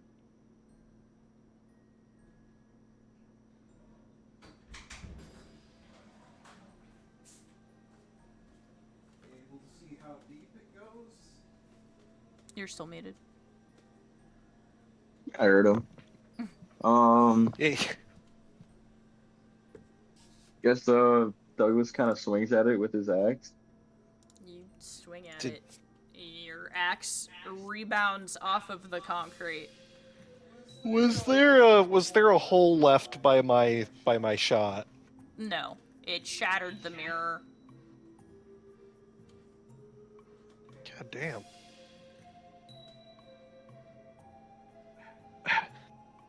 He looks over to John and he says, "Hey Santa Claus, you got any bright ideas?" No. I don't believe I do.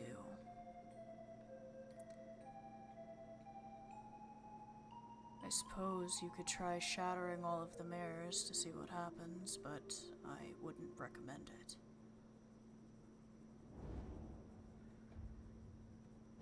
We Yeah, got it's nothing probably better just to do right concrete now. on all of it.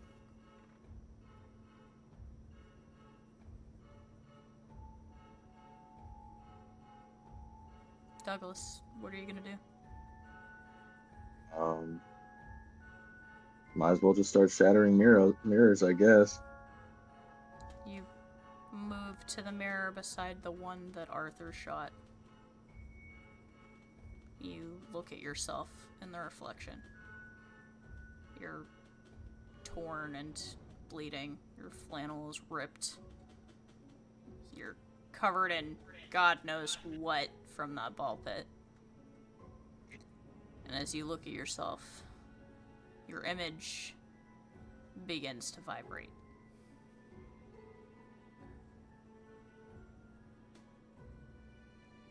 Douglas steps back and like prepares to like defend or dodge him. You take a step back anxiously, and you notice the mirror next to it begins to vibrate. And the one beside that. And the entire wall. The wall behind you. The wall on the other side.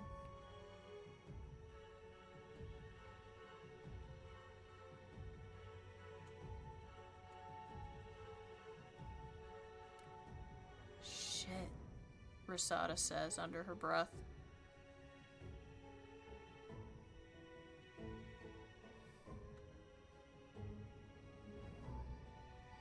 What?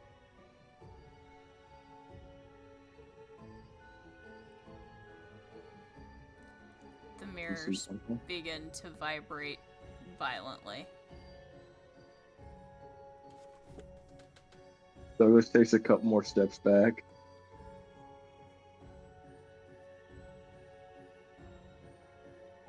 Arthur, you're standing there with John Doe, the girl, and Douglas in the center of a room, surrounded by mirrors that are all beginning to vibrate.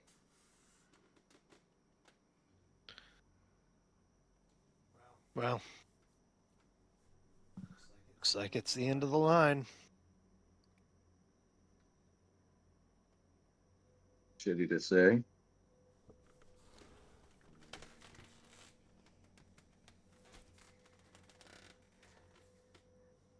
If you are able, John Doe says, I would recommend getting into your weapon form.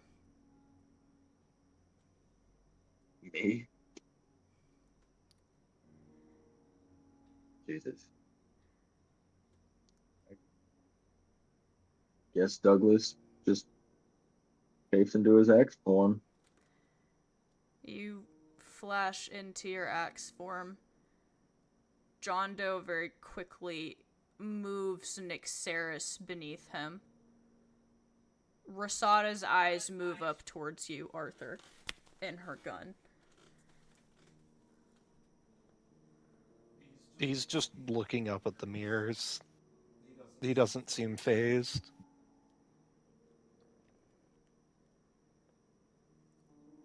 There is a violent explosion of stimulus from every single side of you. And things seem to move slowly as suddenly glass shards burst from every direction.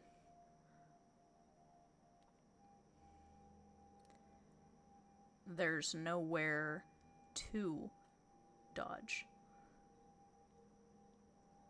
They come at you from every side.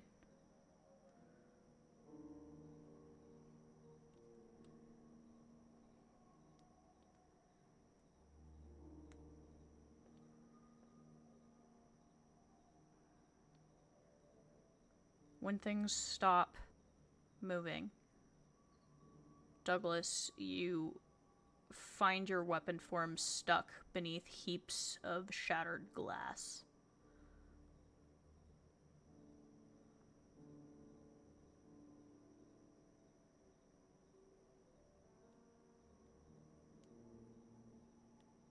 Okay.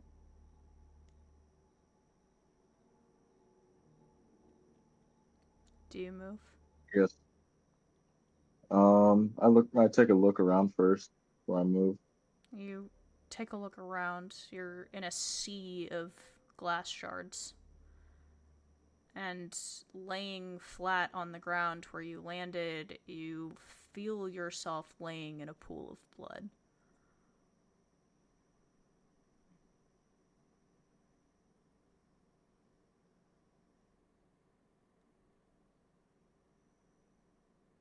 Try to take a look at the blood that's around me.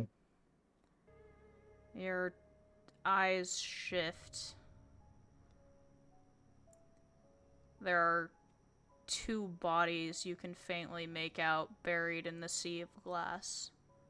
The blood is trickling from one or both of them.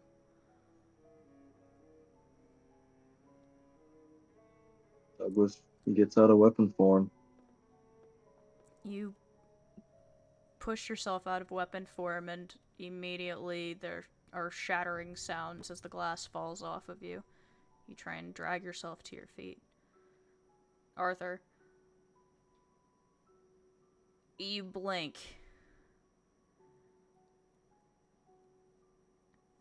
You look around. The room is dark. Even the bulb from the light has shattered. And you feel something pressed against you.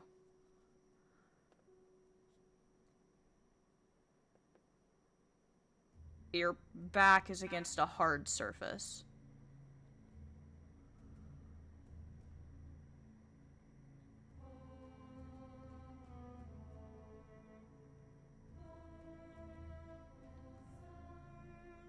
You still alive?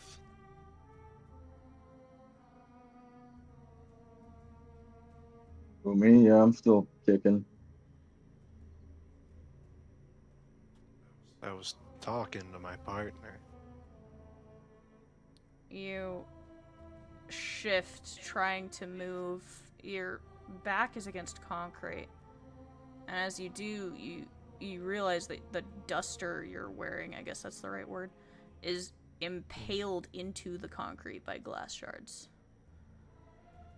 And your arms are cut, your shoulders in several places, but you don't feel a whole lot of pain from your chest down. There's a body pressed up against you, and you realize that you've been pushed into the spot where the mirror was broken before.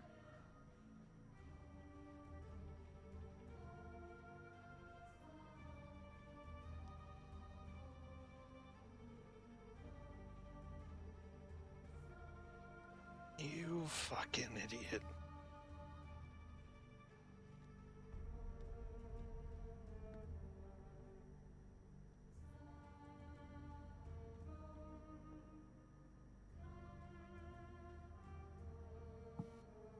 Douglas, you glance in the direction the sounds are coming from, and you can make out two bodies pressed tight against the wall.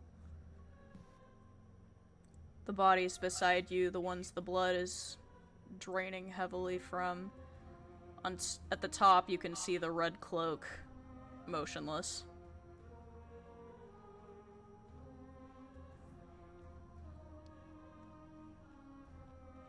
Oh man. He tries to pull around the cloak. You grip at the cloak and try and pull, and you hear a faint gasping sound. It appears he's laying over top of Nyxeris. She lets out a shaky breath, her eyes wide.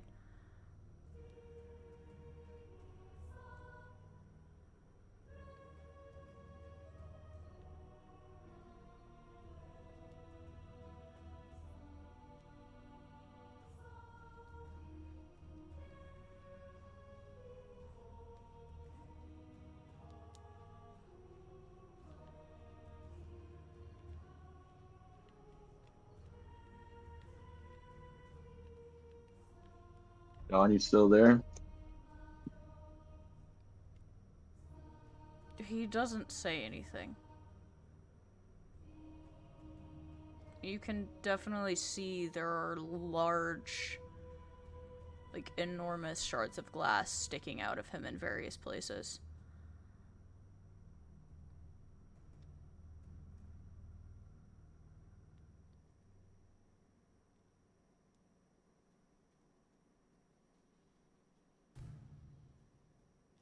Kind of try to shake him.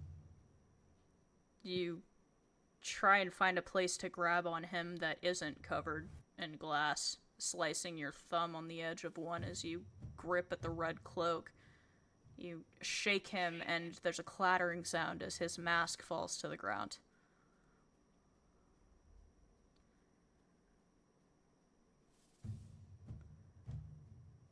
You get a look at him, at his face for the first time, and you see a kid. Can't be more than 17, 18 years old. And he looks, for the most part, human.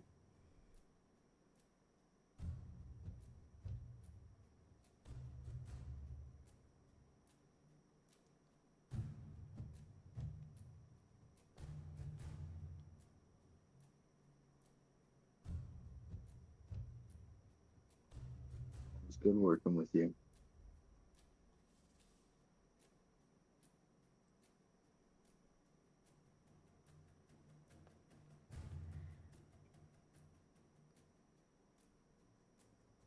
Douglas like bends down and picks up his mask. You pick up John Doe's mask. It's familiar. Just a simple, yet very well-made mask. The rabbit ears poking up the top, where they emerge through the slits in his hood normally.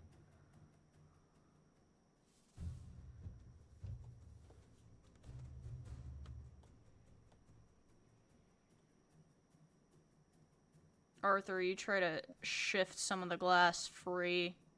Your duster's very caught.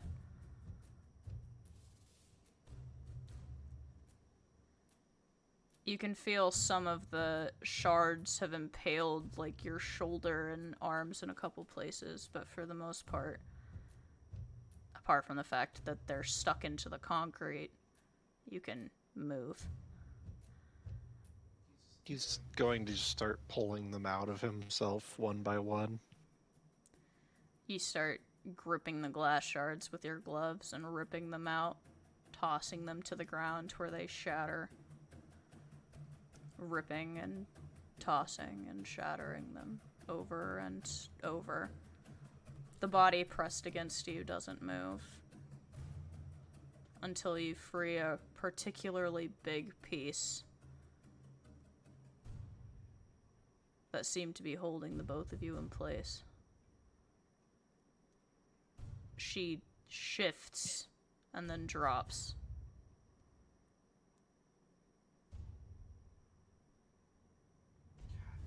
Damn it.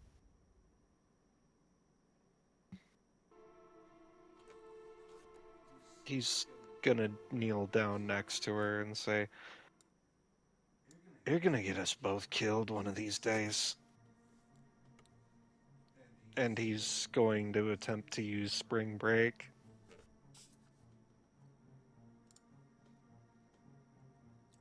Roll.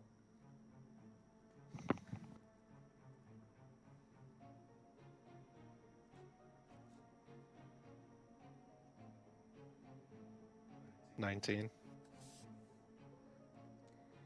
With a 19, Rosada lets out a shaky breath that leans into a cry you haven't heard her make before.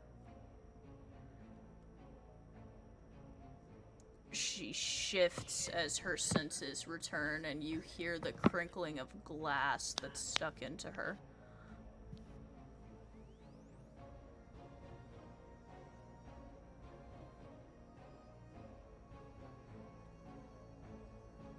Her fingers dig into you, feeling for purchase on something.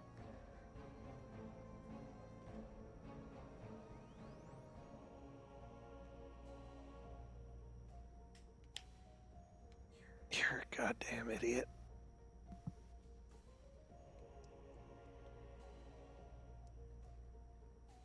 She coughs and drags her fingers, digging her nails into your arm.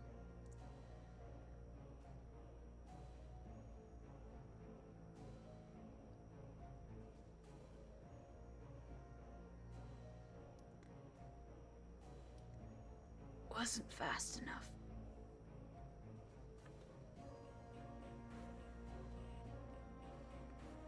I would have been fine. Bullshit. I would have been better than dead. Bullshit, she says again and spits out a mouthful of blood.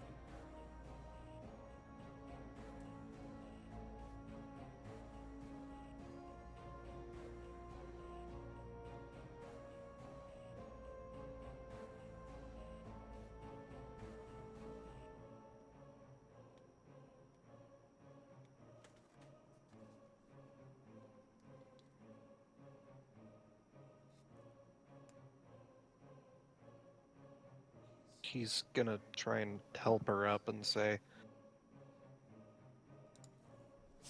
"You gotta stop throwing yourself in front of me.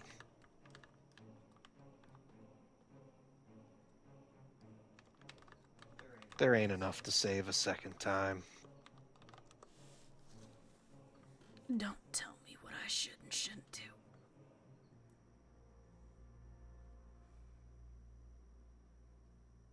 I ain't done a lick of good my whole life, but if I can keep you breathing, god damn it, I'm gonna do it.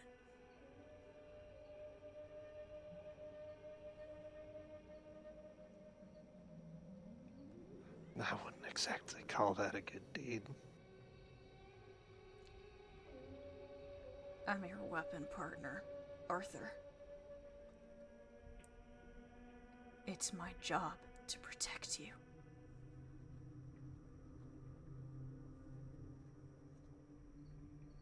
But you ain't no good to me, Dad.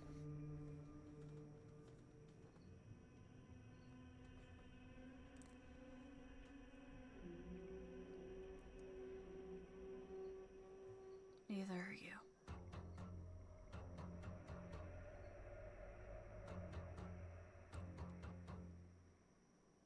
And I ain't living in this fucked up, godforsaken existence without you. Suffering right beside me.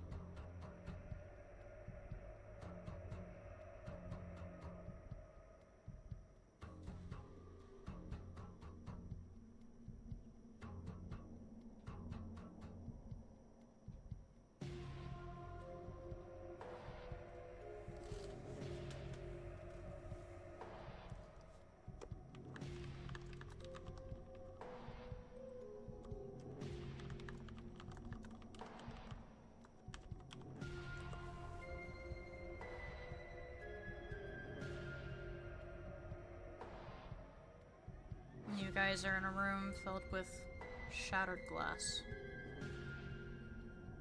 surrounded by what appears to be concrete on all sides.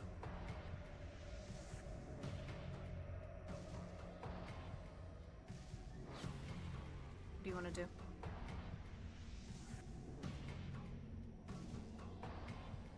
Concrete on the floor, the ceiling, and all four walls. Appears to be.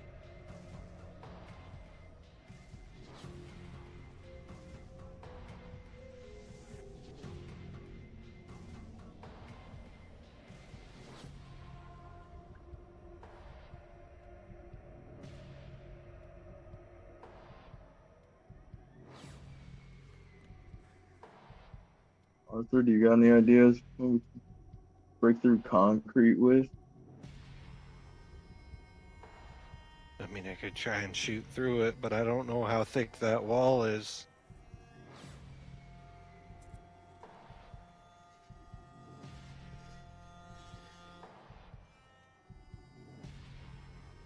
Yeah, I don't know.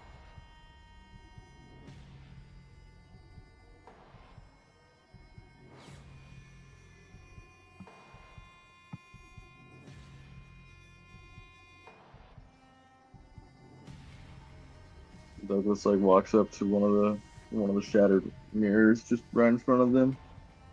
He turns his hand into his axe and just gives it like like a hefty swing, trying to like go at it from like an angle, trying to chip something off. You give yourself a hefty swing and slam into the concrete, and you notice something. The spot where you hit, there's a strange mark where your axe hit it. A dark one. And it begins to sizzle. And then it begins to burn. Douglas steps back. You take a step back as the wall in front of you melts. Superheated until a sizable hole crumbles in front of you. The edge is still red hot.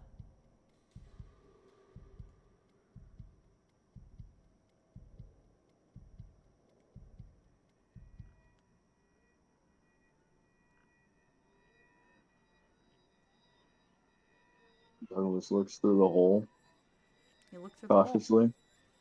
It appears to lead back into the maze.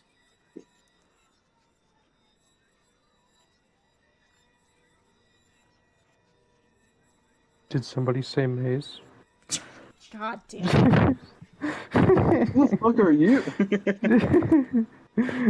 Mazakine, how did you get here? Breaks through like the Kool-Aid Man every fucking time. Yep. That's actually how the hole was formed. Yeah. You just walk through it. A perfectly maze-shaped hole slowly burning through the Perfect fucking maze-shaped hole, and then he just like evaporates out of existence. He burned Like it with the passion mid-sentence. in his heart. Like passion in his heart, yeah. No, he just Yeah. like he walks through the hole and then just fucking like he's like, oh hey, I heard mate, and then just fucking evaporates. Turns into a cardboard cutout again. God damn it. No clips through the floor.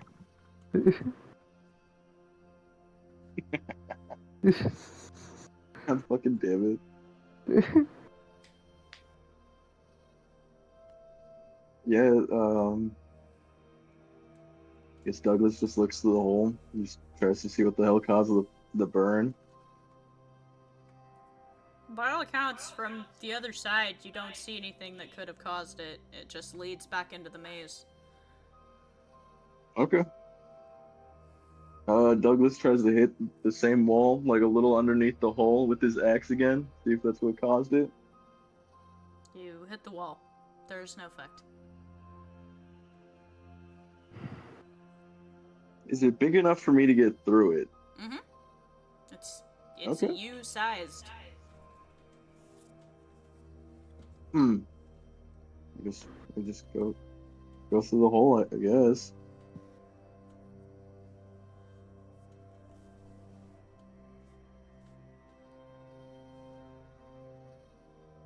Yeah.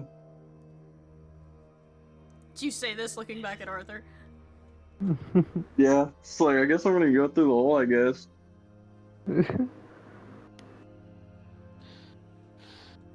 Yeah, probably the only way to go. You push yourself off of the wall, Arthur.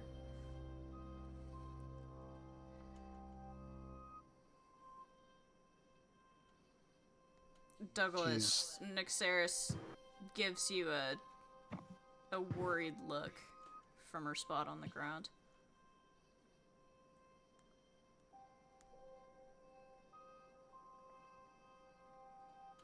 You want to come with? I'm gonna slow you down, you know. I don't give a fuck. I can't walk, Douglas. I can carry you on my back.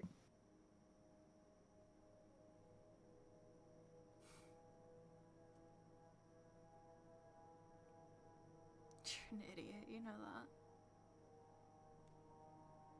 Been told that many a time. Not like I'm in any state to fight you off, I suppose.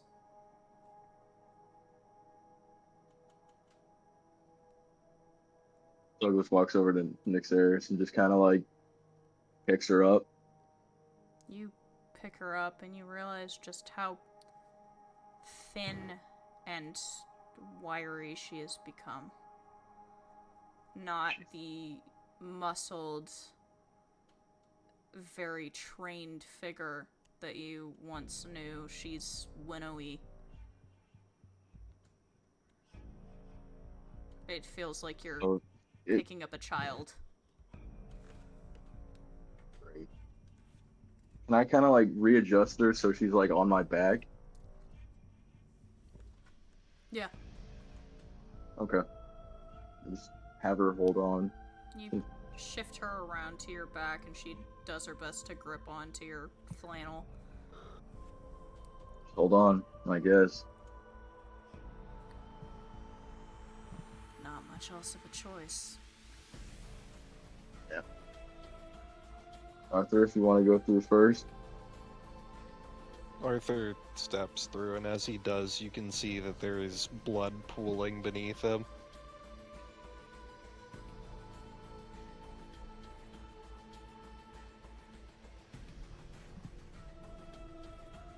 The gun also appears to be bleeding somehow. We have to get out of here. Rasada's eyes appear in the gun looking at you, Douglas. We knew what this was when we came here. I know.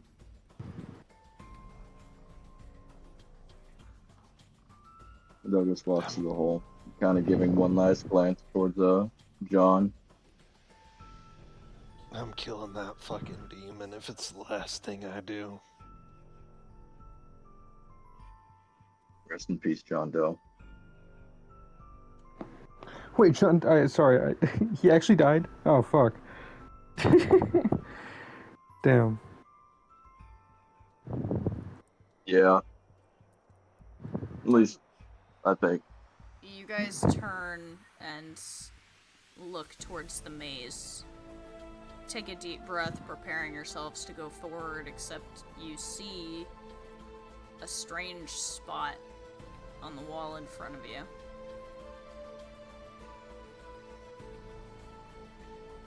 And then it begins to sizzle. And it begins to burn. Super hot. An awful, horrible smell. Until a human-sized hole is burned through the wall.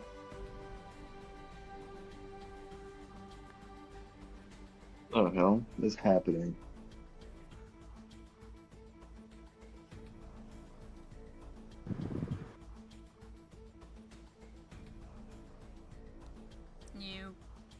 approach it. Yeah, with caution. You carefully walk towards the hole in the wall, and you peer through, and it looks like another room. Apart from the maze, it looks like a completely different room entirely. Hey, Arthur. Looks like it's a passageway to another room. We go through here, or do we try to find a Maishi? She's probably already got her. She wouldn't have left us alone if she didn't think she'd get what she wanted. Oh, you're right.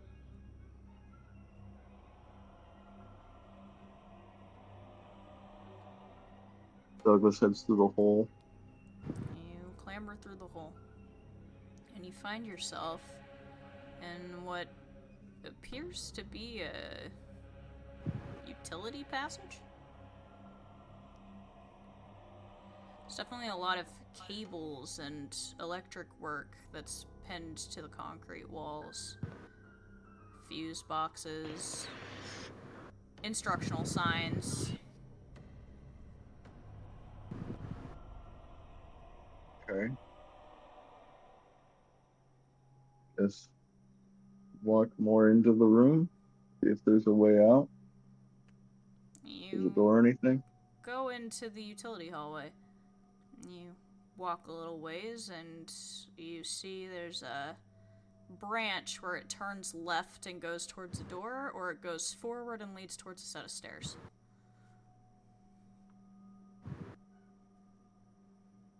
Up or to the right, Arthur?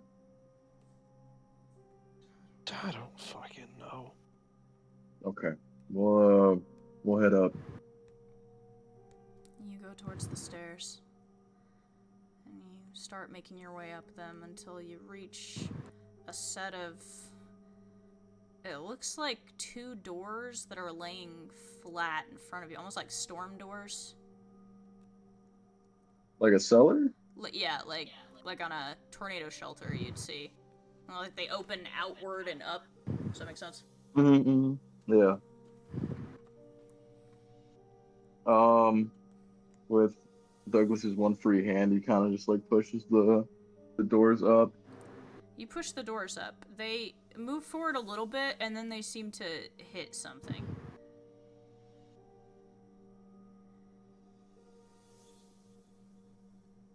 Mhm.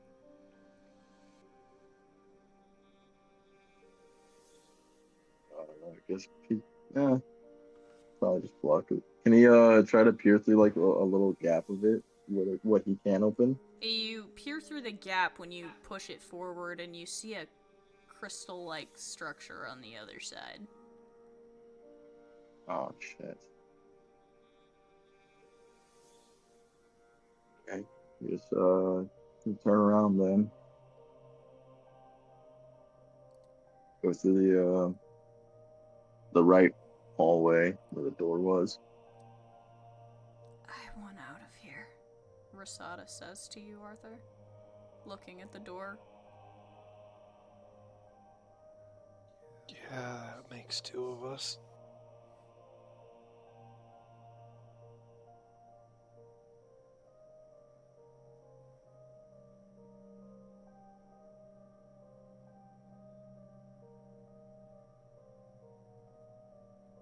You turn for the hallway, or do you mess with the door some more? He's gonna Uh, keep following Douglas. I mean, guess I could. How big is the gap? Is it big enough for my hand to fit through, or no? Mm-hmm. Yeah, you get Okay. about like 3 inches of space before you hit the glass. Can he like slam upwards on the door? See if it like Sure. roll like a strength or something? Mm-hmm. I'll let you roll strength. Okay.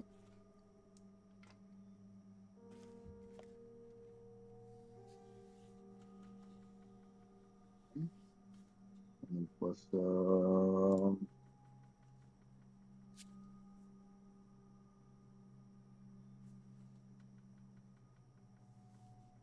plus 3, that would be 19. Okay, with a 19, you brace yourself and slam upward against the door, and they hit glass. And you do it again. And you hit glass again, but this time they give a little. You hit it a third time, and Can you I hear a put cracking Nick's sound. down? Mm-hmm. Okay. You set Nick's down on the ground in the hallway and go back to the doors.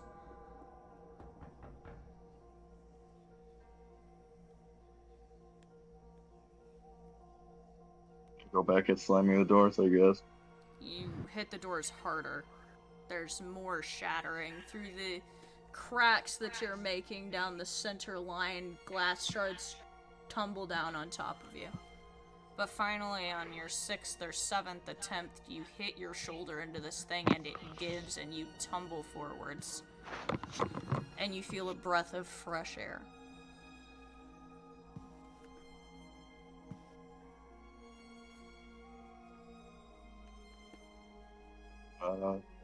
Just Douglas tries to regain his feet and try to look around You after seeing if any more glasses in him. stagger on the shattered glass on the steps and clamber your way up, and you see the pier around you. You hear the carnival rides, you see the neon lights lighting up the darkness, and you hear the sound of fighting somewhere out there.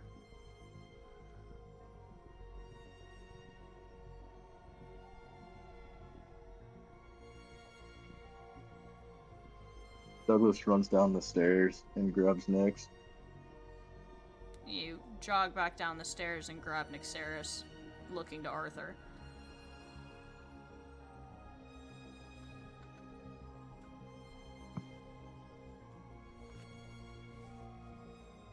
I got the doors open if you want to come up with.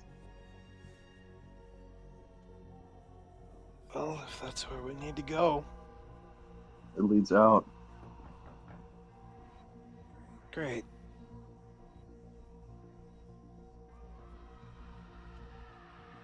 The two of you clamber up the stairs, slipping and sliding on the broken glass, and force your way out through the storm doors and up onto the pier. You hear the angry crashing of waves around you. You look up and you see the sky has clouded over with fierce-looking storm clouds. They appear to be crackling with electricity.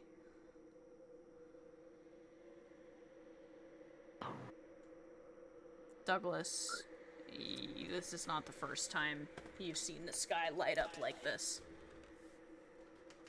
It's not the second time you've seen the sky light up like this. Oh.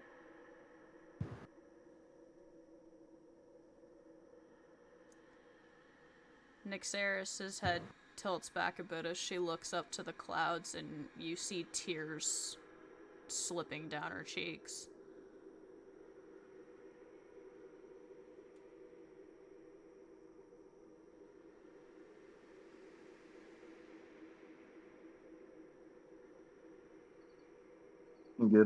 I get to a safe spot where there's no glass around, and I put Nick's Ayers back down.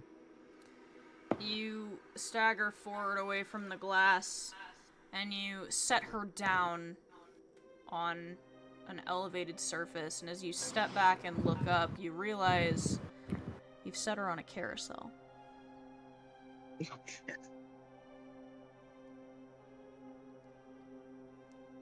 Immediately, you hear the words ringing in your ears, as fresh as the day as I'll set them to you.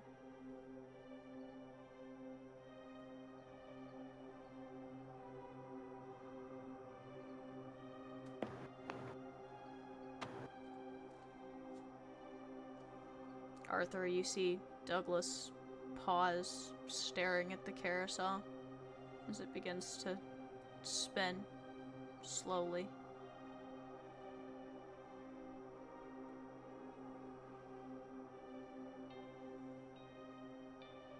We need to keep moving.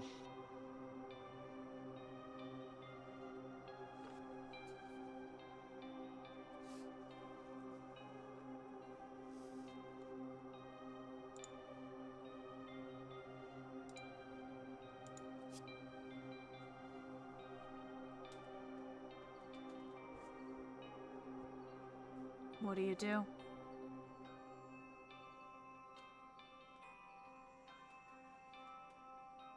Douglas takes a moment.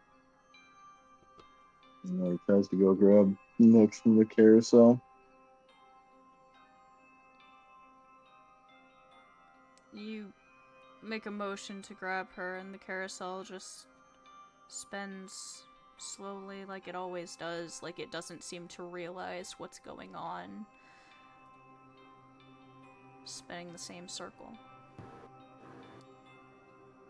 Somewhere in the distance, somewhere on the other side of the fun house that looms up behind you, there's a brilliant flash of lightning, and the pier shakes violently and then stops.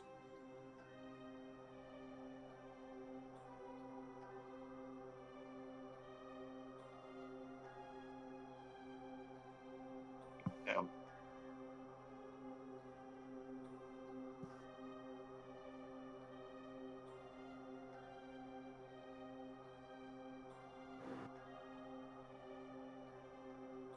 Pridwin, Mm-hmm. you let out a shaky breath. Lunal is clutching the gauntlet close to her chest. You look down at the shattered creature laying beneath you. Glass shards sticking out of it, blood pooling beneath it. This is the third one that you've killed. And that's when you feel the electricity. It's thick in the air. It's thicker than anything you've ever felt before. It seems to be accumulating in the clouds above you. And then without warning, like a cannon, it shoots down a beam of electricity somewhere on the far side of the building in front of you. The pier shakes violently under your feet.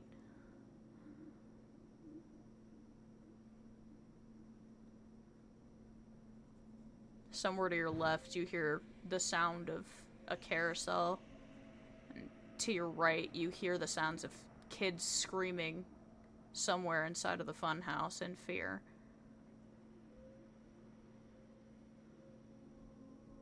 The trembling stops. What do you do?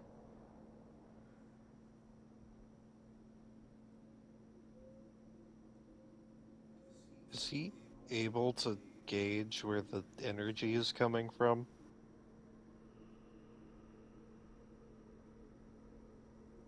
You can tell where the lightning impacted. That can't be good.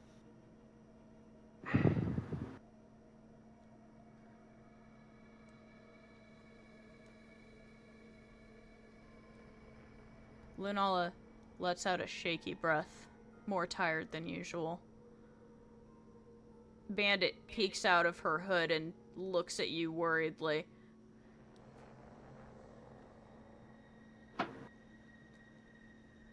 He chitters angrily and gestures in the direction that you guys came from, the direction that he knows the car is.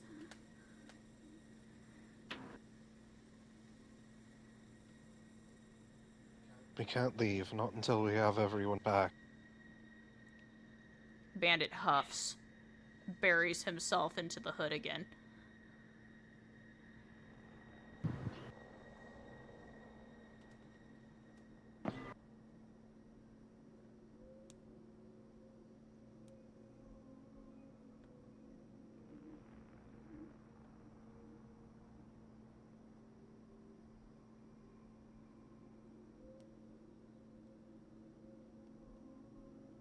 Maybe the two of you should go.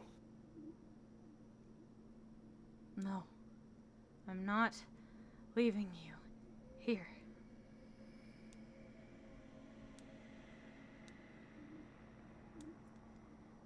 Besides, how do you expect me to get across the 40-foot gap?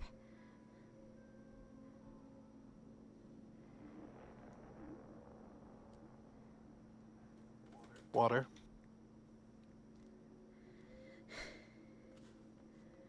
That's fair, I guess. I'm still not leaving.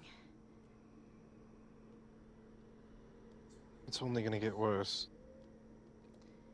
Yep, I know.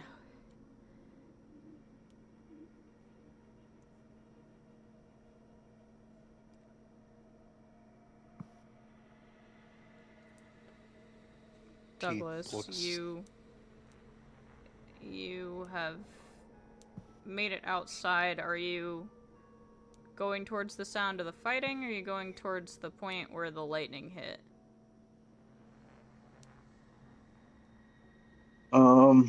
Douglas will take another look at the carousel with Nick kind of just spinning around it, and then he'll move towards the lightning.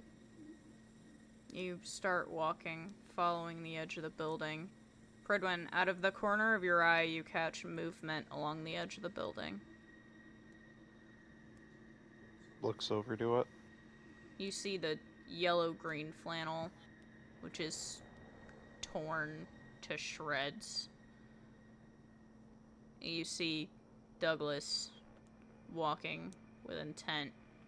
And you see Arthur behind, who is bleeding with every footstep. Douglas? My God, you two look terrible. Yep. What the hell We have happened a down there? lot of glass.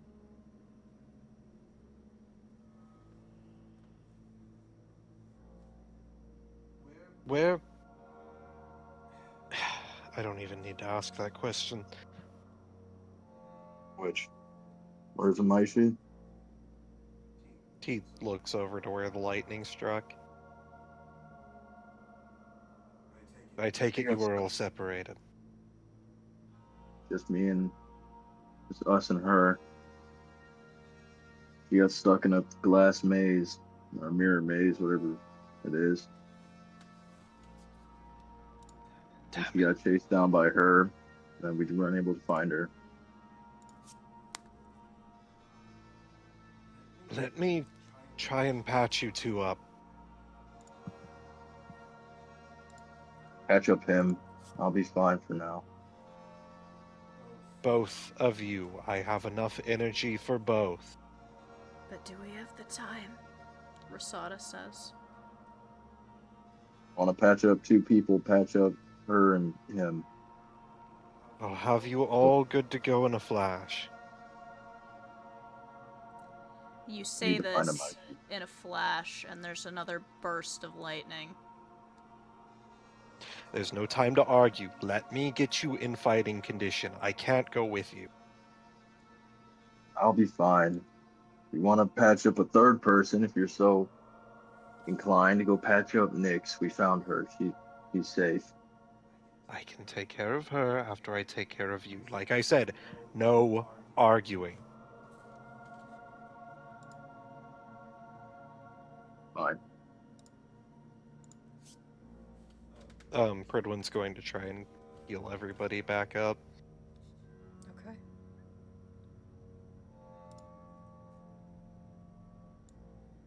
What are you using?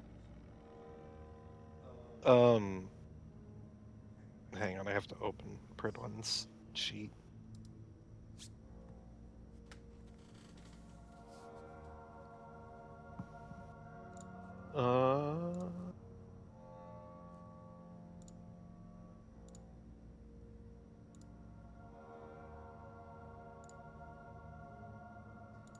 He's probably just going to use incandescent lantern, the master.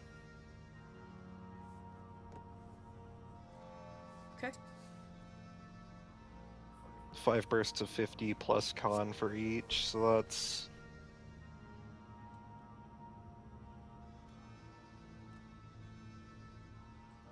76 points of HP per burst.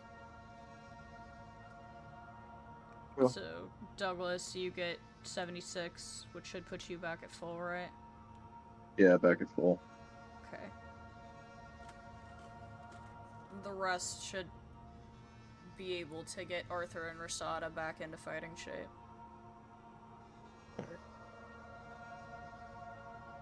And I'll say the leftover could be used towards you and Lunala and anything you incurred.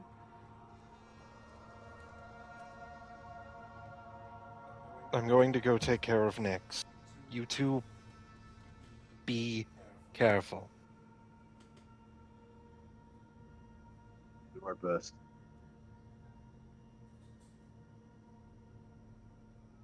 I'll try and get back there as soon as possible, but I need to make sure that I can get Nyx to safety. Please do so.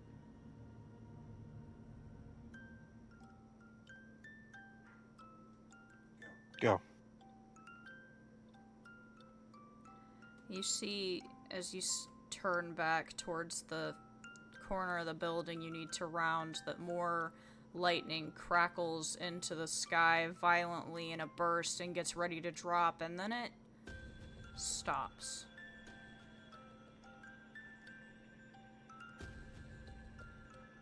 It stays built up in the clouds, crackling and spidering out along the dark, cloudy edges.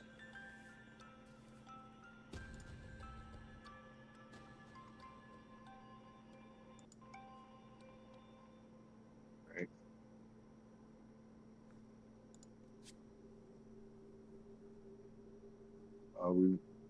Once I'm healed up, head towards like the initial point. You pick up the pace. You make a move, darting around the corner. Find yourself back in the main open area of the pier in front of the funhouse. And you see Rika standing out in that open space. Around her, the pier is damaged, where it's been struck by lightning, the wood singed and blackened.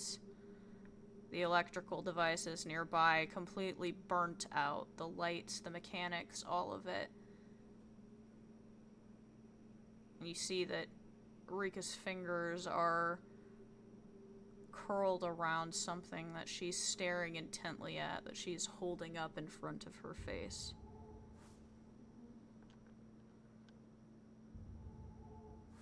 You see the sharp grin on her face.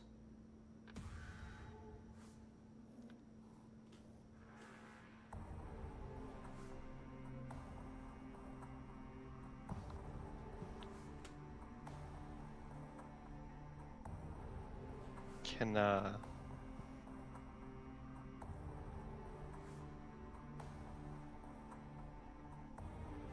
Arthur ready up the big sleep? Yes, I'll allow it.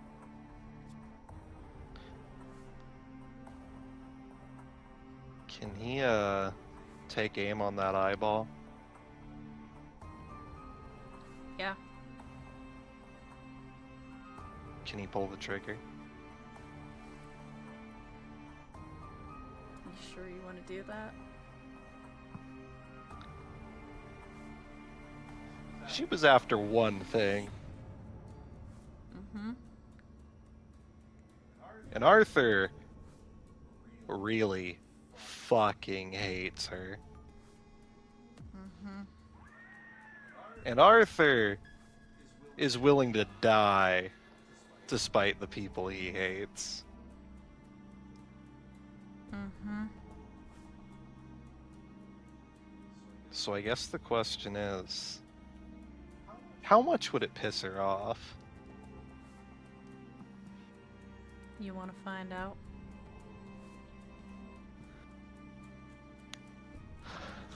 Pull the trigger.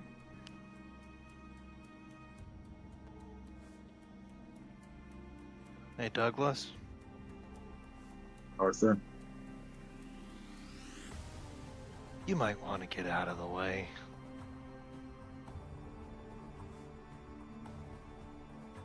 Douglas moves out of the way. And, promise you'll kill that pink-haired brat for me. Before you can Will do. answer, I rolled a natural 20.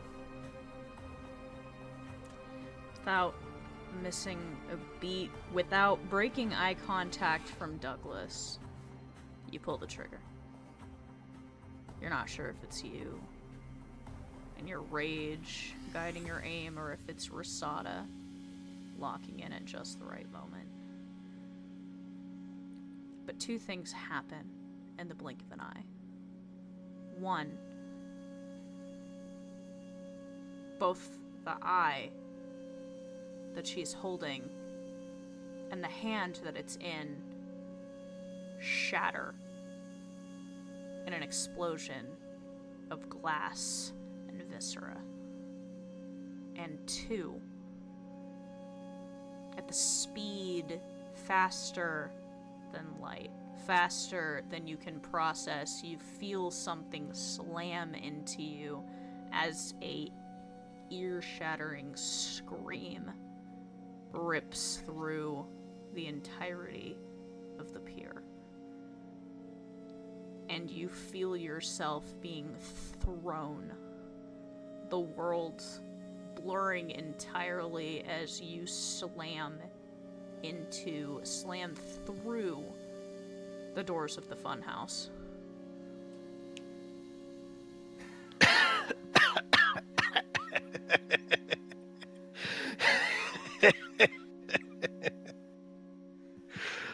What did I tell you, kid? Always a faster gun. You see the figure standing over you. Nothing but a black shadow.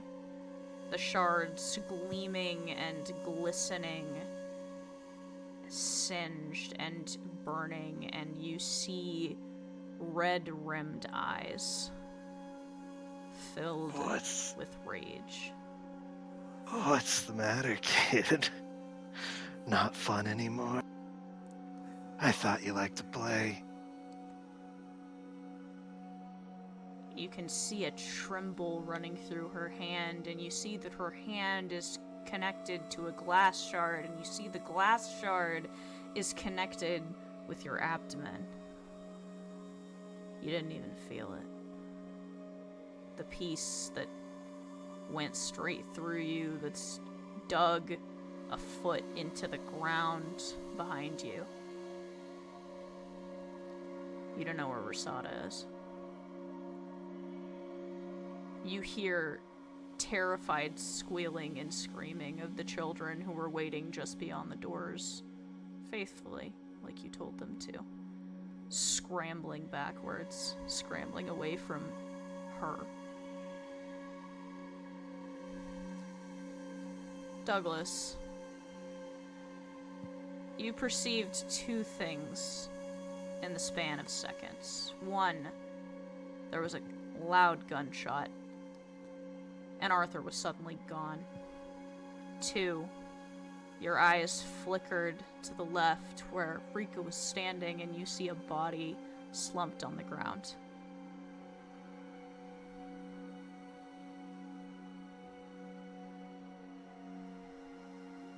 Douglas runs over to the body. You run over.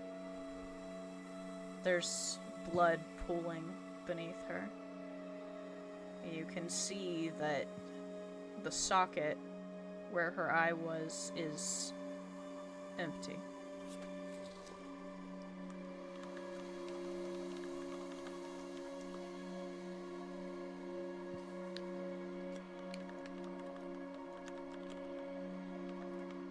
Where would Douglas, like, I guess, essentially guess Pridwin would probably be at, like, the carousel next to Nick's, right? Mm-hmm. Douglas picks up Maishi and runs. You go to pick her up. Her body is limp in your arms.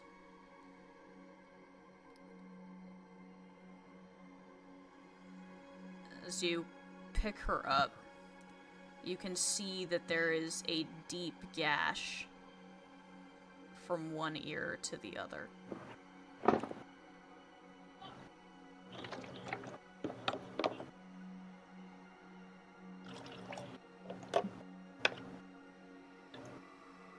Oh. And you see a shadow looming over you. You look up, about 20 feet away, standing on top of a food service tent. You see a familiar figure.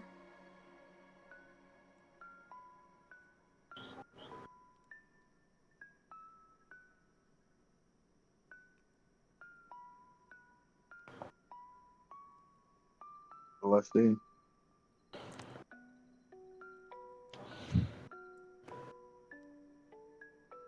He's a little hard to recognize at first. His hair's dyed. He's wearing a flannel.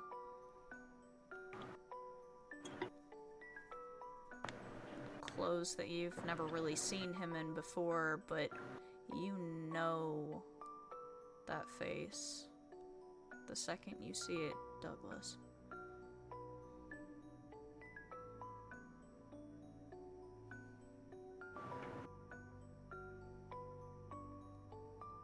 It's Soma.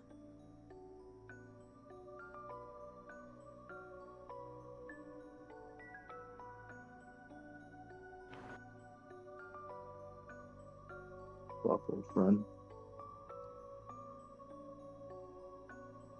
He is staring down in the direction of Rika, his sister. And he says,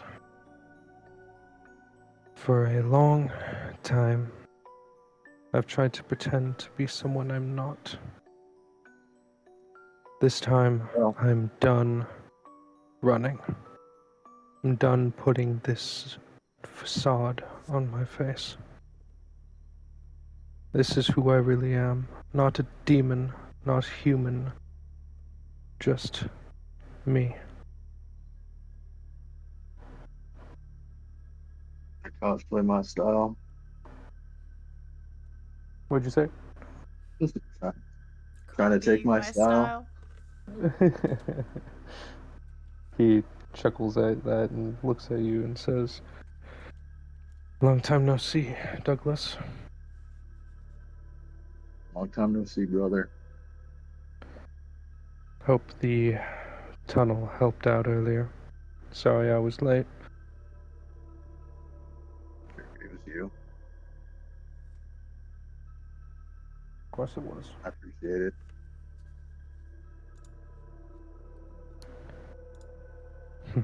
He looks back at Rika.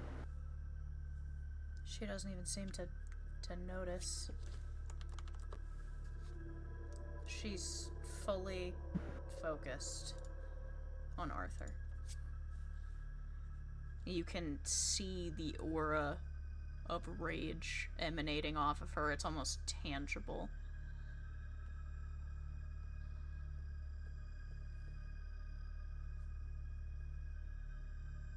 Got your ego hurt, sister.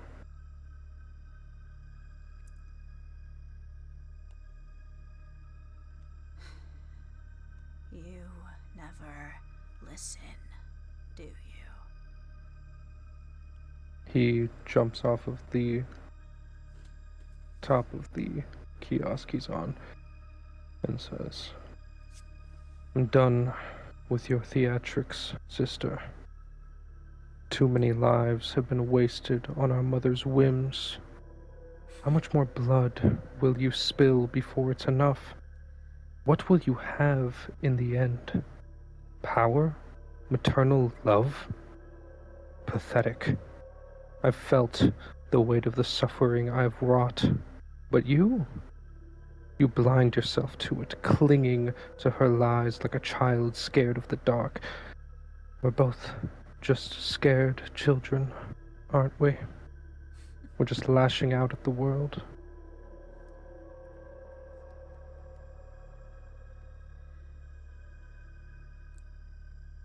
Funny how your tone changes all of the sudden. She drives the glass shard deeper into your abdomen, Arthur, and pushes off of it, turning towards Soma. Enough. The cycle ends here. Does it? What do you plan to do, baby brother? Because as far as I'm concerned, you already made a deal. And you know what happens when you make a deal, right? Well, I'm known to be the runt of the litter. I tend to break a lot of rules, don't I? So what? You gonna fight me? We gonna duke it out here on the pier? Brother, sister? Family quarrel? That's not your style, Soma. After she says this, does he hear them? Oh yeah, I'm sure. He's gonna listen.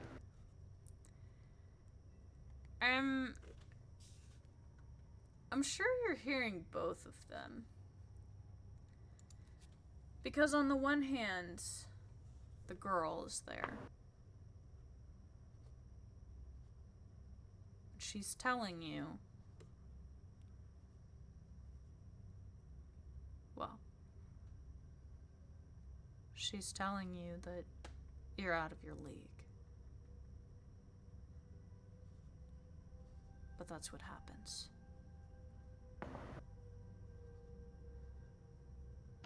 At the same time, you have that other voice. That voice, angry and goading, telling you to leave. Telling you that you already have your deal. And fuck anybody else who gets in the way of it. You put in all this work and all this effort, and what have you got to show for it, Soma?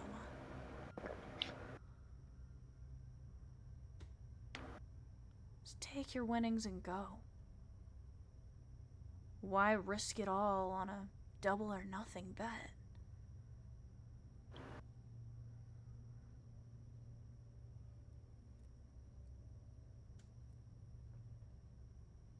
He looks back at the fun house where the children are, and he looks back at Rika. I can't contend with you. Not in a lifetime. But I can make you regret ever coming here. Is that so? I'm sorry to beat you to the punch, but your buddy in the cowboy hat already did his best at that.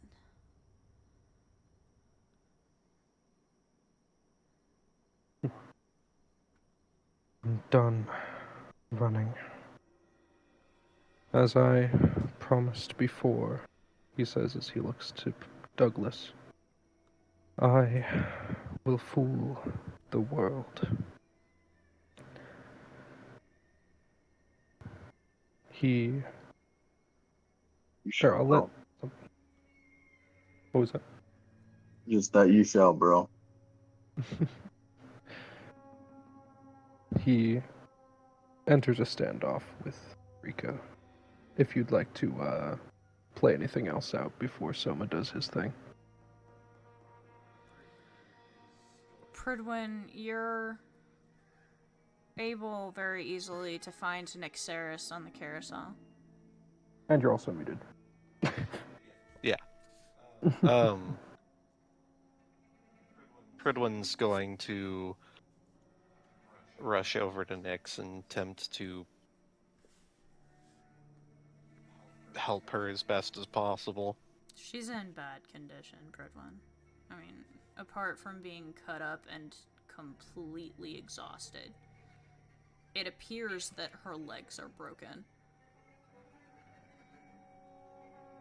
I mean, this Oh dear, is you are...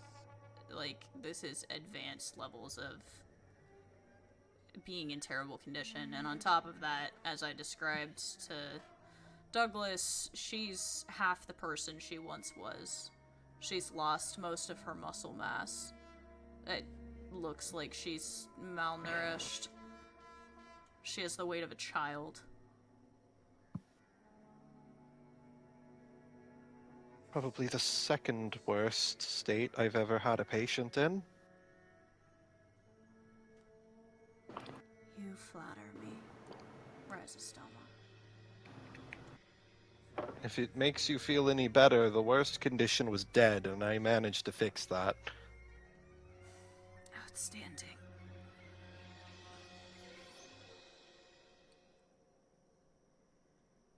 Take it easy. I'm going to have to splint your legs, and then, well, the healing process isn't going to be pleasant. You feel a hand on your shoulder.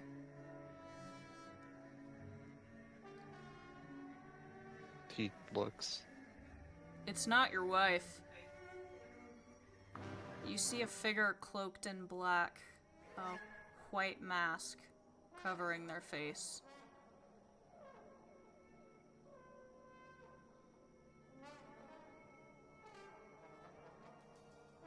The mask looks vaguely familiar to you.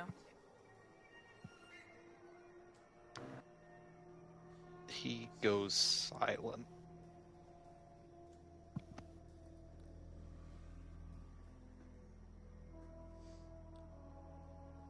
Slowly, the hand reaches up, grips the edge of the mask, and pulls it down. Sadie gives you a weak smile.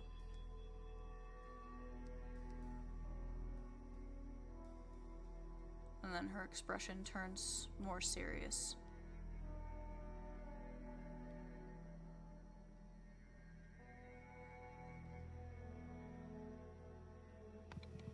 Pridwin looks back down and says, "You shouldn't be here."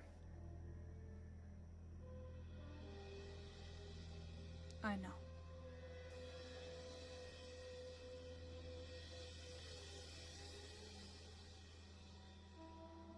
And yet.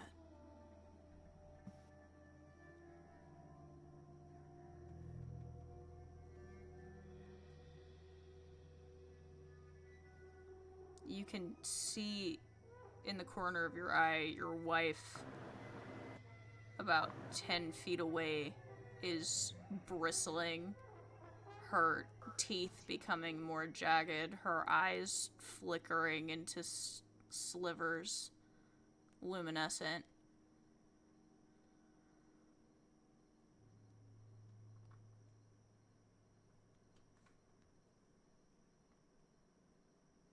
Sadie's grip tightens on your shoulder.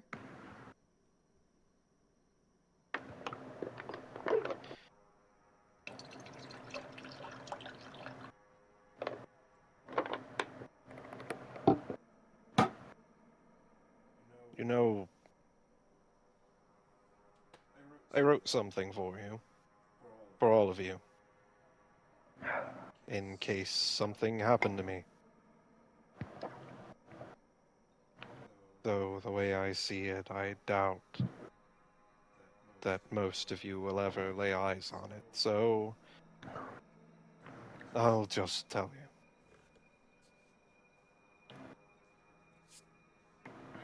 It was a pleasure meeting you. I swear to you that I did not break that coffee table on that night. I also beseeched that you keep Soma out of trouble.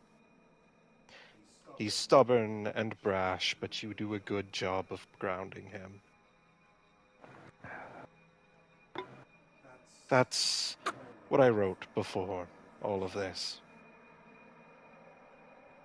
Now I only have this to say.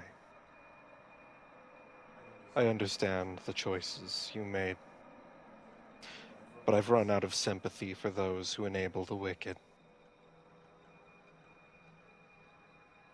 So unless you have something very important to tell me, I beg you, please leave.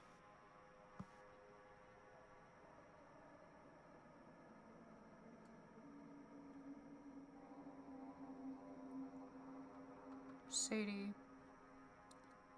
allows her fingers to drift from your shoulder. She gives you a long, regretful look. Glances at your wife. Less human than animal now.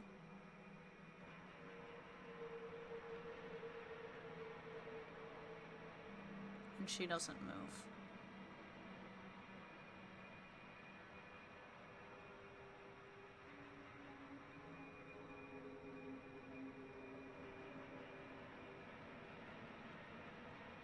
You can stop him, you know.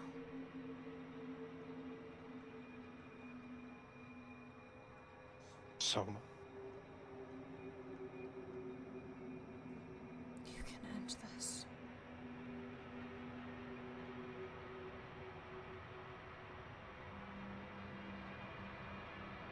what could I possibly do?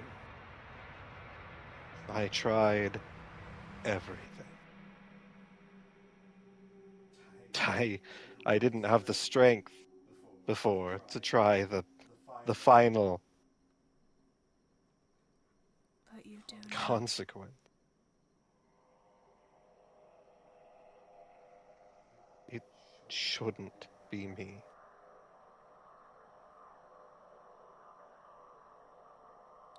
You're right.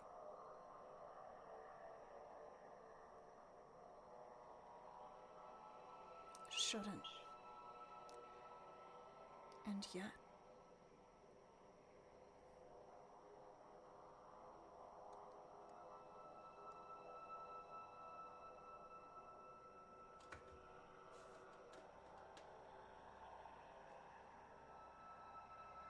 And yet what?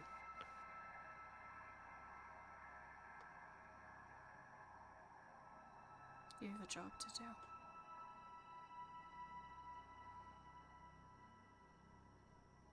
Douglas made a promise. And he'll Unless need he- all the help he can get.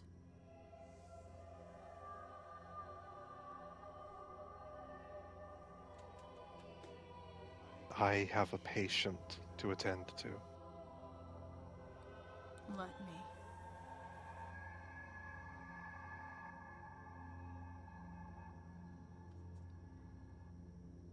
I won't run.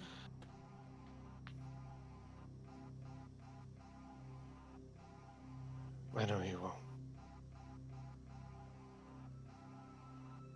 He gets up and fastens his gauntlets and says, I suppose these hands haven't taken enough lives just yet.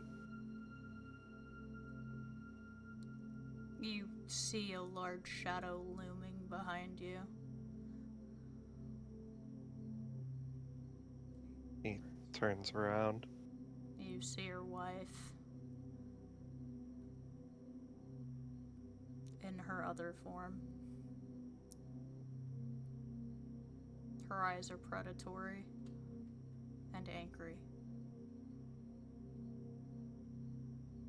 He places his hand on her cheek.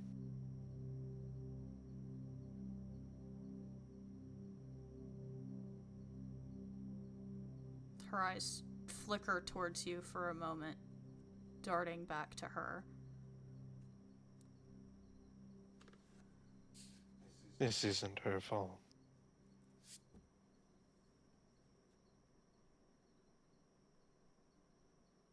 It never was.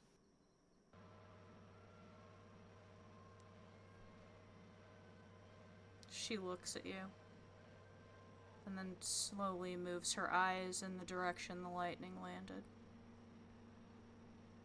She tried so much more than he did.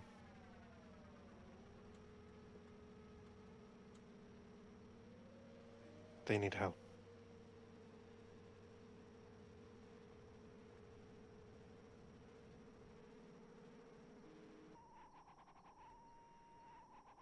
Lunala seems to have to force herself away from Sadie, turning instead in the direction you're looking.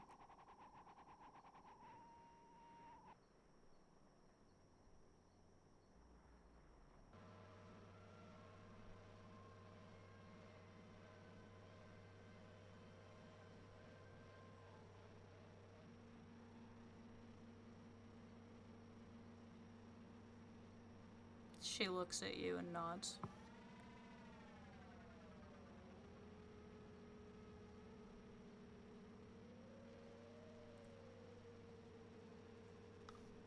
He will place his hand on her and prepare for battle.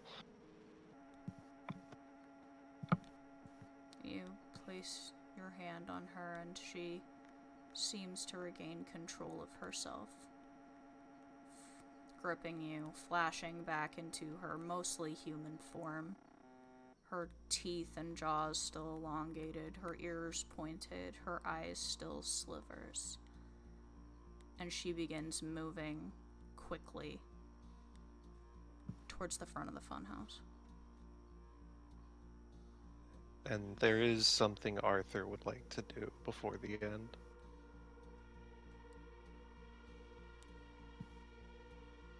Assuming you get to die. Assuming.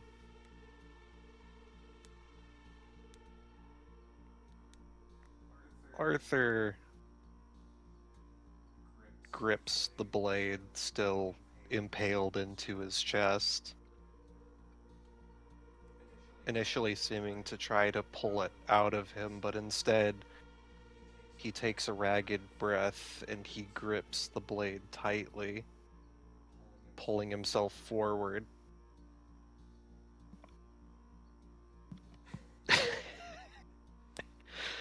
I know I can't kill you, but damn, that felt good. And the best part, I know, no matter what you do,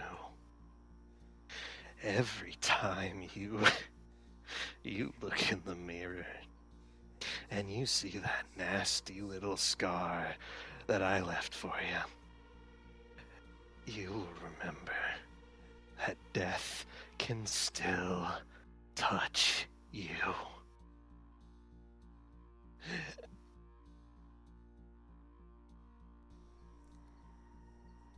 There's no curse I haven't spoken. No oath. No spell. To deliver me. To make me well. No prayer. And no hell but the one we made. We're both tied to our own trees.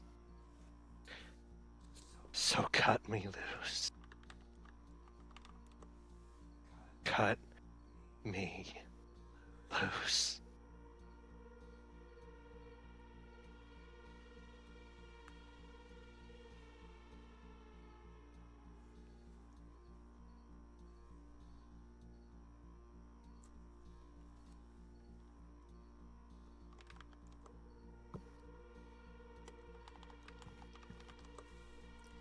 Rika glances over her shoulder at you. Her eyes, nothing but fire. Rage. Blue heat.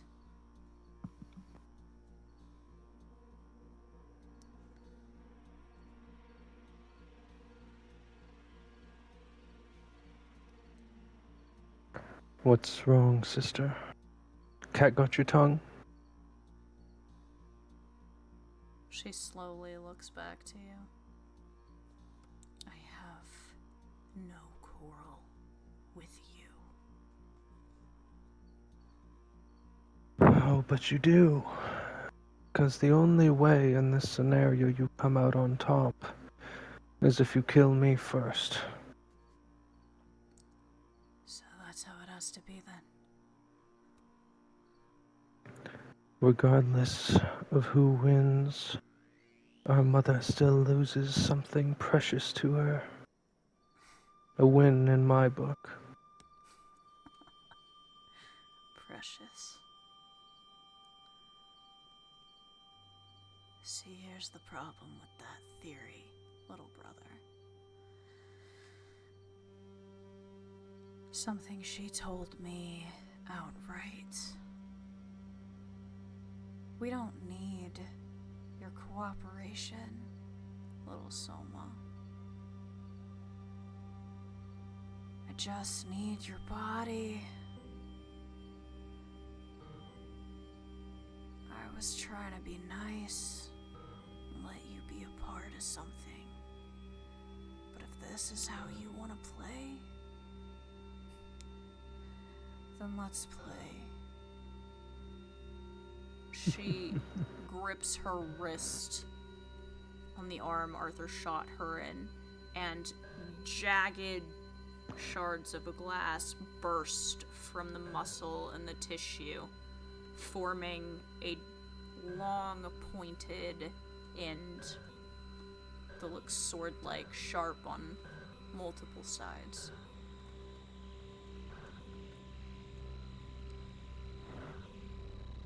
When Soma prepares, he will refuse to manifest any of his demonic features. And he will stand there, waiting. Rejecting everything that you've been given. Now, ironic. I refuse to be what someone else wants me to be. You're pathetic. And she's going to dart forward and attempt to stab you. He will attempt to dodge. Roll.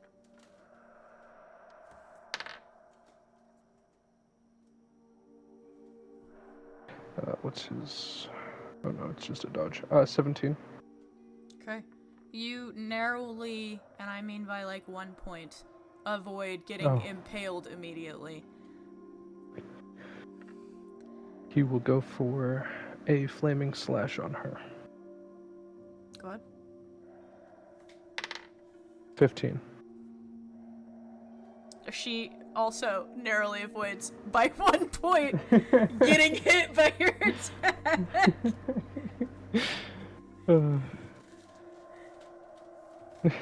The dice are just aura farming tonight. They really fucking They are. As he does this, he'll take his hand and slick back his hair, wiping away some of the dye. You can dump as much of that disgusting color on it as you want, but that pink is always gonna shine through, baby brother. Because no matter how much you want to reject us, you can't change your blood. She's gonna take another swing at you. He'll try to dodge. 10. 14. She is going to cut into your upper arm, dealing 37 damage. Alright. He will attempt to manifest his chain and slash her with it. Oh, 17. Oh, you're gonna hit this time. He will try to sort of whip slash his her shoulder. Okay. You cut into, ironically, the same place that she cut you. Just to add insult to injury. She's immediately going to try and grapple you. Alright. Is that a strength check? Nat 20. Ah, well, there's no strength check that's going to save me from that.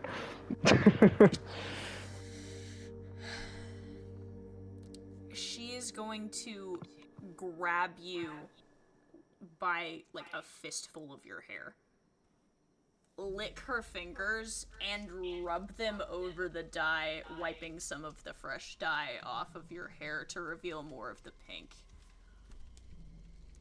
Stop hiding what you are.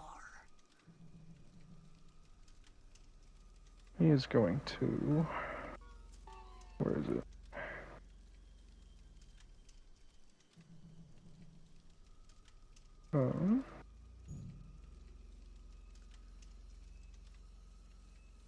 He's going to attempt to... Do I have to attempt to break out first? Yeah. Okay. Then I'm going to roll for that. Oh, natural 20. 19. Fuck. You manage to slip her grip, though she takes some strands of hair with her. Mm-hmm. And I will try to use Hellfire Coil on her, trying to wrap his chain around her, grappling her in turn. Roll. 14. 14. Did you also roll a 14? Yes. What the Dice are aura farming tonight. Goes to defense.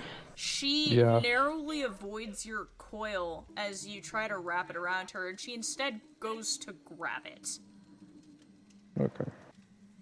Counter roll then? Yep. 13 that time. No, wait. What the 13. I'm changing dice! I'm changing dice! I'm not doing this anymore! The dice are aura farming! You know what? Just for this, do you want to use the Soma dice? I'm using the Soma dice. That's the dice I'm using! Continue using them for the aura. God. It's fitting. Just let the dice lock in. Just let the dice lock in. The dice are indeed locking in at this point.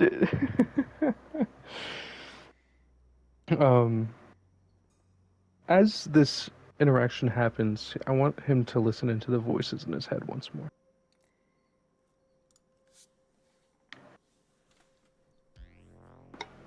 You know why I smoke cigarettes? Of course you don't. You don't even remember who I am, do you? Just another deal you made on a whim. I didn't smoke cigarettes because they made me feel good. I smoked them because I thought they made me look cool. Look how that turned out, huh? But the fact of the matter is, no matter how much I tried, people see right through it. What's the point in pretending to be something else? Better to just be who you are in the moment.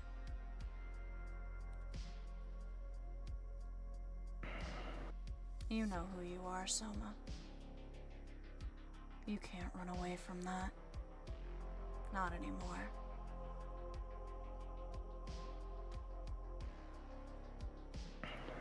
Does the other voice speak? He does. You just hear a whole lot of laughing. We could have left. We could have done been miles away from here. And look where we are. You're about to get your ass beat by your big sis. And don't sit here and pretend like you're gonna win this, because we both know you can't, Soma. You're not strong enough. You play from the shadows for a reason. You should have stuck to it, bud. You really should have.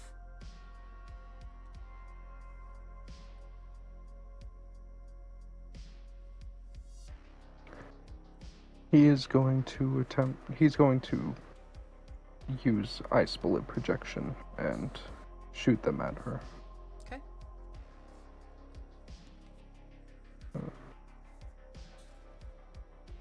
Alright, that is a 15 to hit. She rolled a 14 to dodge. You will aim them at her feet. She's aiming them at her feet. Yeah. You start shooting at her feet. She staggers backwards to avoid getting hit. It's a very graceful movement, despite how I've described it. She flits backward, almost as though she has wings guiding her. You manage to catch the tail of her foot, but all it seems to do is shatter a few tiny pieces of glass off. I will say, Pridwin, at this point, Lunala manages to round the corner and you see this. Oh boy. You see a trail of blood, like skid marks, leading into the mouth of the funhouse, where you hear small children wailing in fear. You see Soma and Rika fighting amidst flashes of lightning and the beginnings of sprinkles of rain.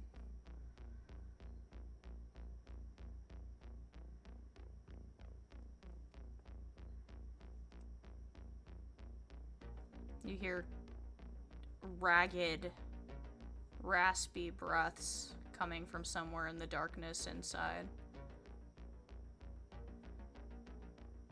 You see a body heaped off to the side where they're fighting. And you see Douglas standing there next to it, watching.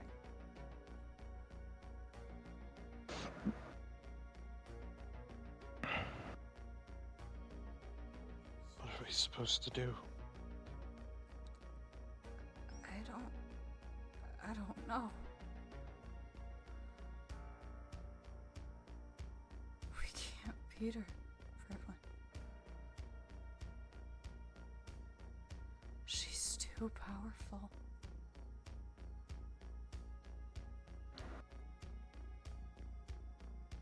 She doesn't even have her soul protect on, Fredwin.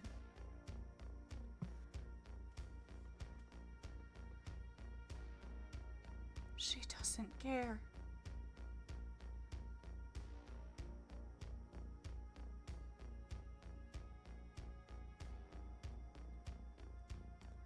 Douglas, you've been standing watching this. You see, rounding the corner, Lunala and Pridwin standing there, eyes wide. What are you doing?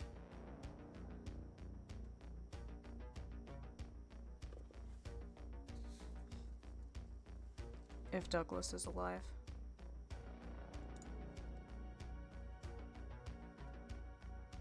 Holy shit, I've been muted that entire time.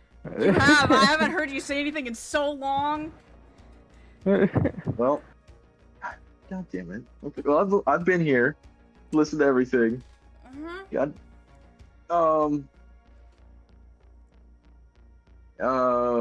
Douglas just kind of stands there, realizing how powerless he is in this situation. Watching Soma and Rita fight. Yeah, Pridwin, you see Douglas just standing there helplessly.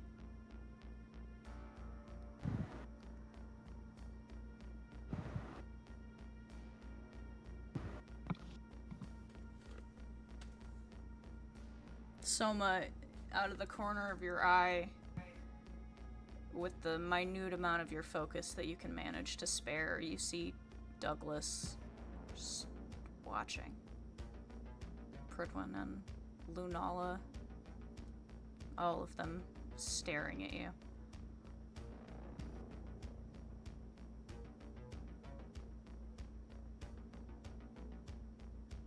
He listens into his mind once again.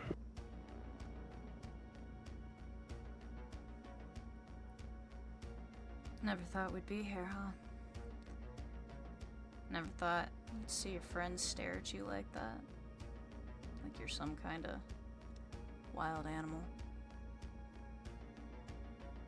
What do you expect out of this, Soma? How do you think we got here?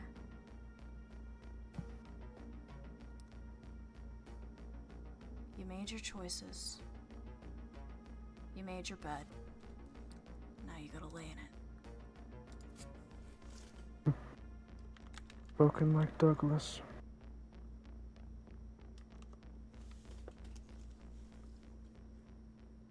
Broken. We're far past broken, buddy boy. You know, you still could beg forgiveness. She might just let it happen, you know. I mean, she's pissed off enough. I bet if you just left the rest of them to her, she'd, you know, let you fuck off. Then we could actually, you know, maybe get things done. You know, the plan we had, the plan. You mean the game? Of course. You had this whole thing set up. You had so much effort that you put into it, and what happened? You gave it up? You gave up on the plan?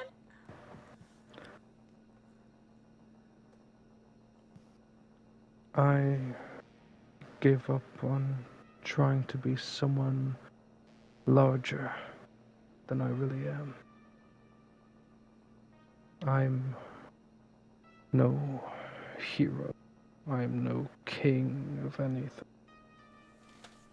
I'm not the delusions you push me into becoming.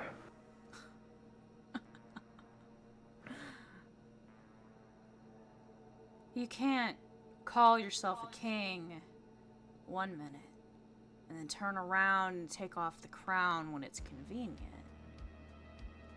It's not how crowns work. One thing I've come to learn is that it's okay to be wrong.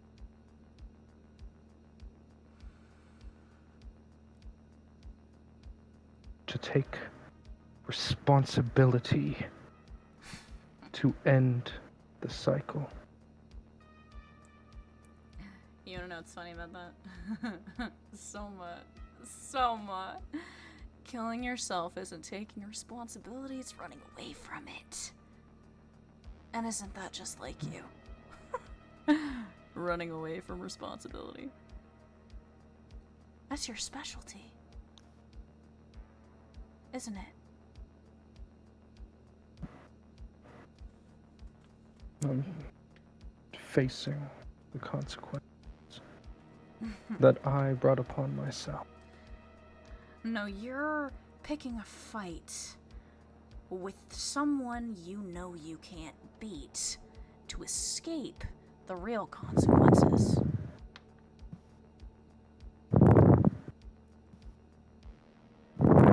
You're just waiting for her to kill you so they don't have to, aren't you?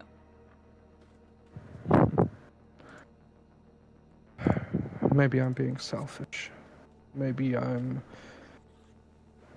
choosing a path that I shouldn't be. But this is the path I want to choose. This is what I want for the first time in years. I can make a choice of my own. One that isn't guided by some bullshit prophecy, some delusion in my head. This is mine.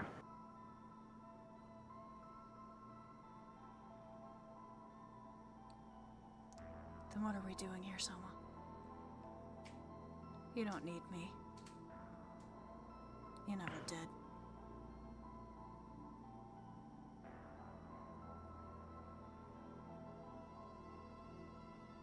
Right?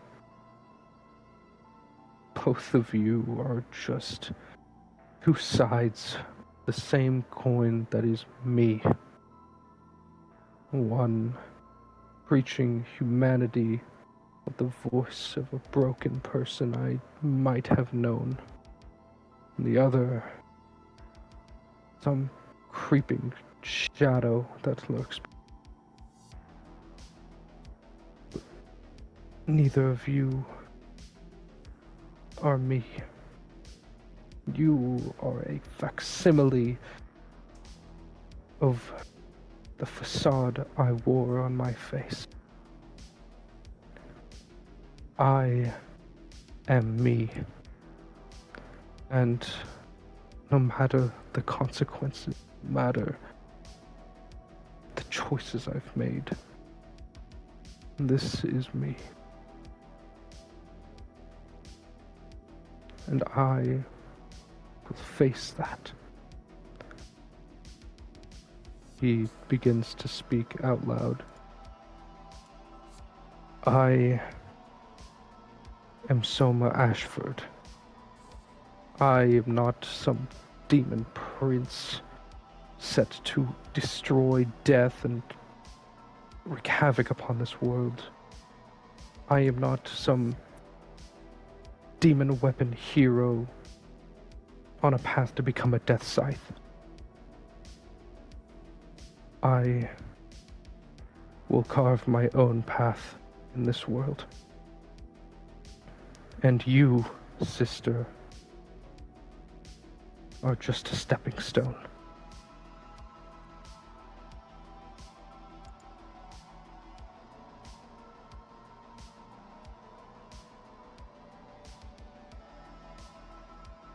Hell yeah, Soma.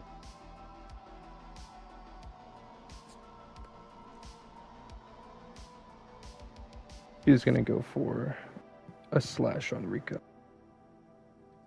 Roll. 12. No, 20. She counters you. She is immediately going to try and drive this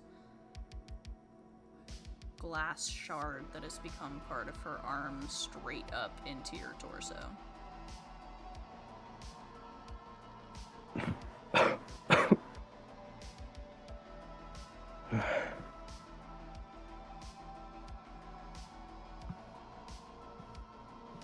Is that all you've got? She rips it out and in doing so tries to throw you. Should I roll? Yeah. 17. She doesn't manage to throw you, but shoves you back, ripping the sword out of you with a spray of blood.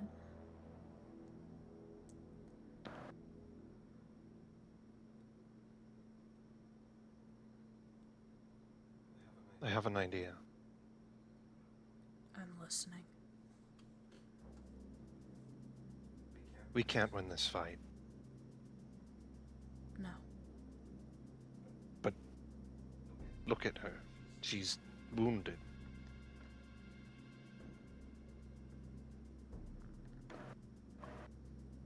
We might not be able to beat her in a straight fight, but she's probably never been on the back foot before. She's probably never even had to contemplate her own mortality, at least not within recent time. If she believes this is a fight she cannot win, She'll run. that's all we need.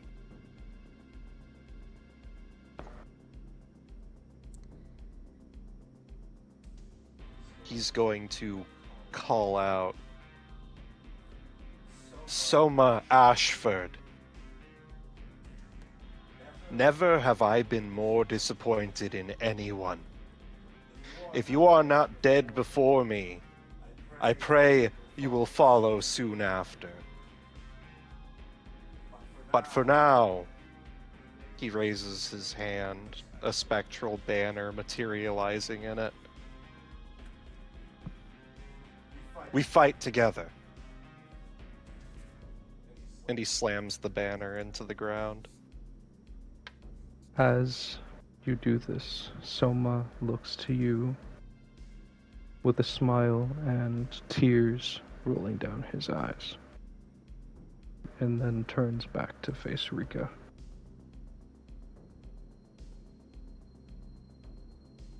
Rika's eyes flicker towards Pridwin, then look back at you.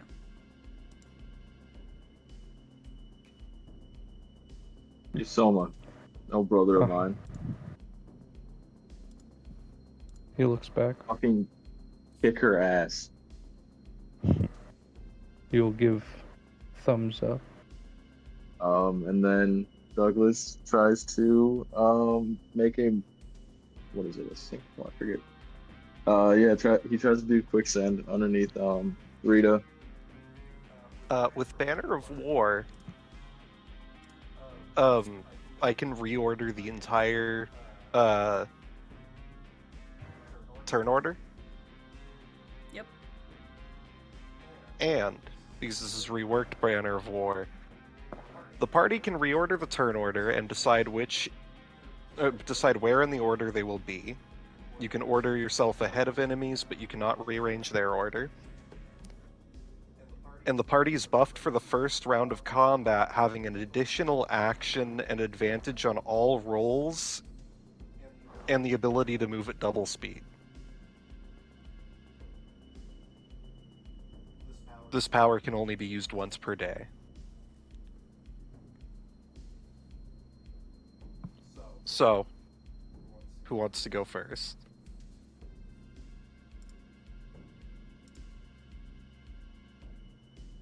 I vote Pridwin if you would like to attack. Sure. With his action,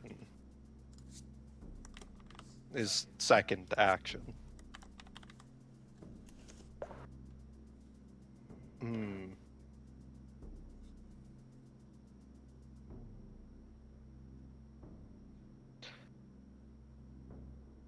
I think these are dire enough circumstances.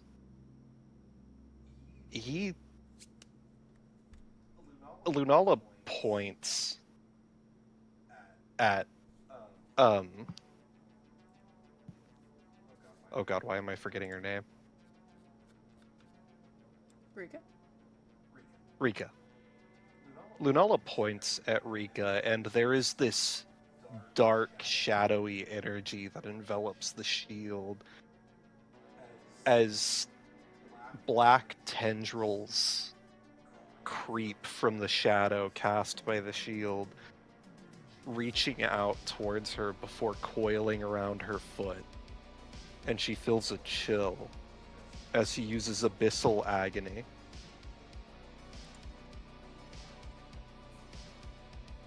God bless.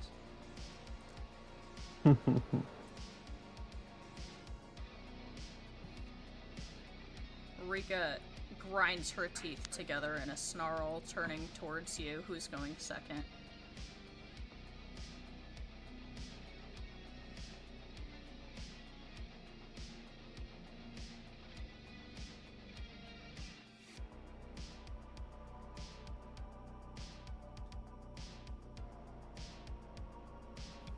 Douglas, would you like to go second? Sure.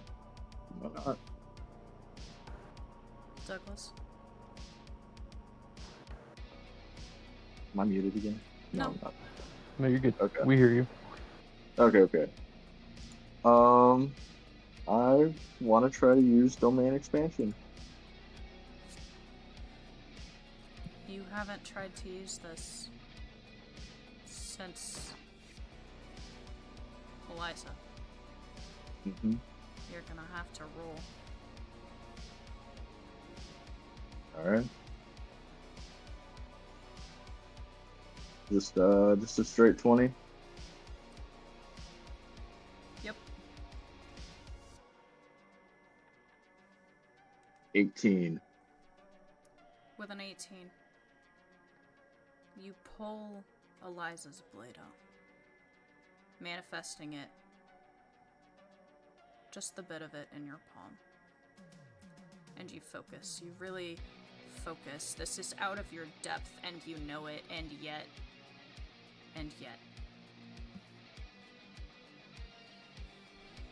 You force your hands together. You feel her blade cutting into your palm. And suddenly there's an explosion of this darkness. It swallows you. It swallows Soma. It swallows Rika and Pridwin and Arthur, and this entire section of the pier is enshrouded in darkness.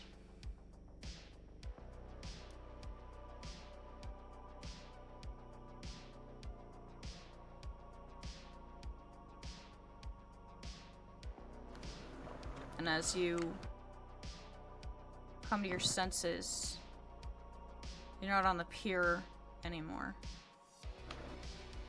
You find yourself standing in this moment on a carousel. A massive, moving carousel. You hear a faint, familiar laughter in the distance, laughter you shouldn't be able to hear, and you look around and you see everyone scattered about on this enormous carousel. Rika flinches.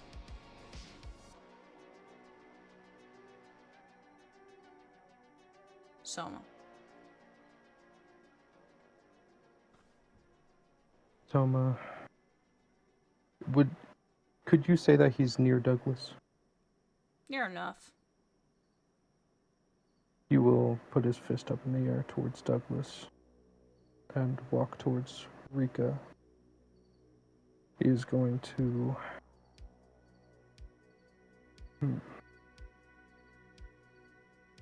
Let's see. Don't Throw a forget you pyro. get 2 actions. True. He's gonna throw 2 pyro balls in her direction using both of his actions. Roll for both. Everyone takes twice as much damage. So, yep. Everyone's strength is doubled, and everyone will take twice as much damage. Oh god. Yep. So the first one was a 17. The other one was a natural 20. Oh my god. Oh my. You're gonna hit Uh-huh. on both. Uh-huh.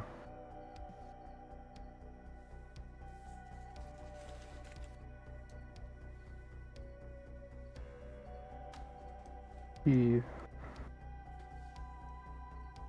launches them sort of up in the air, arcing downwards and hitting her. These slam into her not once but twice, one directly after the other, knocking her back. And for the first time, you see that not only have you shattered glass off of her, but you appear to have damaged her. There's the faintest hint of blood trickling between cracks that have formed along her skin. So, you can bleed. That's a welcome surprise. Her eyes flicker towards the cracks and then back at you.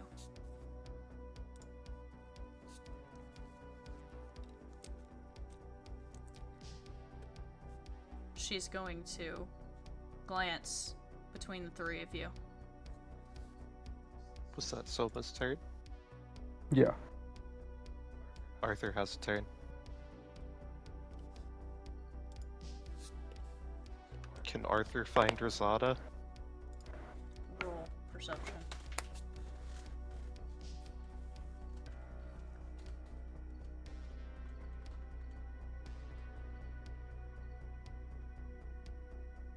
He rolled a 14. With a 14, you're looking around and you're on a carousel. And it's spinning. And you can feel yourself getting sick with the motion. and you look and you spin and you turn and you don't see your gun anywhere.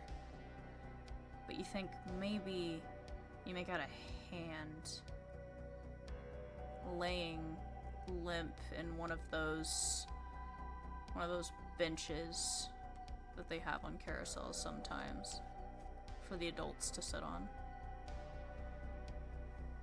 He slowly picks himself up, the blood pouring from him like water. And as he slowly limps along the carousel, he says, "You...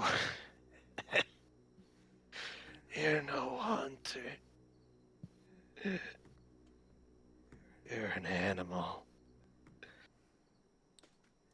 You've only ever hunted weak, lonely, scared people. You've never had to face anything that can fight back. How does it feel? Is it exciting? Is it enough for you? Are you afraid?"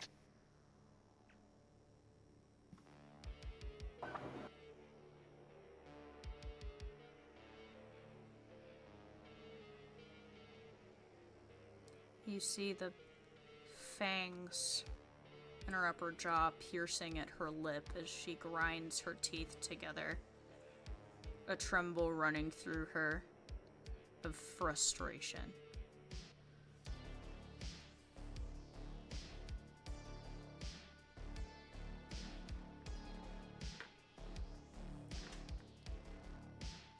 Sure, the prey's fought back. Sure, it's thrashed against the corner that you pushed it into. But I bet this is the first time had it managed to get you in the eyes.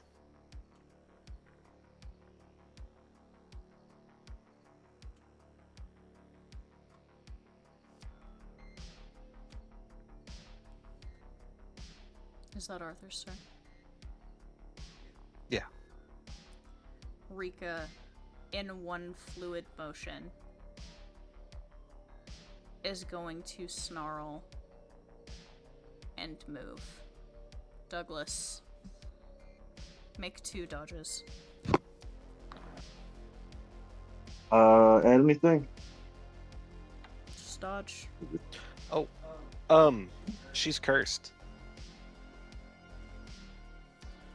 Well, I rolled a 3 and then I rolled a 17.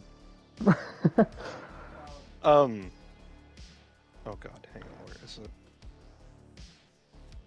She needs to make a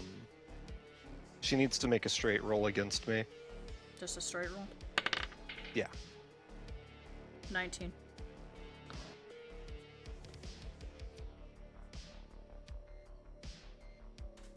That meets. Goes to defense. So for a brief moment as she rushes forward, she feels almost the sensation of when you're running from something in a dream. Like the weird you're running but you're not running thing. Yeah. Mm-hmm. And as it happens, she sees these black tendrils coiling around her like tattoos. And then it disappears. With it gone and her being able to focus, Douglas, she slams into you full bore, throwing you against one of the poles that the horses are attached to.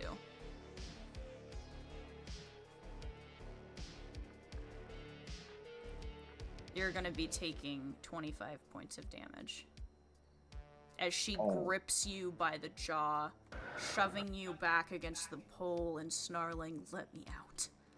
Let me out."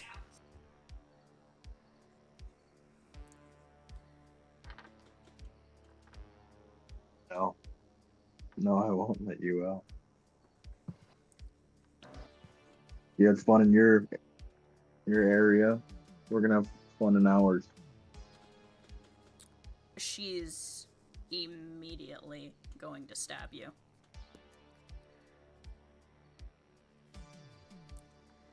Digging the shard of glass that is now her arm into your ribs. So does it matter that I have stone skin at all? Just all melee damage is half. Yeah, so it'll half your damage.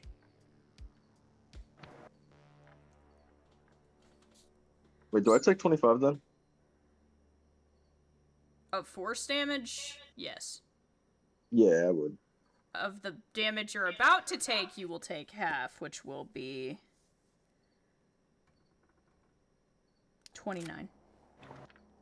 29. Which is the half. Okay. As she digs it up into your ribs, you can feel the glass grating against your bones.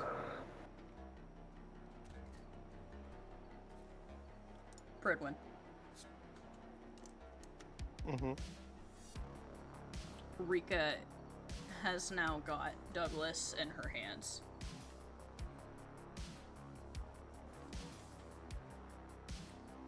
Is it Pridwin's turn? Yes? As she's throttling him, the black tendrils appear again, and along her arm she can swear she sees what looks like the cross between a jellyfish and a grinning skull. And suddenly the tendrils unravel from her arms, pointing at her as I cast Benthic Barrage. Okay. So that's gonna be a total of... I'm back, my earbuds died. You're fine. Pridwin's beating her ass. Mm-hmm. So that's gonna be a total of 12 needles. Each doing 1d12 damage. Which is gonna be max. So... Oh, this is gonna hurt.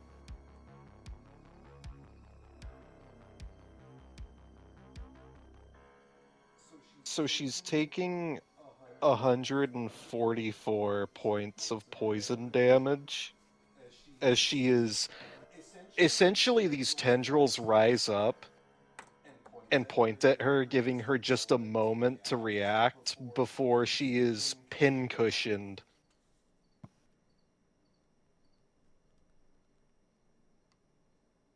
As the tendrils wave mockingly before raveling back around her arms.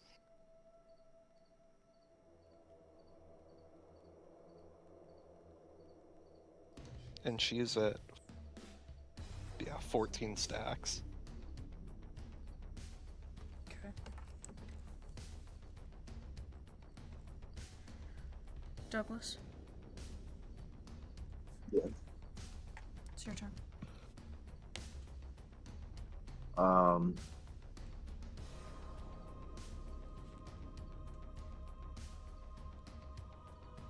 Well, so since there's someone digging into my chest, I just ride a swing at her with my axe. Okay. Rolled hit.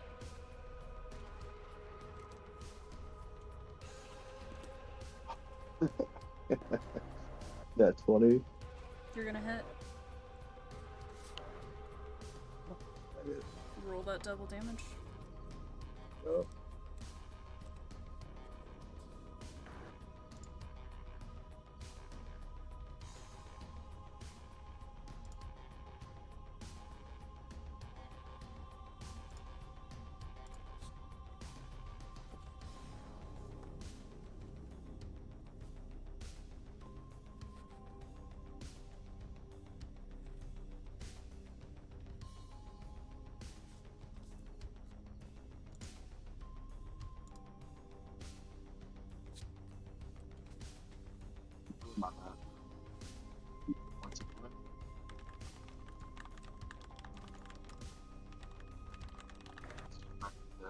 plus 1d20. What was that? Strength and dex plus 1d20, right? It's, yeah, either strength or dex plus your d20 roll.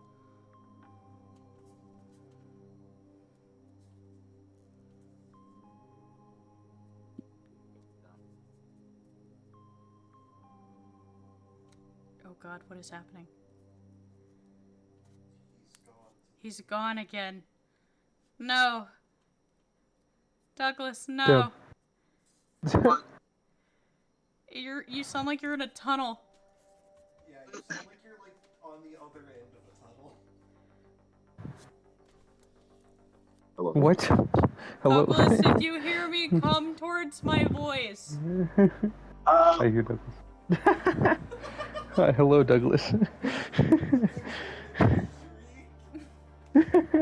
I hear Douglas just fine. Hell yeah. It's an old lady. There Maybe we it's because go. I'm in California. It's an old Oh wait, I lady only asked doubled it. Wait, Oh. wait. can trade. Liam's muted, by the way. I could hear him talking in the background. Oh god. Oh! Oh, it's not 58. Oops, I forgot to add the extra double. You won? Oh, right. Yeah, 116. That was 144 damage before double damage. Oof. She took 288 damage from the Benthic barrage. Jesus Christ. Maze would be proud. Maze would be proud. Maze would be proud. So you She, dig would be into proud. her with your axe as she digs into you. You feel the head of your axe just digging into what feels like glass. It feels like you're not even doing anything, like you're just hitting steel, and yet you can see cracks forming along her skin, the faintest little drizzles of blood visible between the lines. Sama. Rika is currently trying to rip Douglas in half. Oh, that's not very good. He's going to. Ooh, wait, actually, I think I have an idea.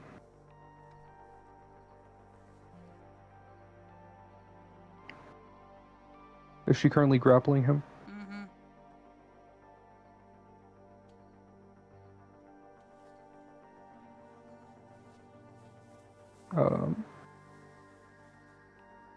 Hmm. Okay. He's going to shoot a couple ice bullets at her, so I'm gonna roll a hit for that. Okay. Am I rolling a natural 20? She also rolled a Oh my nat God. 20. Jesus Oh my Christ. god! Dice are aura farming.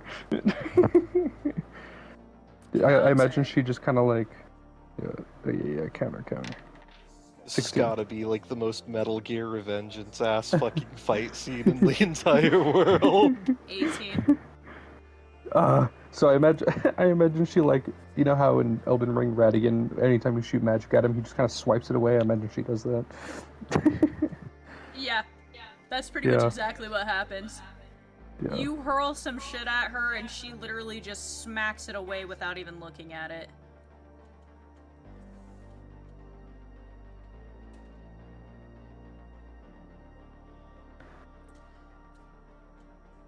Arthur.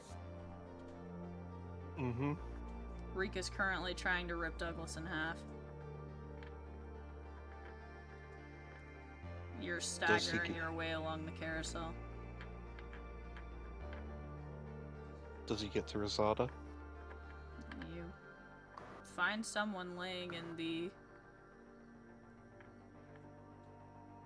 bench. And who is it? It's Rosada.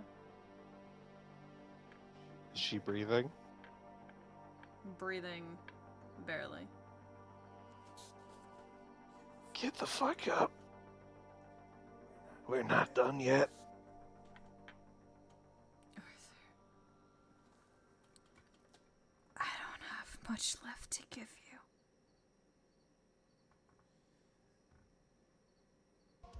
Neither do I.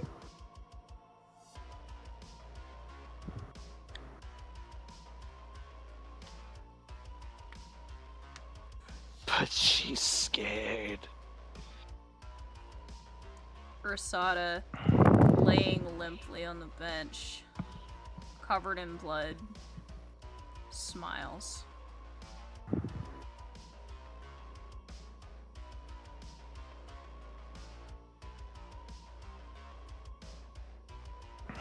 You got one more in ya.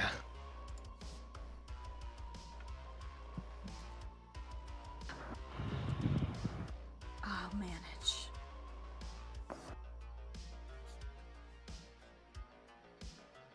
And let's dance. She weakly lifts her hand, drops it a moment, and struggles up to grab yours. He takes it.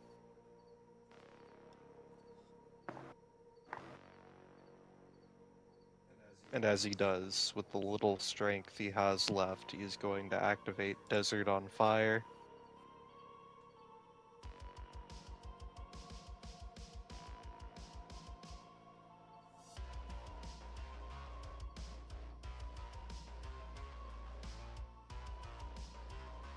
God.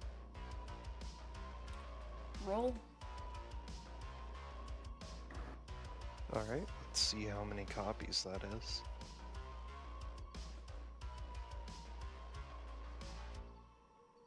$11.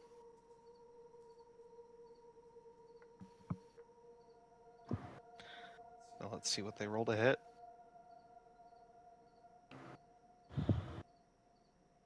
A natural 20.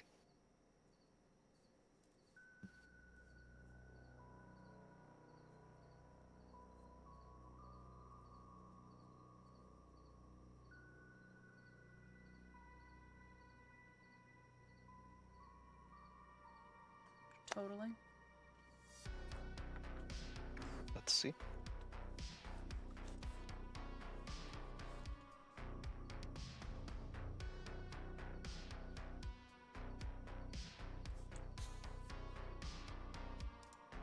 She will be taking, accounting for double damage. Oh wait, but it's doubled again, isn't it? Doubled from the crit and then doubled from the... Yep. Domain, yeah. Douglas, as you're desperately trying to hack her off of you,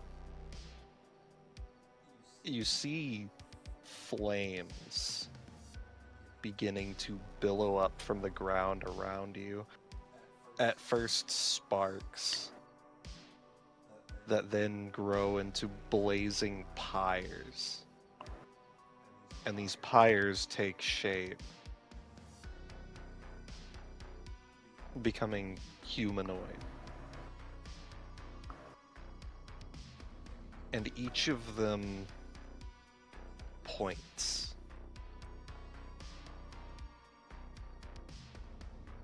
at Rika. And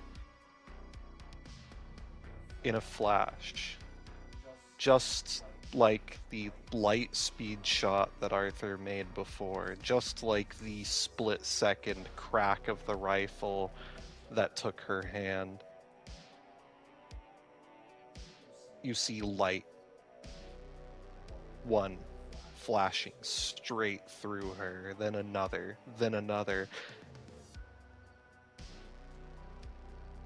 and in what feels like an eternity, but was really only just a second,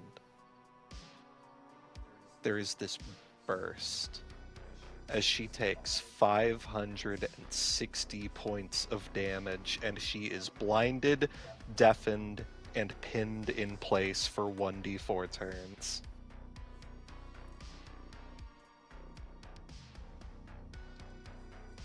Only one turn.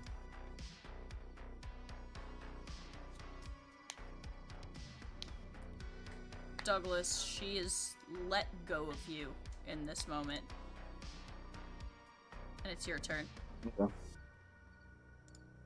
Um, what can I do? Can you even see at this point, Douglas? That's what It doesn't that's what I blind the people nearby. Although it probably damn well got close. Not the queso gif.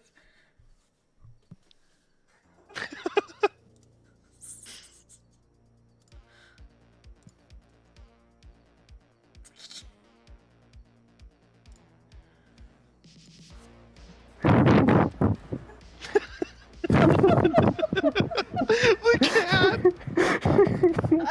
That's how I imagine Douglas right now. The gift. I was gonna put that one. I thought the fucking queso one was funnier though. They're both good, honestly. I was just like, damn, dude, I kind of hurt right now, you know. And then I just get fucking laughing. Douglas is surreal. You just experience the heat of the sun for a millisecond.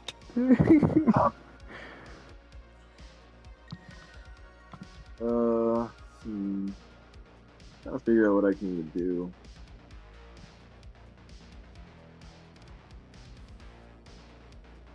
Fuck it, I just hit her again. Okay. I don't really have like, because Roll. I'm by myself. I can't do anything crazy, really. Roll.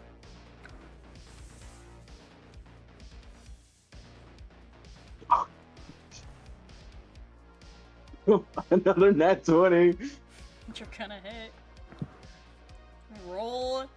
Quadruple damage? Question mark. Quadruple damage. That. Quadruple damage.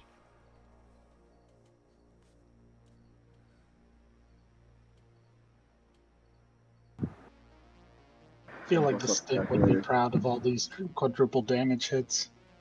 The stick would be very proud. Yes. I miss the stick. Good old- 148 damage. Oh goddamn. With 148 damage, you crack wanna- your axe down trying to hit her, and you hear a shattering sound. And you notice something. You cracked the top edge of her horn off.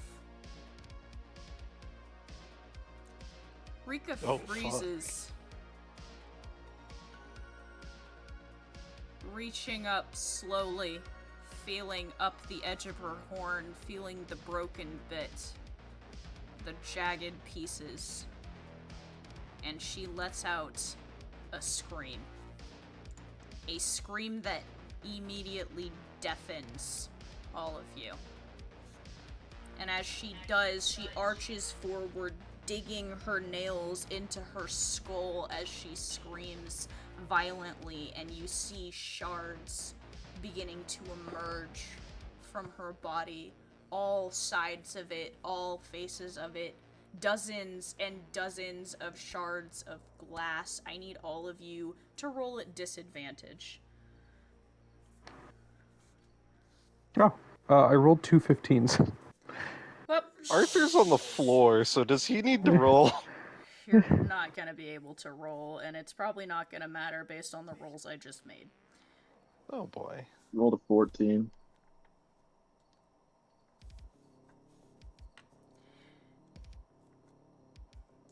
I would just like to note that you told me to keep using Soma's dice. Yes. With a nat 20. Oh. Pridwin's gonna use Shield View from the Darkness on Lunala. Okay. With a nat 20. She hurls 30 pieces of glass. Each piece of glass is going to do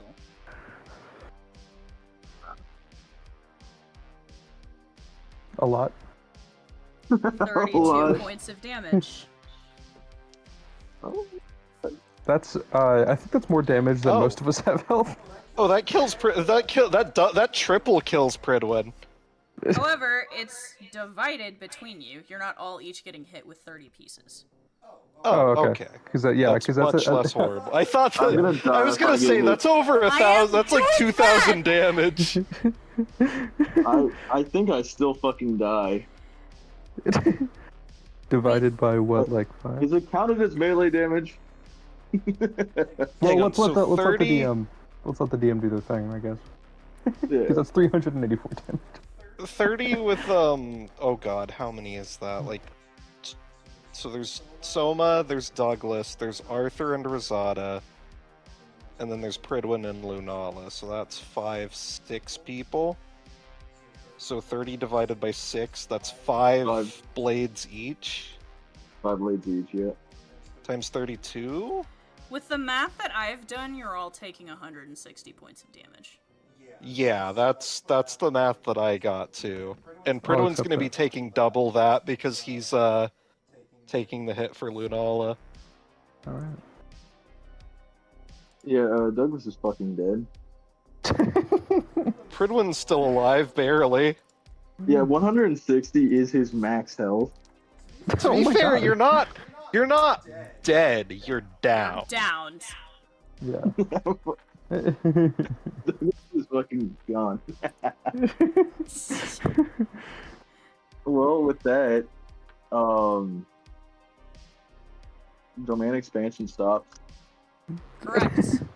All of a sudden, in this explosion, all of you feel immense pain. There is a flash of darkness, and then a flash of light. Lightning, specifically. As you're back on the pier. All of you laying on the wood.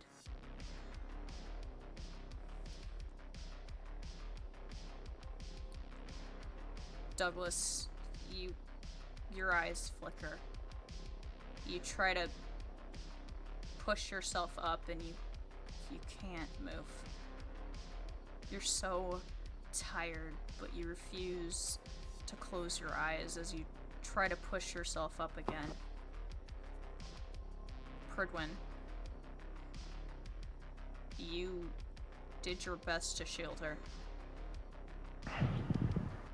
but it cost you a lot.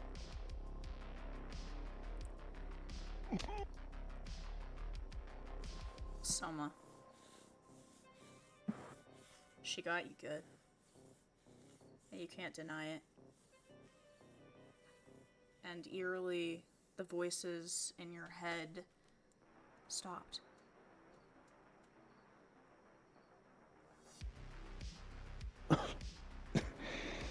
You got me good there. I'll admit that.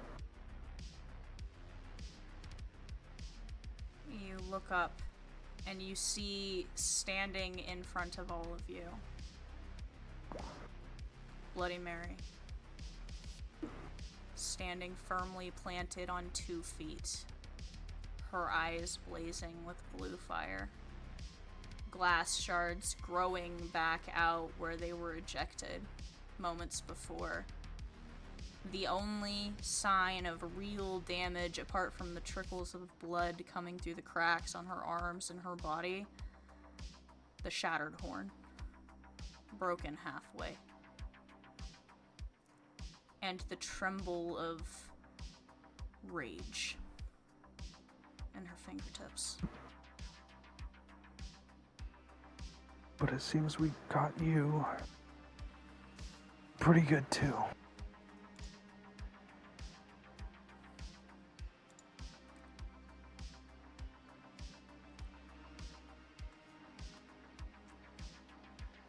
Looking out at all of you, Rika is going to turn, stepping over Douglas's body, glancing down at Amaishi, before she begins to walk off. I wasn't done.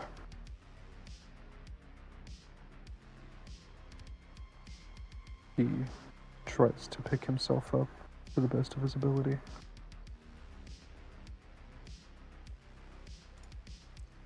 Douglas just keeps up coughing and coughing up blood.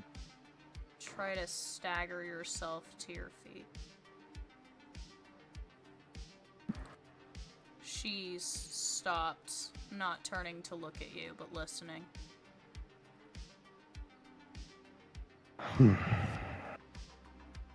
You think yourself so high and mighty. You want to feel so important. You want to feel like you were owed this. But it's never so easy. He looks to everyone. Sorry to all of you. This, the part of the journey where I take my leave. This isn't my story. It never was. He looks to Rika. But I'm not finished with you.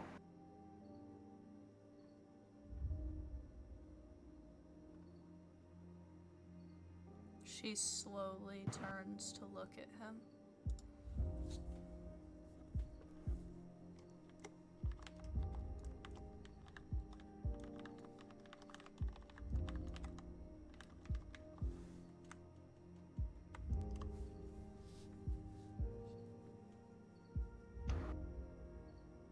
I'm going to DM you. Okay.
Uh-huh.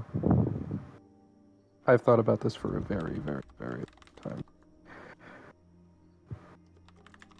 I'm not ready for this. You're not. You're not.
Dylan, I'm gonna ask you one more time. Are you sure you want to do this? Yes.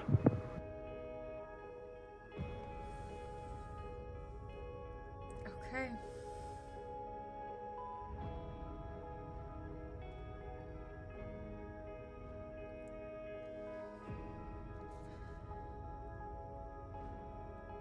He is going to stand and take out the coin he had made long ago and toss it into the air. And as it is falling, he will make a hand gesture of a bird, activating Idle Death Gamble. I give you everything.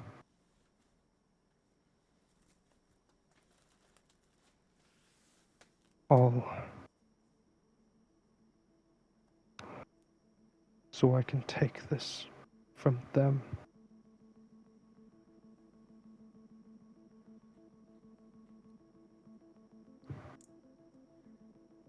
What are you doing, Soma? Soma, you know not to make deals lightly. What are you doing? Rika says, taking a step towards you.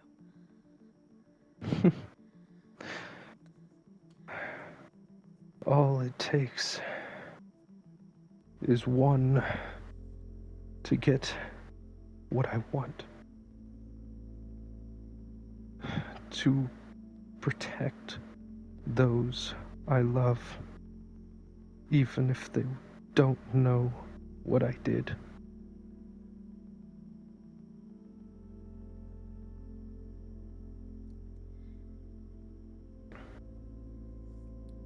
He's going to manifest his sword. You do so.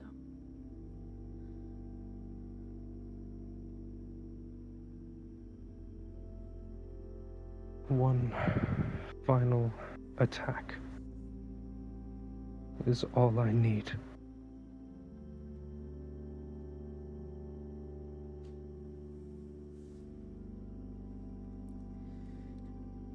You want to keep doing this? Fine. Go ahead. Hit me, Soma. She stands there and gestures with her arms wide to you. As I said earlier, I am Soma Ashford, and I will fool the world. He lunges at her. Rika doesn't move. She makes direct eye contact with you.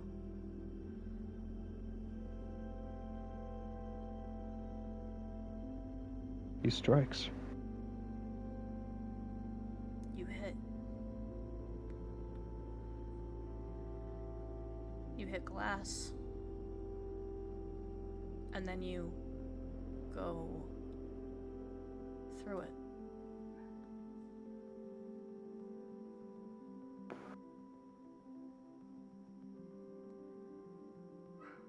She stands there, surprised, looking down at your weapon form that is pierced completely through her. I finally reached you.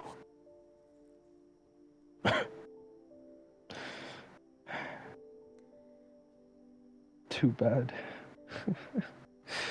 You won't remember. What are you talking about? Checkmate. Sister.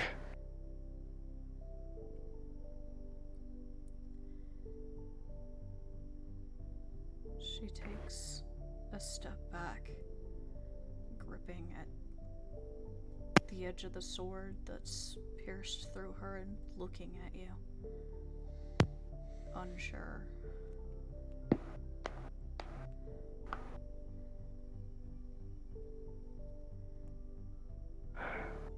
How's that, world? How's that, Mom? Did you like that? Are you watching?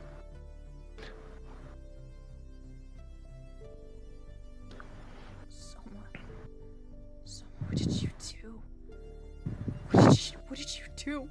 She grabs at you, the sword still pierced through her, and as she grips your shoulders, your skin begins to flake. He steps back, walking towards the party, and collapses near them.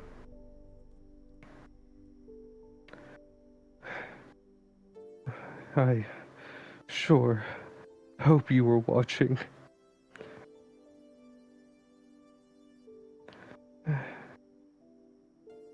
Maybe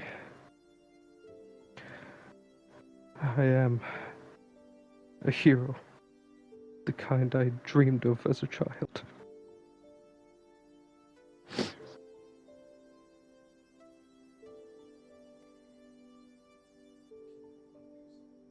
You're muted.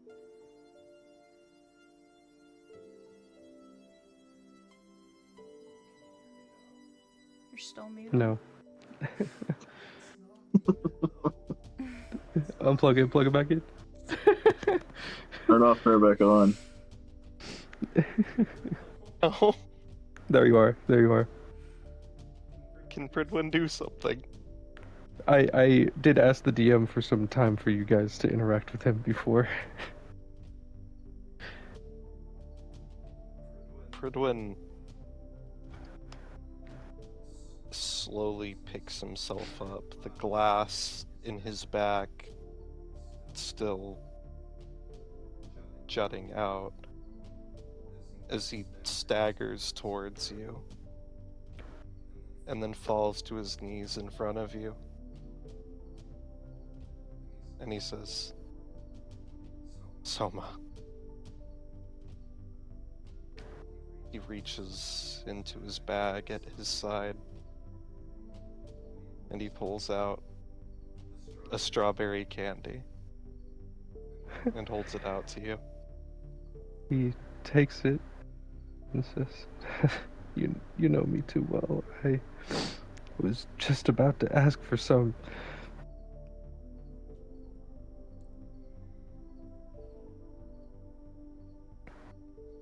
I was still laying on the ground, coughing up black blood. If the DM's Just like- okay, you can okay with it. You can interact with him. I'll allow it. You're downed. You're not out.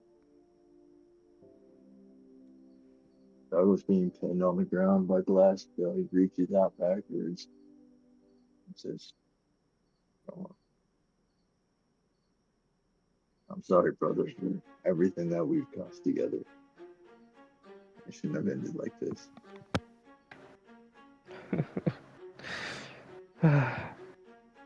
Maybe it shouldn't have, but in these last moments, I've never been so happy. Never been more myself. Thank you for Maybe being my brother. See you on the other side.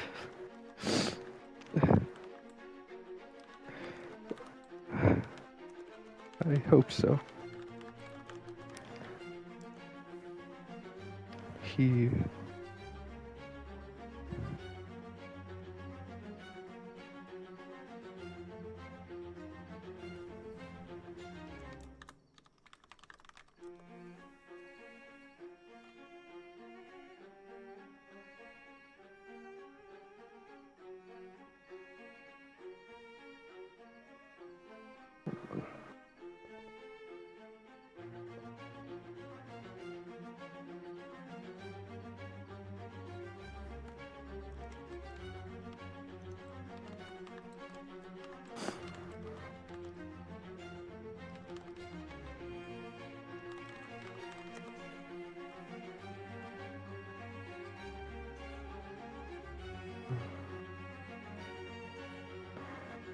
He looks to all of you.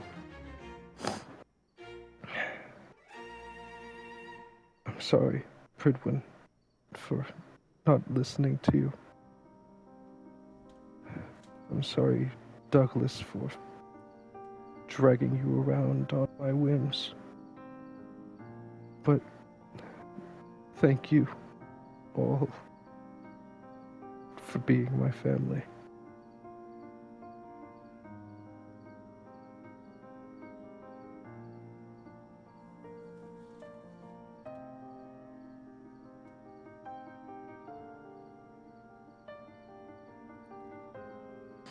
Pridwin, you're kneeling over him and his skin is flaking and drifting into the wind like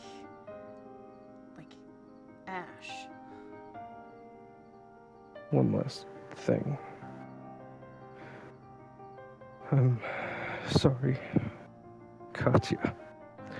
I broke another promise. Never was very good at those, huh? Well, it's not like you'll remember it anyway. He looks up at Douglas and into the sky, his eyes beginning to fade in color. Hey, Douglas. Katya drew my soul. Apparently I can control fire. Pretty cool, huh?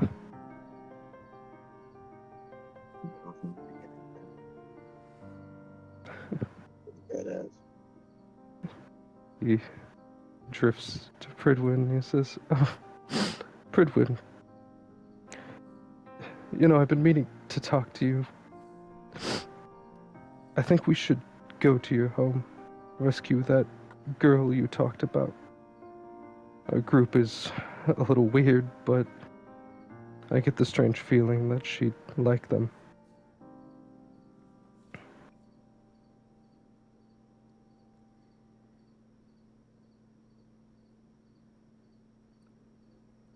Pridwin, he's disappearing in front of you. He's disappearing in front of you, and it's the weirdest thing. The more you look at him, the more you can't remember what he's talking about. Yeah, I'm okay, Herb. I'll just have to get stronger, so nothing like that happens again. So many friends.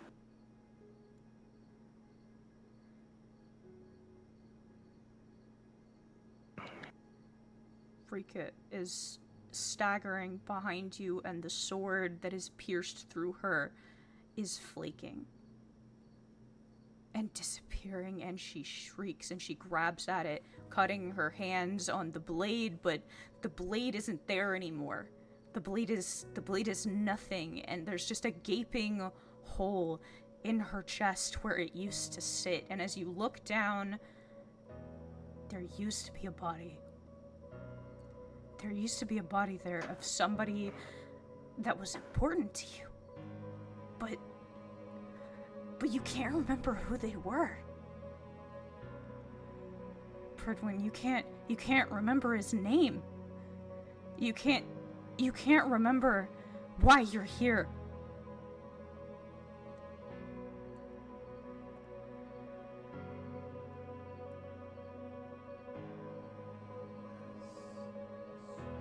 Oh, you're muted.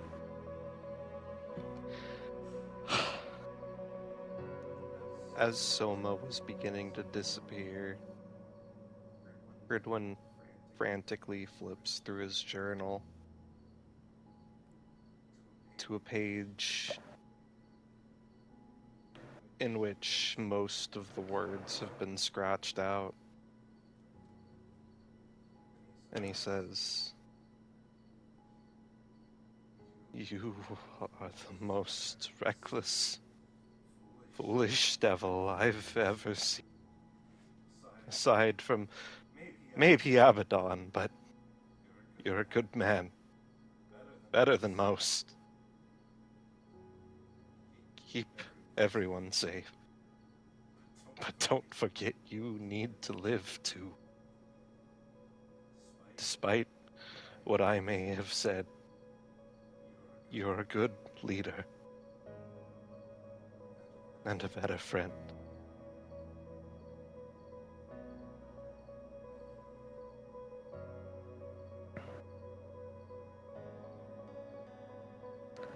As the last of him begins to drift, there's a voice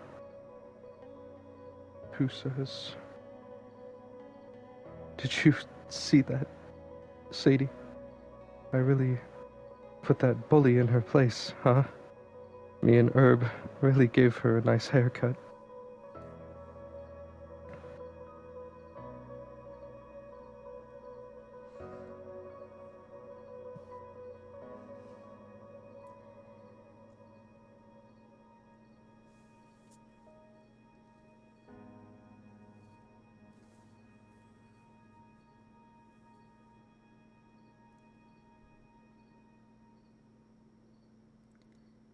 In the background, you see, watching from the distance, a familiar figure. dressed in black, wearing your mask, motionless.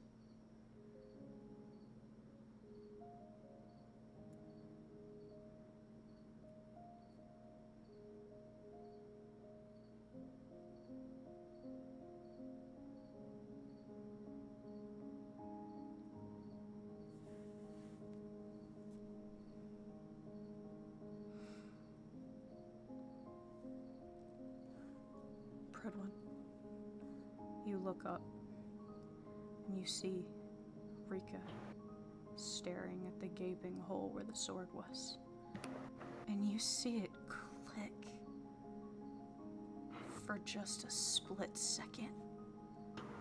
You see she realizes just how fucked she is.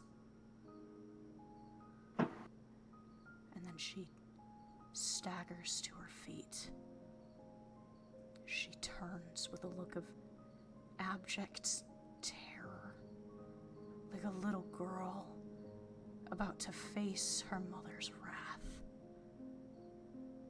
And she runs. Whenever you look in the mirror, remember that death can still touch you.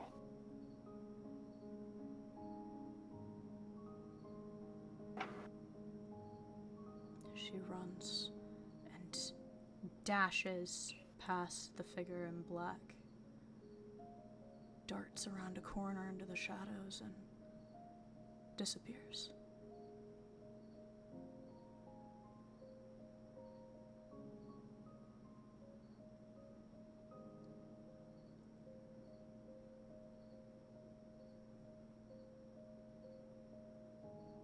And you're left kneeling there on the pier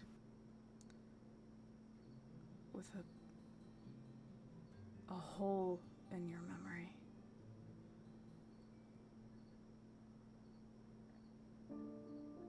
Ends of thought that make sense until they don't, fraying into nothing, as though you've forgotten something you know is very important. Your quarry's gone, Rika. To where you don't know. And you're left with that sense, your other objective, the person you were hunting. And as you look around trying to figure out what that was, your eyes fall on the woman in black.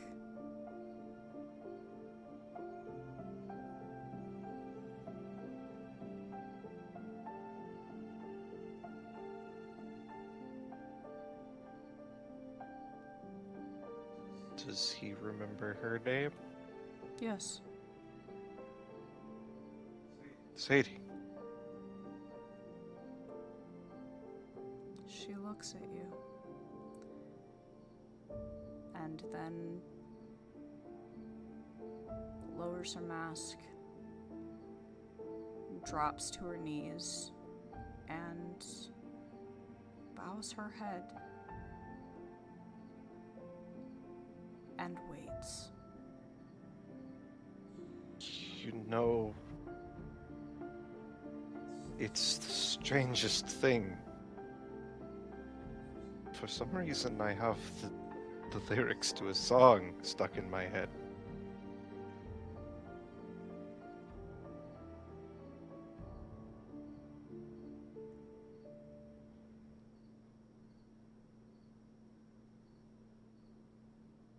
Although I wasn't there, he said I was a friend, which came as a surprise. I spoke into his eyes. I thought you died alone. A long, long time ago. No.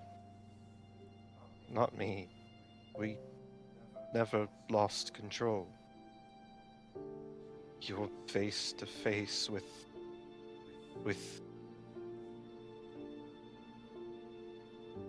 I can't remember the rest.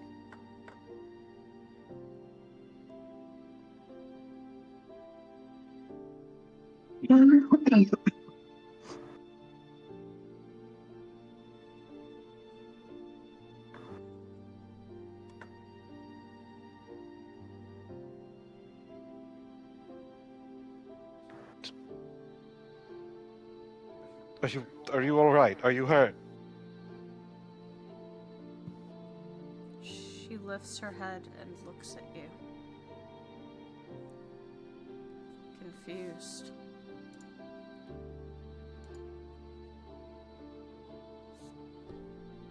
Pridwin, stop playing with me. What are you talking about? I'm not playing with you. This is not the time for games. Pridwin. Pridwin, look at me. Look at this mask.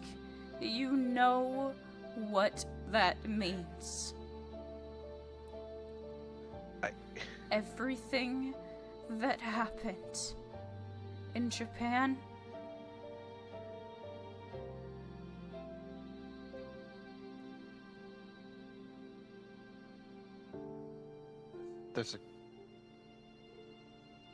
Pridwin starts shaking violently. There's a gap. Like a hole punched in my brain.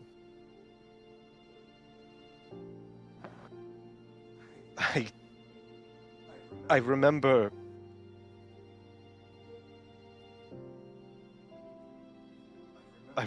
that something horrible happened in Japan, that you and Douglas and Katya and you were all involved, and I was mad. Not at you, but not at Douglas either. Pridwin,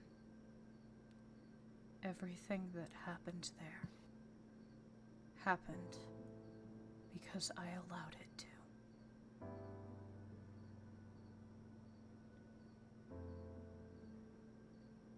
I told you. She gestures to Nyxeris beside her. I didn't run. I waited.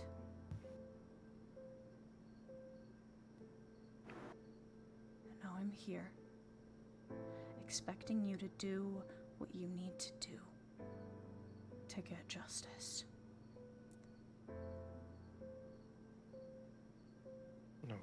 No, this...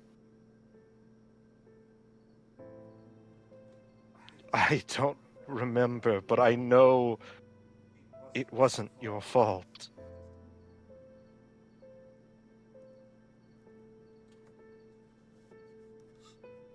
You just don't want to believe it. And that's okay.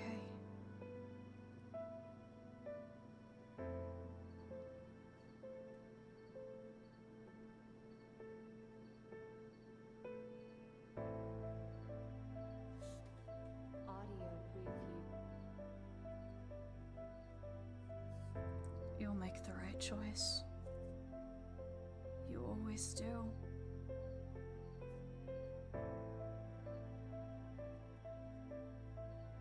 But you have people to save first, don't you?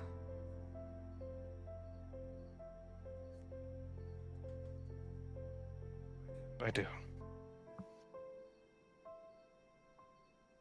We all just need to go home.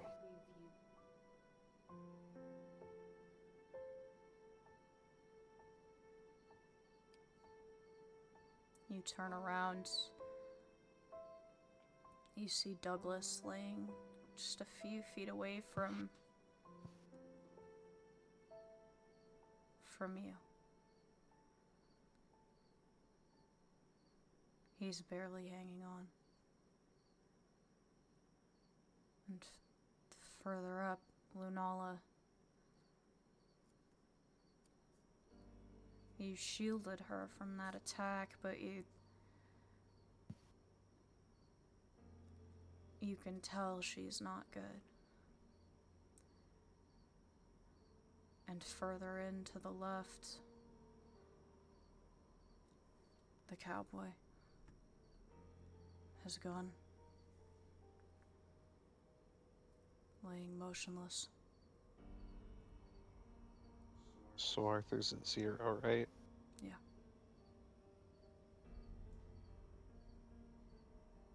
He has his passive. Never fade away.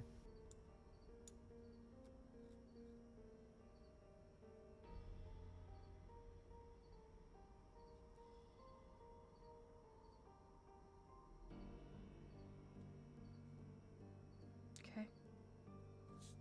Pridwin's going to get to work on Douglas since he's in the worst condition currently.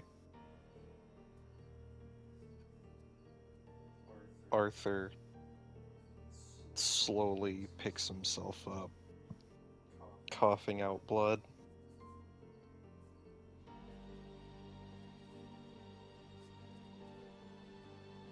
Please tell me you're not dead again.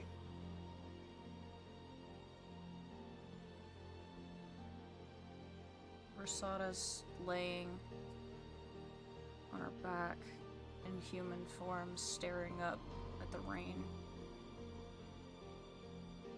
Her eyes wide, breathing faintly every so often. He slowly drags himself over to her. Come on. Tell me that you can hold out until the Tin Man gets here. She weakly moves her fingers towards him.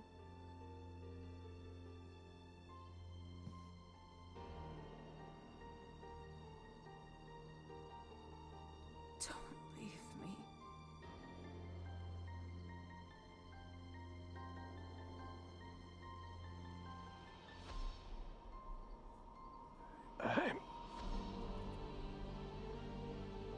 I'm not out yet.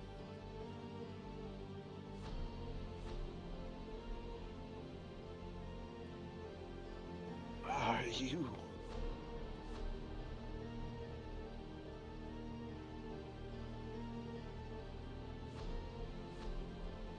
She doesn't say anything. She just twists her palm towards him faintly, her fingers outstretched towards his. Can you make a Douglas. roll Go ahead. to see if she's critical or not? Yeah. That's a 19. The 19, there are shards of glass embedded in her, even more so than the first time. She's not in good condition. She's also not quite at 0. I really thought I was gonna have to bail you out again.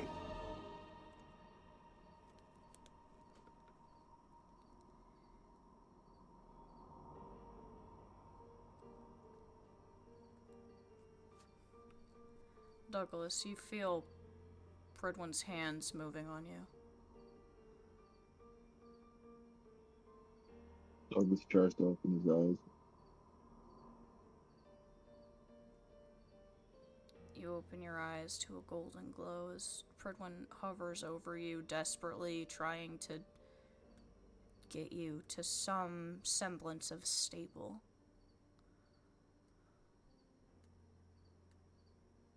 Pridwin, Douglas, your patient looks Douglas, up at don't you. move.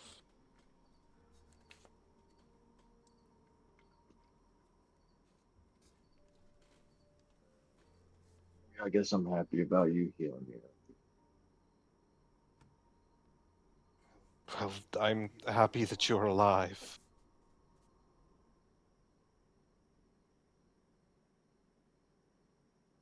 Where's all the because there's five big ass glass shards through, right? Mm-hmm. Where are they? Do you want them in specific spots?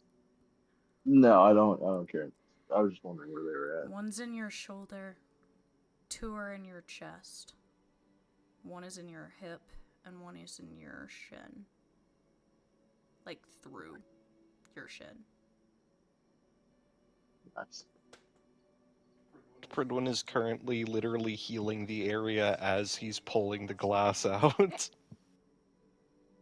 It's not pleasant. You're seeing flashes of color behind your eyes as the pain overwhelms you. It's straight agony. I wish I had a strong enough painkiller for this, but unfortunately, Just get it done. that's what I'm doing. I imagine my blood isn't helping too much. Trying to hold on to things. Fred, when you look down and you see all of the blood dripping out of Douglas is completely black. It's not easy. I have to carefully extract the shards without them breaking off within you. Your time. I'm not going anywhere.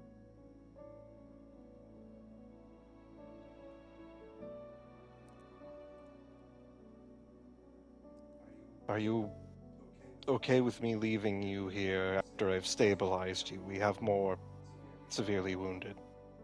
As long as I could stand and help, that's fine with me.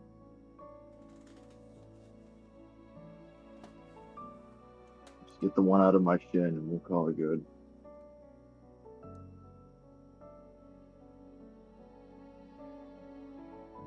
Sound alright? I just have to get them away from your vital areas and get all of your major arteries sewn back together. Once I'm done with that, you should be able to hold long enough for me to get to everyone else.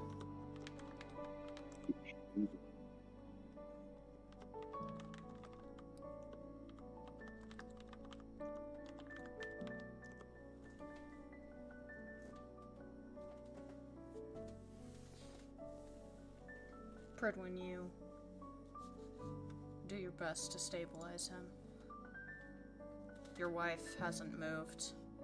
You notice that the cowboy is hovering over a body somewhere further in. You hear the sobbing of children in the darkness of the old funhouse. By this point, all of the power on the pier has gone out.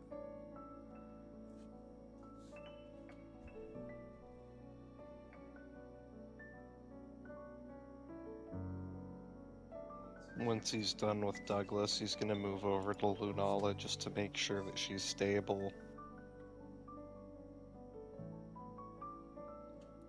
She looks up at you with this sort of hazy look, like she's scared because she can't remember.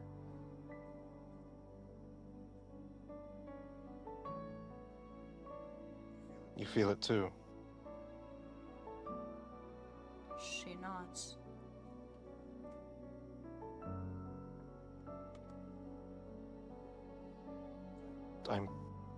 I'm certain that we lost someone, but I just can't remember.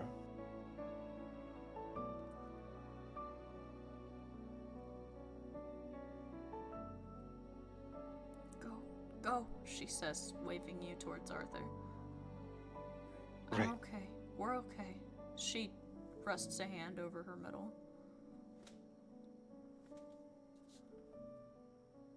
Ridwin gets up and rushes over to Arthur and Rosada. Rosada's still staring up at the sky.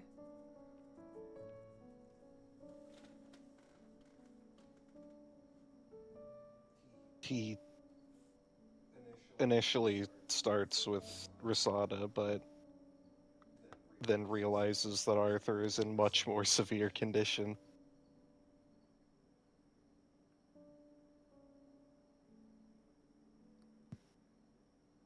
You, Oh dear, how do you even lose this much blood?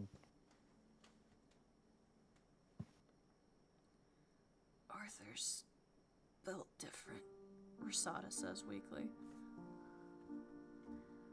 It's all spite.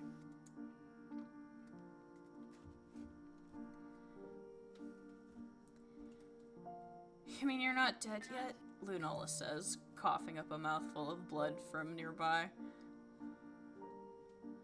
Yeah, I'm trying. Shame. You idiots don't exactly make it easy. You can't get rid of us that easy, bud.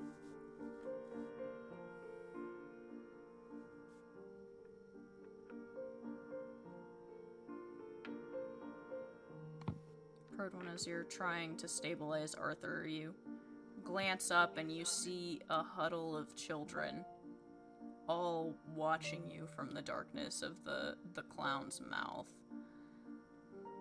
Their eyes are wide. They have seen more than they should ever see in their lives in the last hour and a half. Right. The big guy forgot to mention. We found a whole bunch of kids down there in a fucking death trap. I don't think any of them are too hurt.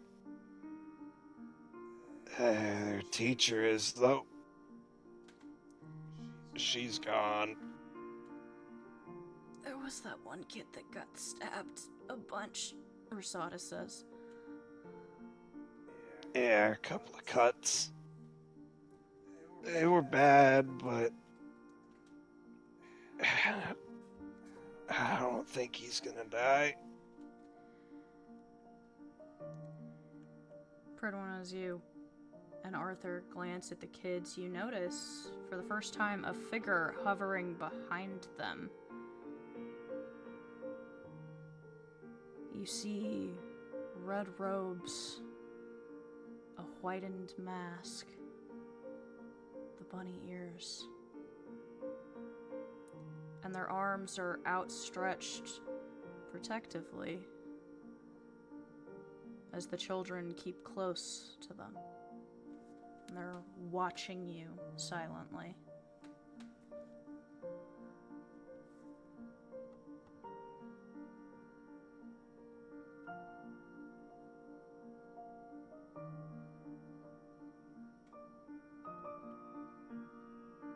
I'm going to get to the two of you stabilized, and then I'm going to show that the children are all right.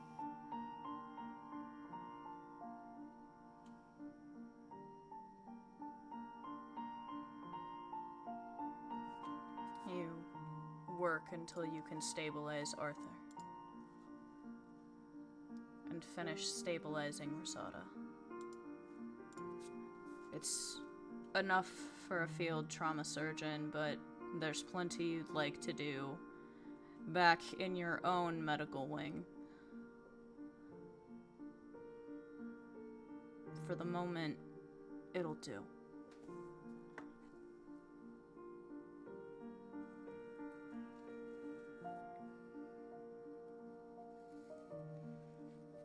All right. I'll be back in a moment.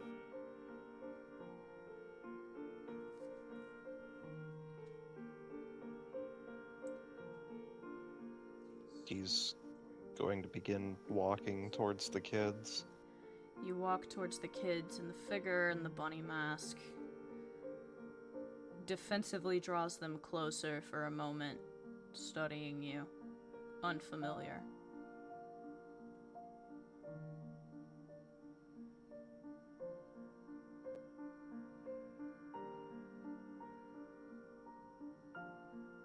My friend told me that some of them were hurt.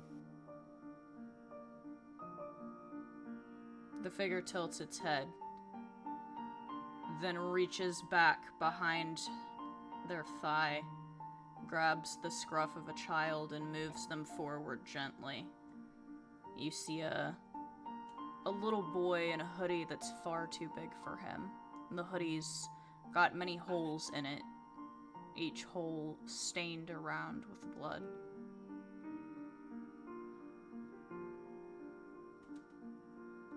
Pridwin's going to kneel down and say, "Hello.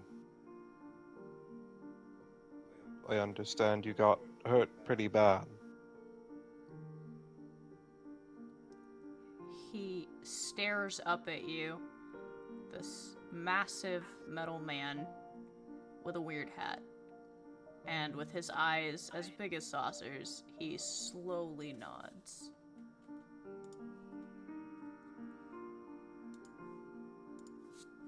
"I'm a doctor."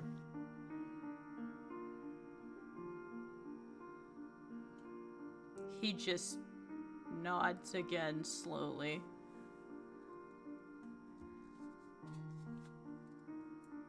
"Would it be okay with you if I fixed those cuts?" He nods again.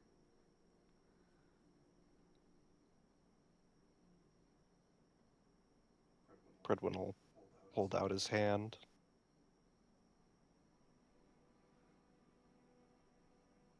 He takes it. And he will gently go about the process of assessing the injuries, and if they're not too severe, then he'll probably just use the healing water. They aren't too terribly severe.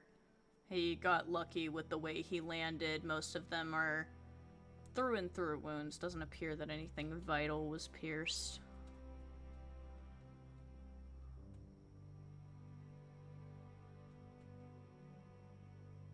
You're very tough. I'm sure that this hurts a lot. He nods again.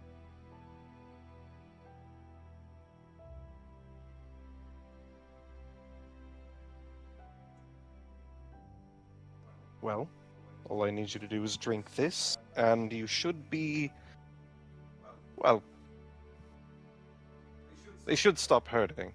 It might take a few days for the scrapes to clear up. He takes your red solo cup, looks at it curiously, and then sips from it. As he does, Pridwin, you feel a rumbling beneath your feet.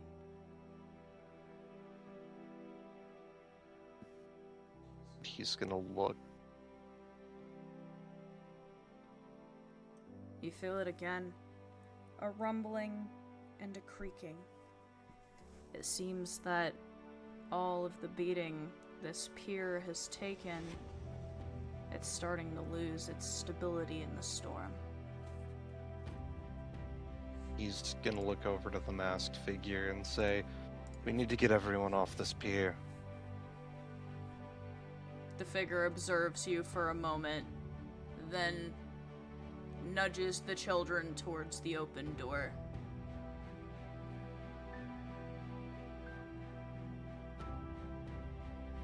Pridwin's going to get up and he's gonna try and gather the rest of the group.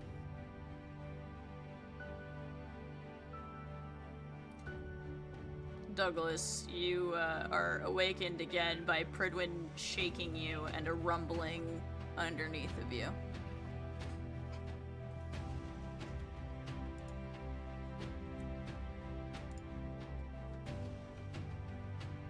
What's going on now? The structural integrity of the pier is not good. Falling apart? Everything? It will probably be swallowed by the sea very soon. We're trying to get everyone to safety, but that also includes you. Can Douglas stand at this point? You've been stabilized enough to stand. It's gonna hurt, but what doesn't? Things have hurt before. Okay. Douglas tries his best to stand up. You step stagger yourself to your feet. Nearby, Lunala's doing the same. You glance down and see the body near your feet.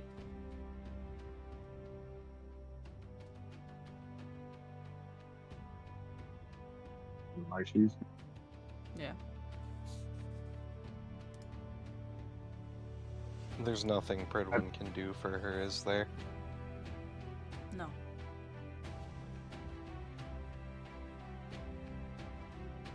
Maybe for this piece. We need to get her home. You carry her? I can. I can probably carry the other two as well. I'll carry you. That's not a big deal. I always try to. When you reach down and her body flickers. And then all that's left is a double-edged scythe.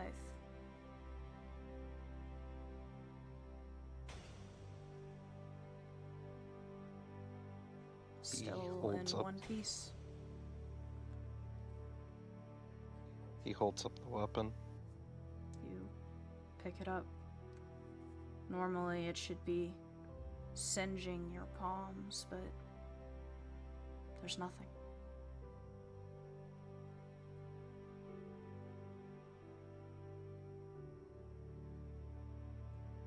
You wouldn't happen to know what she would have wanted her weapon to happen with her weapon, would you? Oh, I don't.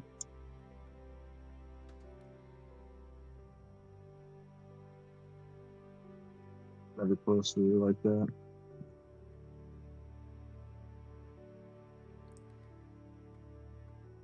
He's going to send out a pulse of resonance.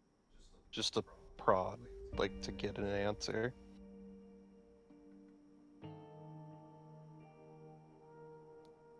You see her trying to resonate with what's left inside the weapon. He's not trying to force a resonance, he's essentially trying to communicate, kind of? Like a, do you want to resonate? You prod. Roll a d10? D10, alright. I rolled a 1. For just a moment, you feel a hint of warmth. Like something's trying to break through, and then there's nothing.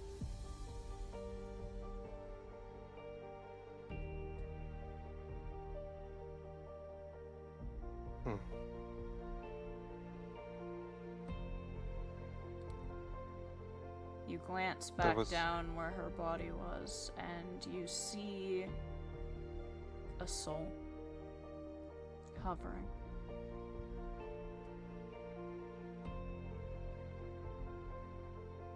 Blue, obviously the bluest of blue souls. He reaches out for it and grabs it, says, "Oh, I really wish I knew how to do this."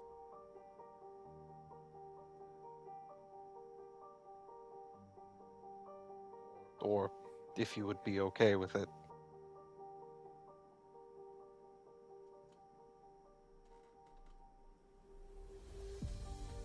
Probably best if we just see if I can talk to you.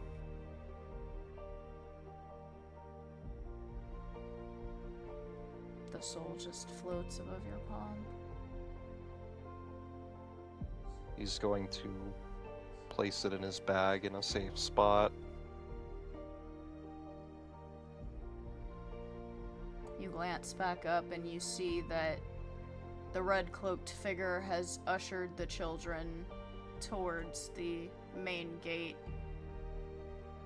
By this point, they're standing, staring at the 40-foot gap between the pier and what's left of the gates leading to the parking lot.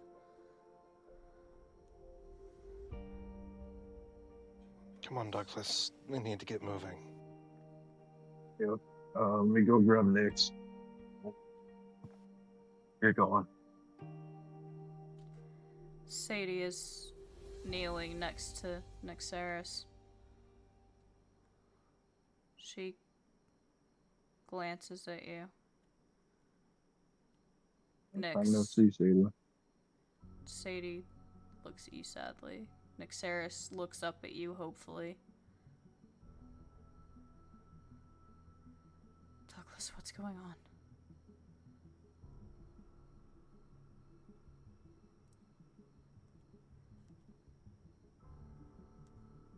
Me burning my mouth on ramen? Sorry. Classic. I said don't eat the food at the stalls! Right. Douglas says to Nick, the pier is falling apart from everything that's happened. We gotta get out of here. Okay. I can't move, but Well, so I'm gonna pick you up again. starting to make me feel like a rag doll, you know that? She says, waiting for you to pick her up. Douglas's eye kind of like twitches. He goes ahead and picks her up. Tries to. You grab her. Sadie glances at you. Do I just have like shards of glass just sticking out of my chest, or Yeah, you still got is all the some. glass out? Nah, you still got some glass shards in you. Okay, just making sure. Oh, yeah. Nexaris, like, maneuvers around them so she doesn't get impaled. That's fair. You Yeah, actually, she probably get a lot. I like realize that like it's still like bleeding, so I'm like trying to like maneuver through my bag. once again, another flannel of Douglas's has been shredded completely. Just really, Lacerate. absolutely. Lacerations a problem Maze will What? You just cut out. Oh, I said lacerations a problem Maze will never have to deal with. Yeah. Technically, it's a problem Soma won't have to deal with ever again either. Shut That's the fuck true. up! Ooh. But who's Soma? Same with Eliza. Same with Soma Eliza. who? As you guys... I'll have you know I'm actually sobbing right now. Yep! Yeah. I've been crying for the last, like, 20 minutes, bro! Yeah, no, I'm not. This shit hitting. Yeah. You guys start making your way towards the end of the pier. And as you do, Pridwin, you helping Lunala along, you glance back and you see two things. One, you see Sadie hasn't moved. And two, you see the red-cloaked figure has run back inside. Sadie.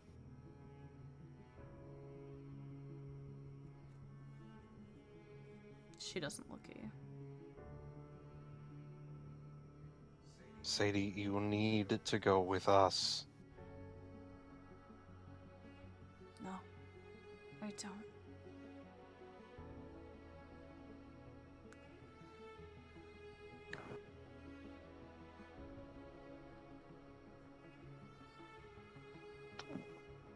What are you doing? Are you planning on going down with this pier?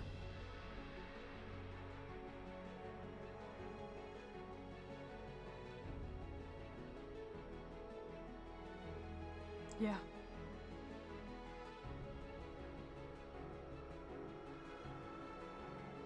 Sadie,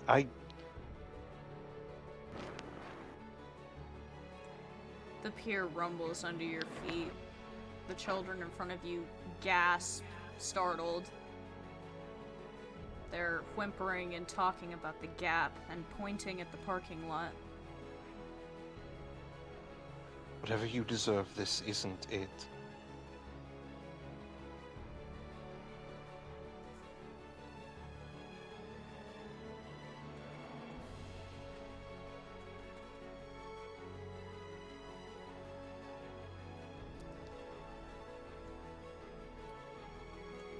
You're all standing there. At the edge of the pier, what do you want to do?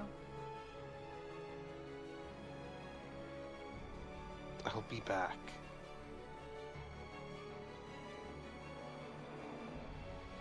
He's going to head back to where the masked figure ran in. And Douglas try to blink like one last time. Do you have the AP for it?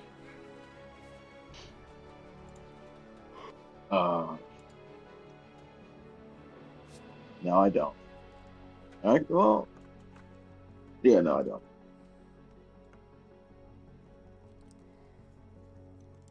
Um,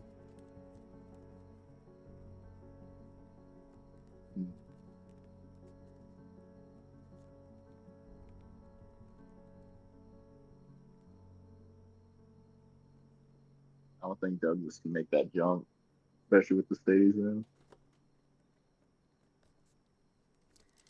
Lunala glances around and realizes you're not there and turns, shouting at you. Cridwin! I thought everybody was across. No. Everybody's staring at the gap. Pridwin's going to help everyone across. How do you plan on doing that? Probably the most efficient way would be to use water wall to make a bridge and then give everybody water walk. Do you have enough AP for that? Yes, I do. Okay. You focus, creating a wall of water. Torrid. Churning. The kids are terrified of it.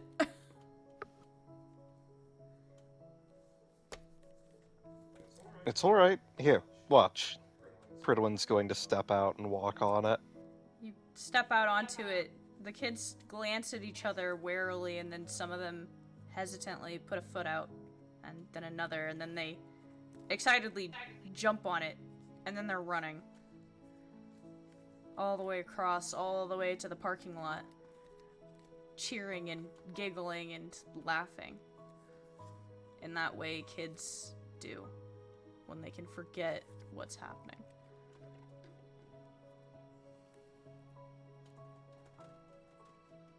Douglas, you and Nyx make it across. Lunala stays Douglas, by your side. Brad. Douglas just kind of drops her again and starts coughing up black blood again. You Not like hard, but like slowly slowly put her off. yeet her onto the ground. Yeah, I just like Full full on, just like force. make her let go of my neck, and then just like her just slam onto the ground. You Like a know? Just football. fucking suplexing! Arthur, you and Rasada are the last two across.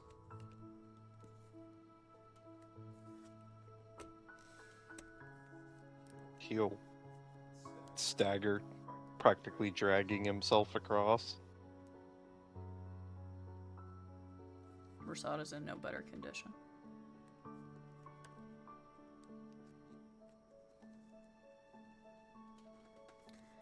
Pridwin, you glance back, and you see a figure emerging from the funhouse.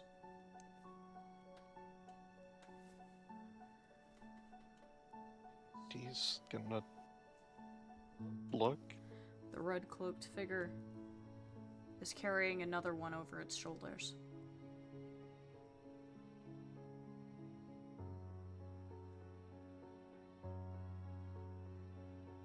It staggers out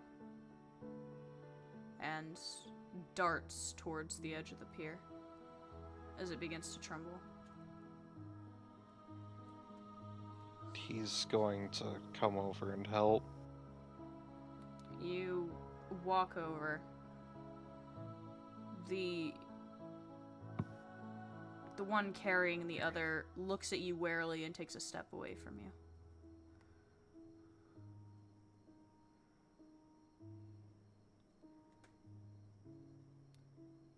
She stares at you for a long moment before darting across your water bridge.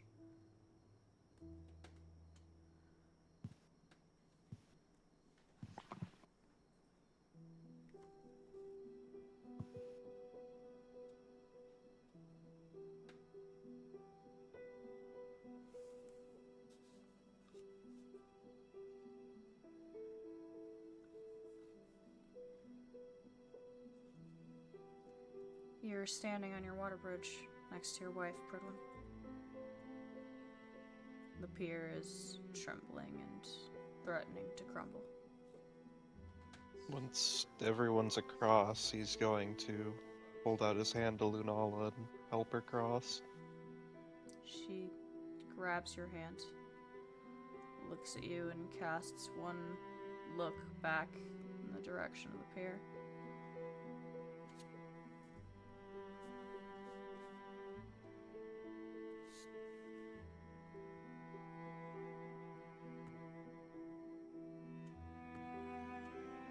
You cross to the other side.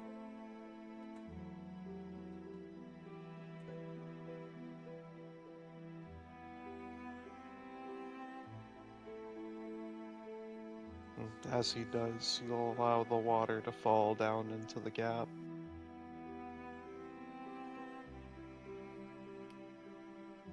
You let it fall. You're standing in the parking lot.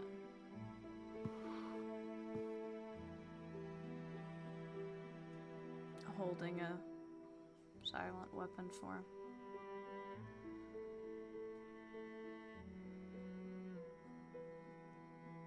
And as the pier begins to crumble, you hear a sound of sirens in the distance coming towards you.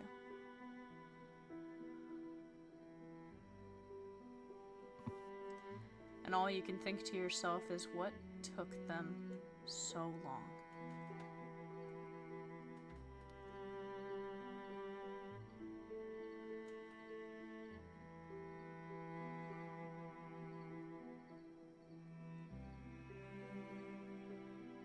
Edwin's gonna look over to the masked figure.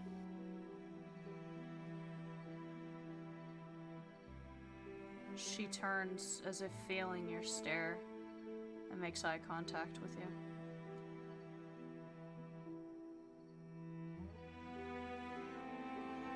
We need to have a conversation.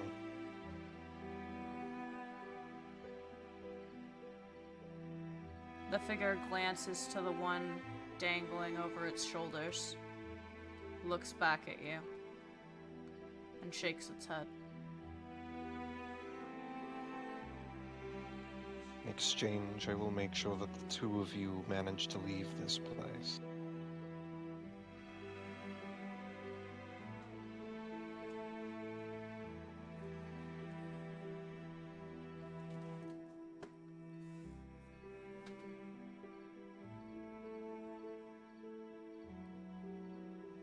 The figure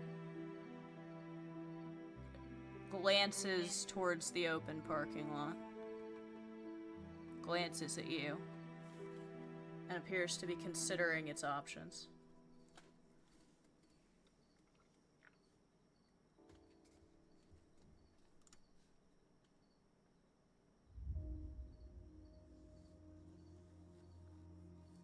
I don't know much about you, but given what's happened, I do not consider you my enemy.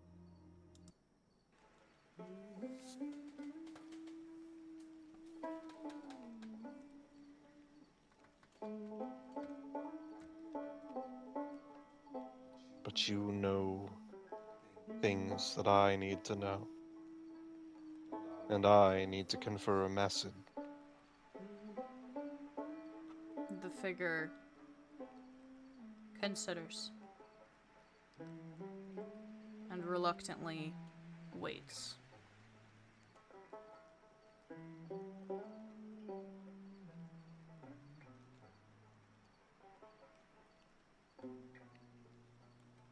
Do you know who I am? The figure nods.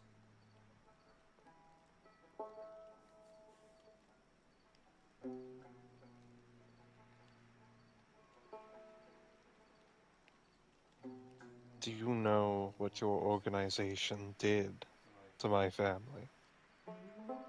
The figure shakes its head. No.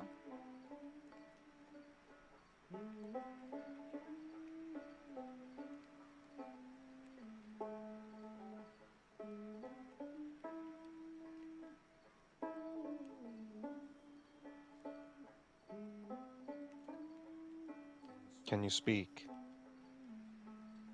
The figure shakes its head no again. Wonderful.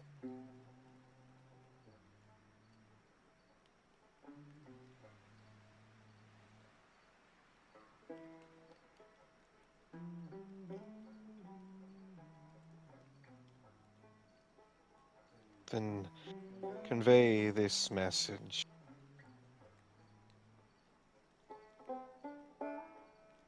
The figure looks at you expectantly. I have made a promise to be a better man.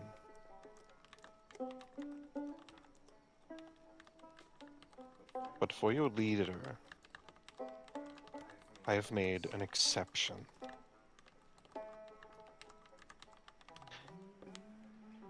In doing what he's done, he surely knows everything about my family, about our stories.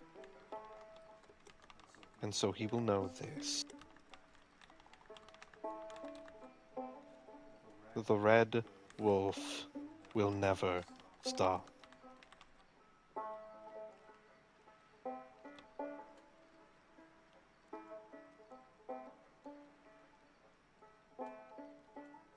Sit Timor.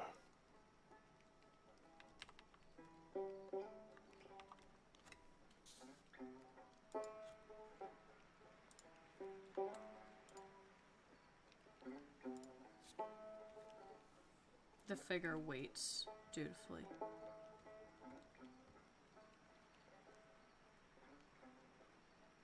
As promised.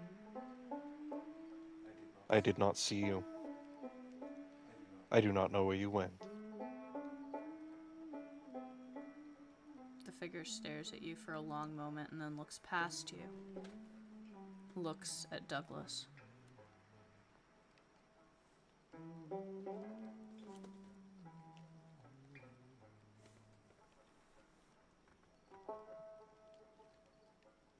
Pridwin will also look over to Douglas.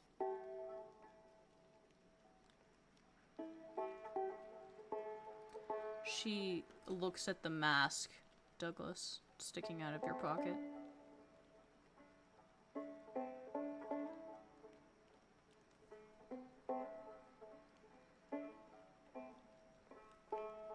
Can't believe Douglas is dead.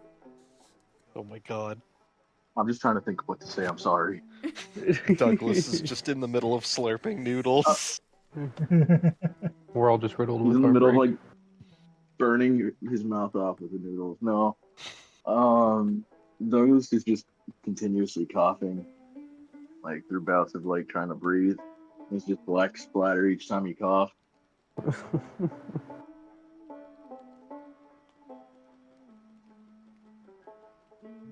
Does he notice that people are staring at him?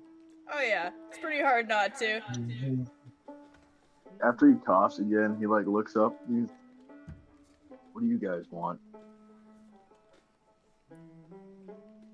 The red cloaked figure is staring at the mask that you pocketed off of John Doe. Takes it out of his pocket, like coughs again into his arm.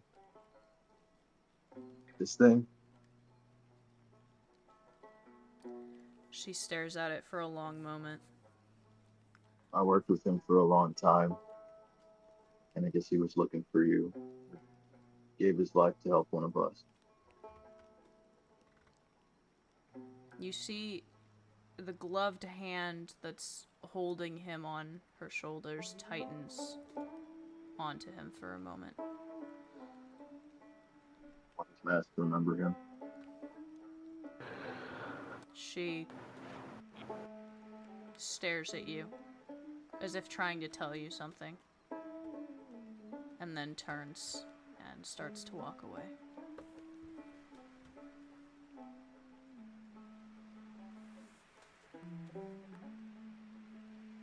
I assume that means keep it.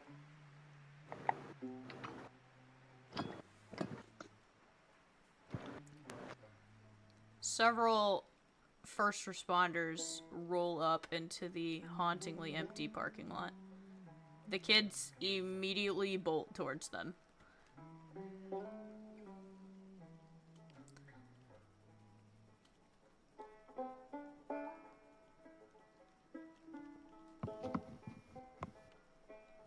Douglas just kind of keeps coughing with like the glass shards in his chest. Dying. Lunala briefly speaks with one of the first responders who approaches her, gesturing to the kids. After a conversation, she comes back. Can we go home?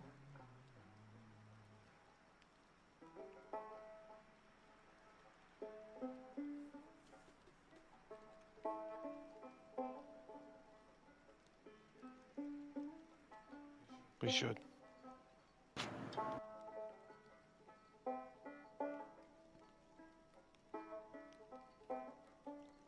You glance over and Rosada is holding out a pair of keys to you.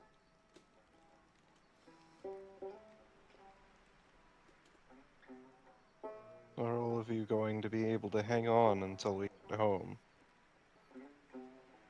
Rosada glances at Arthur. This ain't the most blood I've lost in a single night.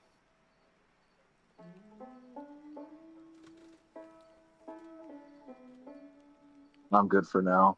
I'll live. Nixeris nods solemnly. Alright, but if I have to sit one of you driving while I do surgery in the back, I'm not going to be happy. I can drive. Y- You of all people should not be the one driving. Why? No offense, but I'd like to make it home in one piece, Lunala says, patting you on the shoulder. Douglas says why with glass shards sticking out of his chest. Glass shards sticking out of his chest and like black like shit all over his like fucking mouth. I imagine a car ride with that many wounds on everyone would just be miserable the entire time. And it's like a Like- fucking 20-hour drive too. And just imagine hitting any kind of gravel road in that Yup. Oh process. god. Just oh, Oh shit, my bad. Prinwood having to stop every few miles to perform emergency surgery. Douglas just absolutely destroys the back of the seat with his glass shards sticking out of his chest. They literally just toss Douglas in the fucking back, in the trunk. Back into Would it this. be easier if I was just fucking weapon formed the entire drive? Probably. I'm gonna do that. I'm gonna pick up Nyx, put her in the car, go lay in the back, and just turn it to an axe. Your axe also has glass shards sticking out of it somehow. There we go. They're like just smaller though. Yeah. The glass shards shrink down to size. Rosada helps Arthur into the car. You and Lunala pile in. The first responders seem to have the kids, and you don't see the masked figures anywhere. So you start to drive? I suppose so. It's a long, slow, agonizing drive back to the academy. As described, every single little jostle is pain.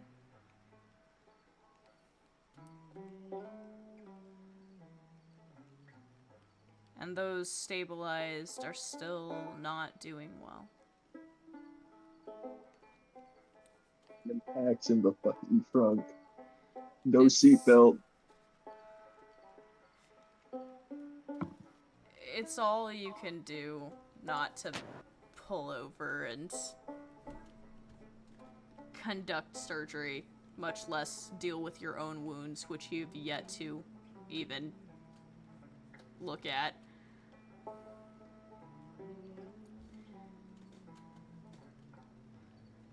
Hang in there. You'll get all the morphine that you could want when we get home. Finally, on your last dregs of energy, the last little bit that you have left, you roll back in to the academy lot. You don't even think about going back to the warehouse. You go straight to the garage, and as you stagger out, tripping the second you get out and collapsing, you hear Boots running towards you on the concrete and shouts.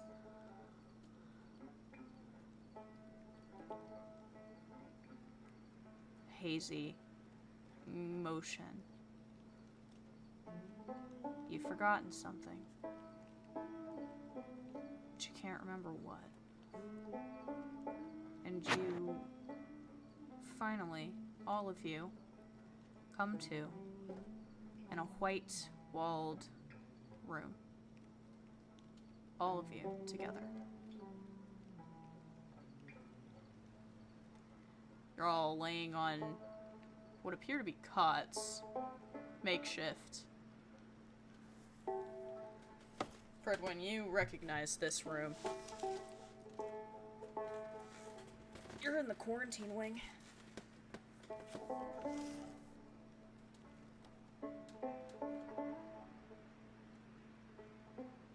And you're muted again. Oh boy. Nice. You're the first to wake up, Pridwin. Douglas, you're probably the second.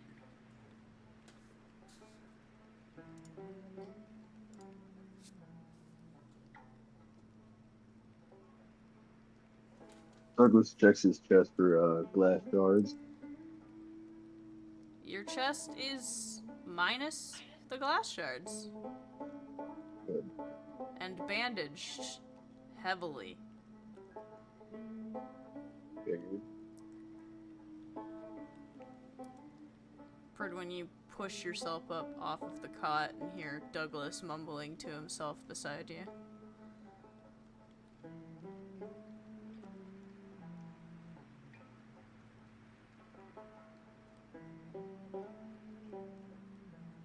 It's good to see that you're still alive. I'm barely hanging in there. Same with you. Happy to see. You... God. If you need me to do any more work, I think I still have my tools. You're in a cot right next to me. You got healed too. I will be fine.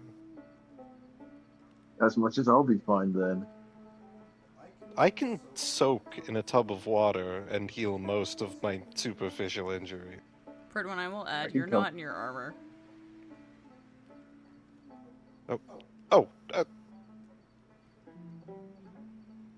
He immediately turns a very dark shade of blue. I really hate not being in my armor.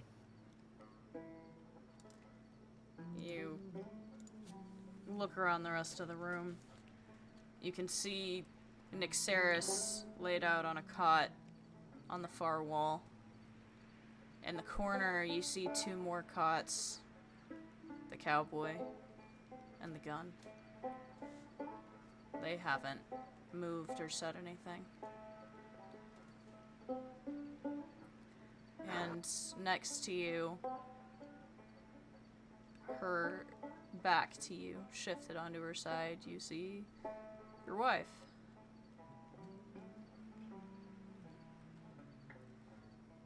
And none of you seem to be in the same things you were wearing beforehand.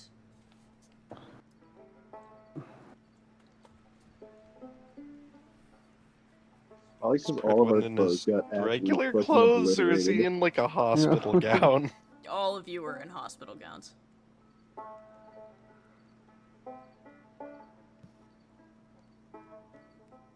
This is embarrassing. I shouldn't be in this. What do you mean? You're like literally. You probably suffered the most amount of damage in all of us. I was fine. Uh-huh. Pridwin says as he, tries to hold the gown together on one side. There you are. I may have sustained more damage, but, well, we're pretty sturdy. I'm pretty sturdy. Douglas rubs his chin, just mm-hmm. Yep. For sure. I have triple your health. What does that mean? What do you mean by that? BT's built for stamina. What do you mean by that? What do you mean health? How health? Well. If there was a bar that represented the amount of damage that I could take. Mine would be bigger than yours, and that's all that's important. Alright, whatever, man.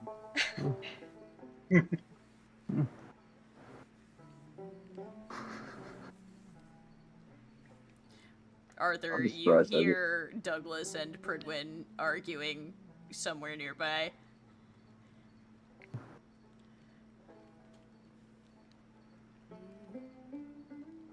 Looks like I'm still alive. Why am I still alive? Why am I still alive? This man has died a total of 4 times while being in this He's party. tried. He's tried He's to die. tried so He's hard! died. That's what I'm saying. He's tried so hard to die 3 And they or 4 won't times. let him! He has legitimately hit 0 hit points more times than any of my characters in any other game combined. And he still won't fucking die. Nope. Mm-hmm.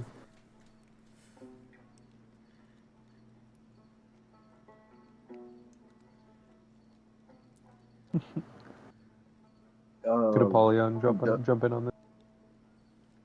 I was gonna Sorry, see if Douglas can somehow contact Katya. Douglas, you lift your head up, immediately thinking of your daughter, and a chill enters the room. You don't remember the door opening. In fact, it didn't. But there is a figure now standing just inside. Well. If it isn't the Stooges. Damn, long time no see. Yeah, it's been a while. I taught you how to dance a while ago. Hey, Yeah, Apollyon, two Yes. years ago. does a 15 hit? That's a great question. Let's find out.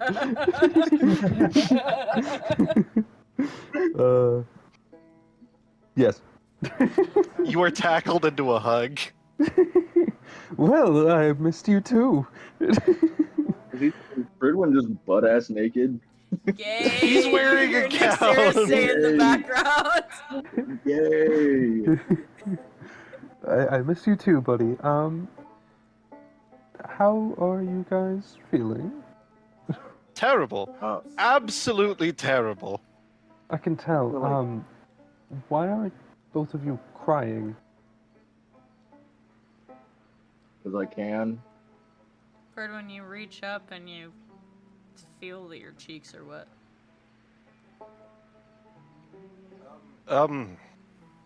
A lot of reasons. Some of which I don't remember.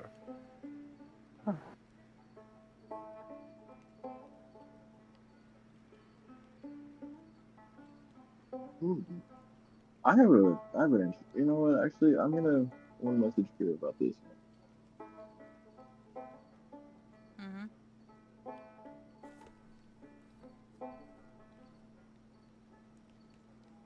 Sorry, I'm back. Well, I suppose we could go over what trip.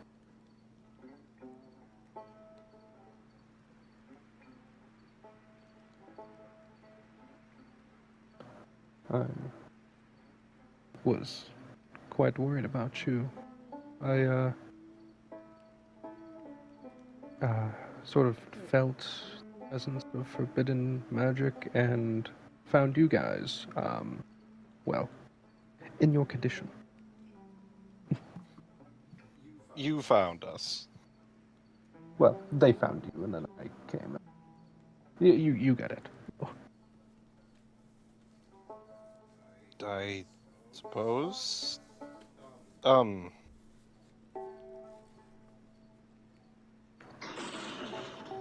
What do you mean forbidden magic? Well, while you, while you were all gone, I felt a wave of shoulder. There's a bit of a gap in my memory now. I can sense forbidden magic anywhere. I mean, I'm a demon, so So you felt the same thing. yes. Wait, I you did? I know there's a missing hole in my memory. I can even pinpoint points, but I can't tell what's missing. It's like how the skeleton man's whole memory thing works, except there's nothing there as opposed to it being replaced. I see. I wonder what happened there. What did you confront? We faced a demon. The glass one. Bane's child. Yes. We gained some information, except it wasn't. Well,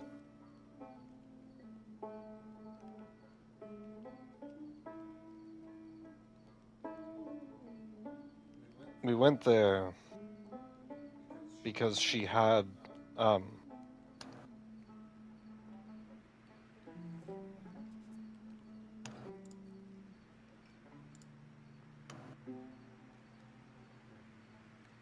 and then,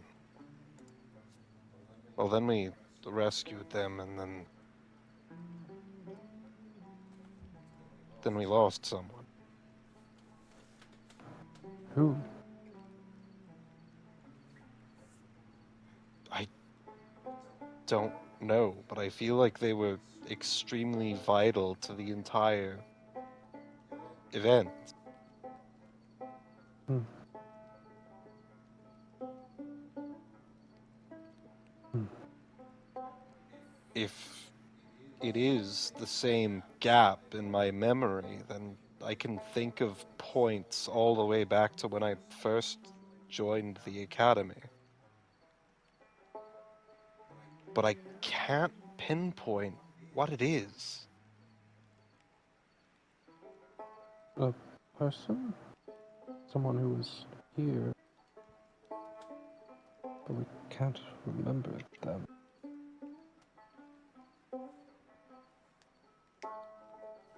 think they were attacked by someone who could alter memories, or No, this is way too widespread. I was miles away from all of you. No normal creature who can alter memories is capable of something like.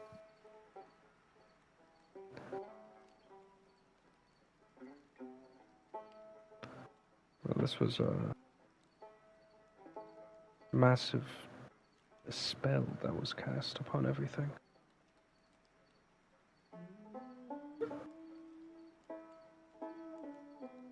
could it have been? There wasn't a witch there, though. And why specifically this person? Precisely. If they had wanted to wipe out people, they could have wiped us all out. If we were an issue for them. Hmm.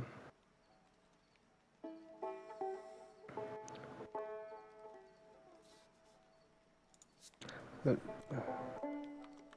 you said they were vital to the event. How so, exactly? They had some sort of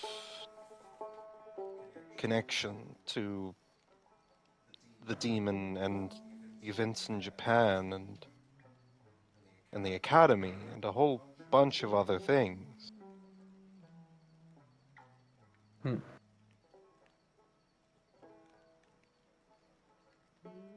I see. What happened to this demon? Well, we fought her. There was no way we were going to win. We all knew that.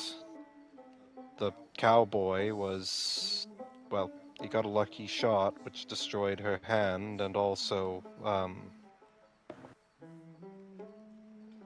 Amaishi's eye. That set her over the edge. He was nearly killed. The rest of us jumped on her. I reasoned that even if we couldn't kill her, we could make her afraid that she might die. So we fought. Douglas pulled us into some sort of alternate reality, and then, well, after that it was a blur. We all hit her very hard.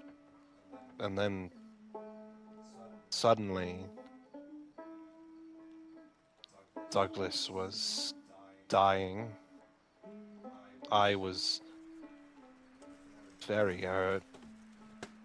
Same with everyone else. And she had a wound in her stomach. But it wasn't. It was like an injury from a sword. None of us were swords.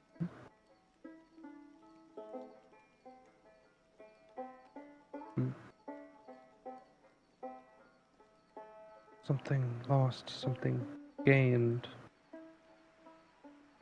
Do you think whoever person was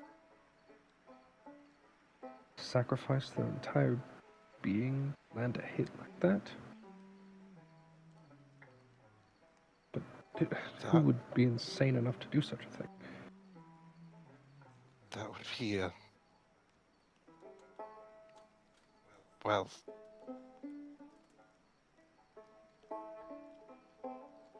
I can't imagine a gamble like that being made lightly. Either we were in worse straits than I thought, or there was something else to be gained. Or lost.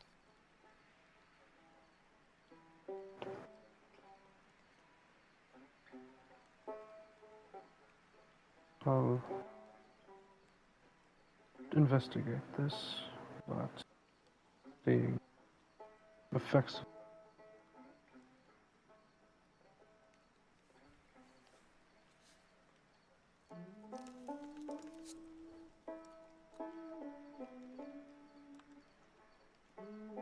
I think whoever it was either very dear to me or someone I hated greatly. Or maybe both.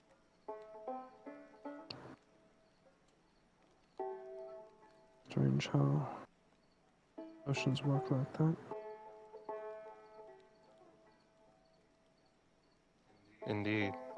It's easier to grapple with them when they're attached to a person. Seeing them without the person there is strange. Well, whoever this mysterious friend is, I suppose you have them to thank for making it out of there alive. I'm glad you did. Indeed.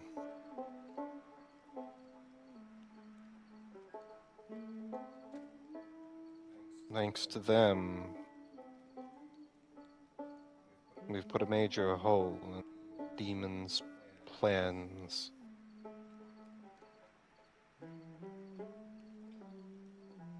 We could use any advantage we can get right now.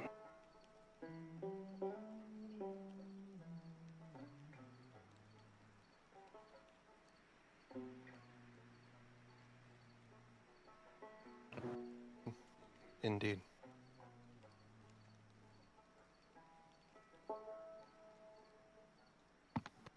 Well, I'll leave you all to heal. Go file a report. Yes, I need to get out of this god-awful gown. You do that.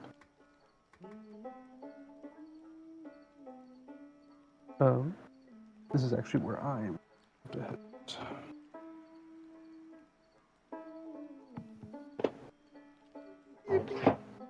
Yippee. You're welcome for the trauma. Thank you, Mark. Manufactured the perfect tragedy. Always love more trauma. Trauma you don't even you have. God. I couldn't have repressed it better myself. Yep. Soma did it for you.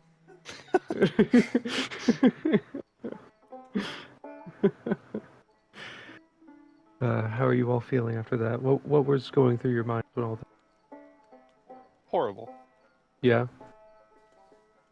Yeah. DM? I don't want to talk Oh. about it. Paige barely knew Soma, but still. Yeah.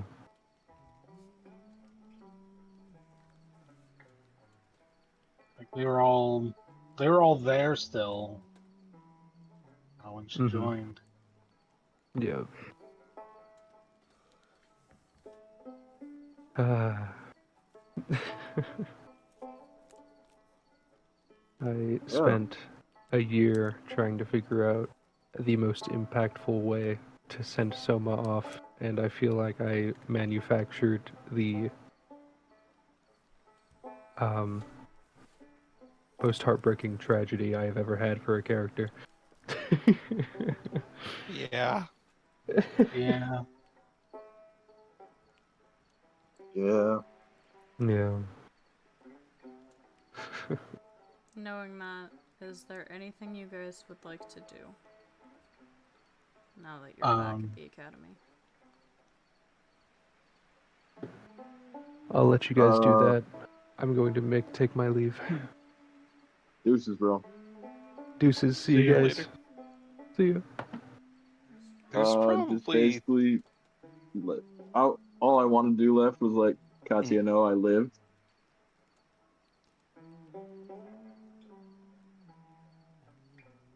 Go ahead and make that charisma check again. Okay.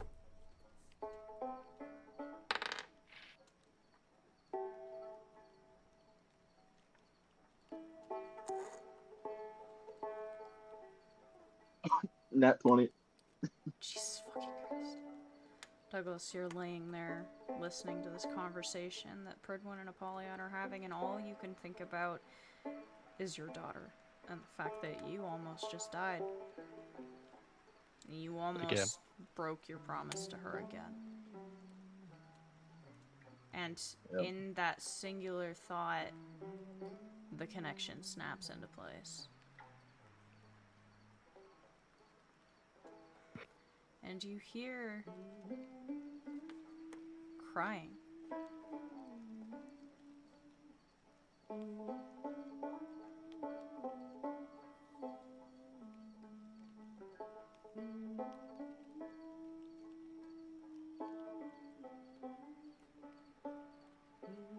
Hey, sweetie. The crying gets sharper for a moment as she hears your voice, and then she doesn't say anything. Just sniffles. Wanted to let you know that in fact, didn't die. So yeah, everything okay? Something happened. Well, I got a really bad feeling like something wasn't right. Like you were dead or gone or something, and then all of a sudden I can't remember. There was something that I was angry about, and it's just gone. It's gone, and I cannot for the life of me remember what the fuck it was. it's happened to a lot of people right now. There's a missing gap. What happened? Um, we killed the Glutton's demon, I think.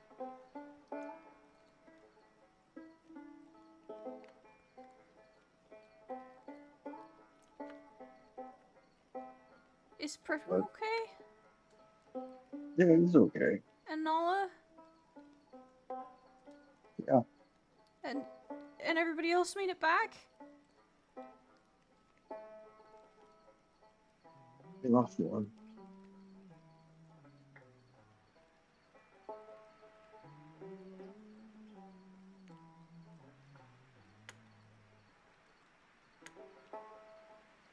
Sadly, she passed away.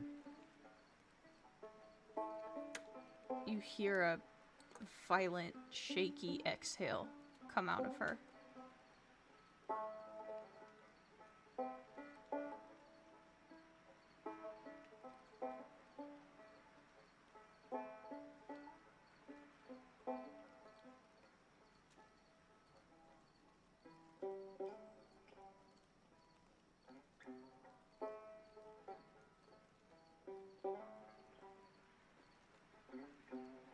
Sorry. I gotta go. You'll stay there this time, right? Yep. I don't even know why I left, really. But yeah, Okay. stay safe, sweetie. The connection turns into static.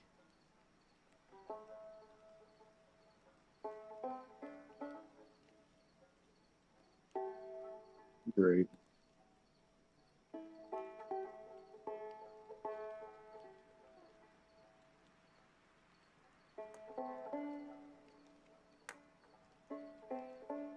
Douglas just kind of looks off. Just, yeah.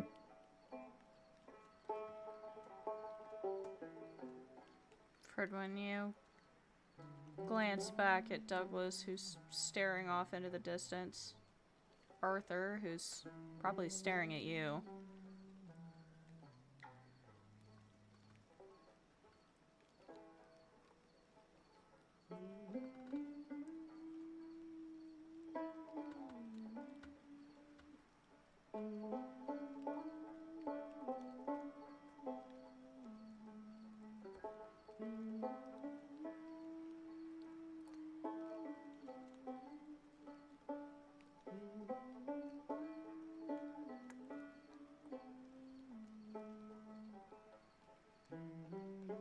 What are you gonna do?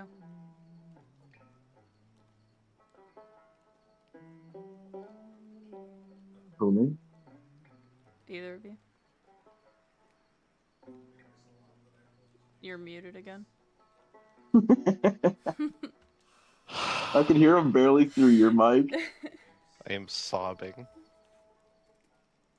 There's a lot that I would love to do, but it is also almost 4 in the morning. Plenty of side sessions we can have later. Just making sure there's not anything you don't want to do before we call it. God, I love having Douglas sessions. It's so much fun. I warned you.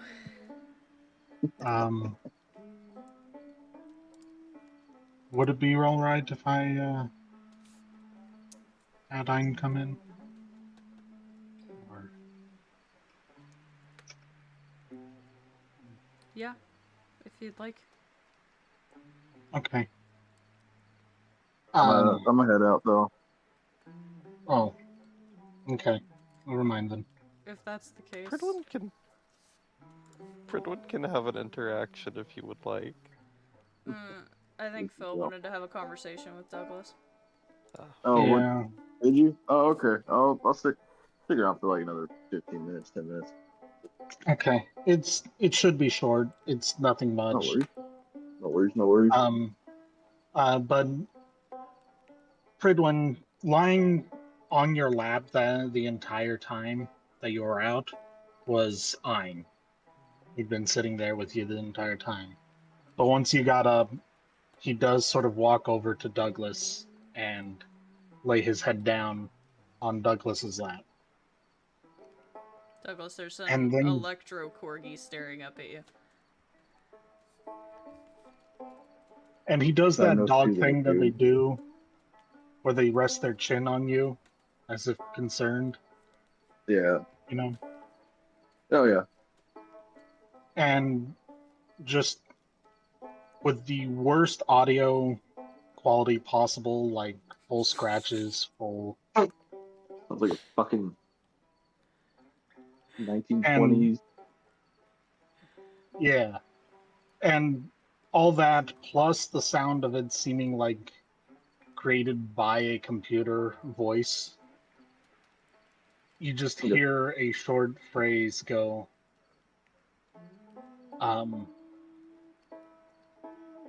I don't know how I know this, but I feel as if you've broken a promise to me.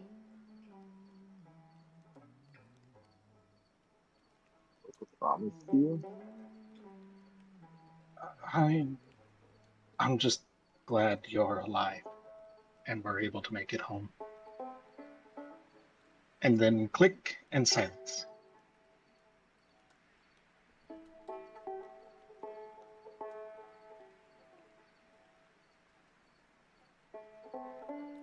Douglas, you're staring at a robotic corgi. Yeah. I'm happy I made it home too, little dude.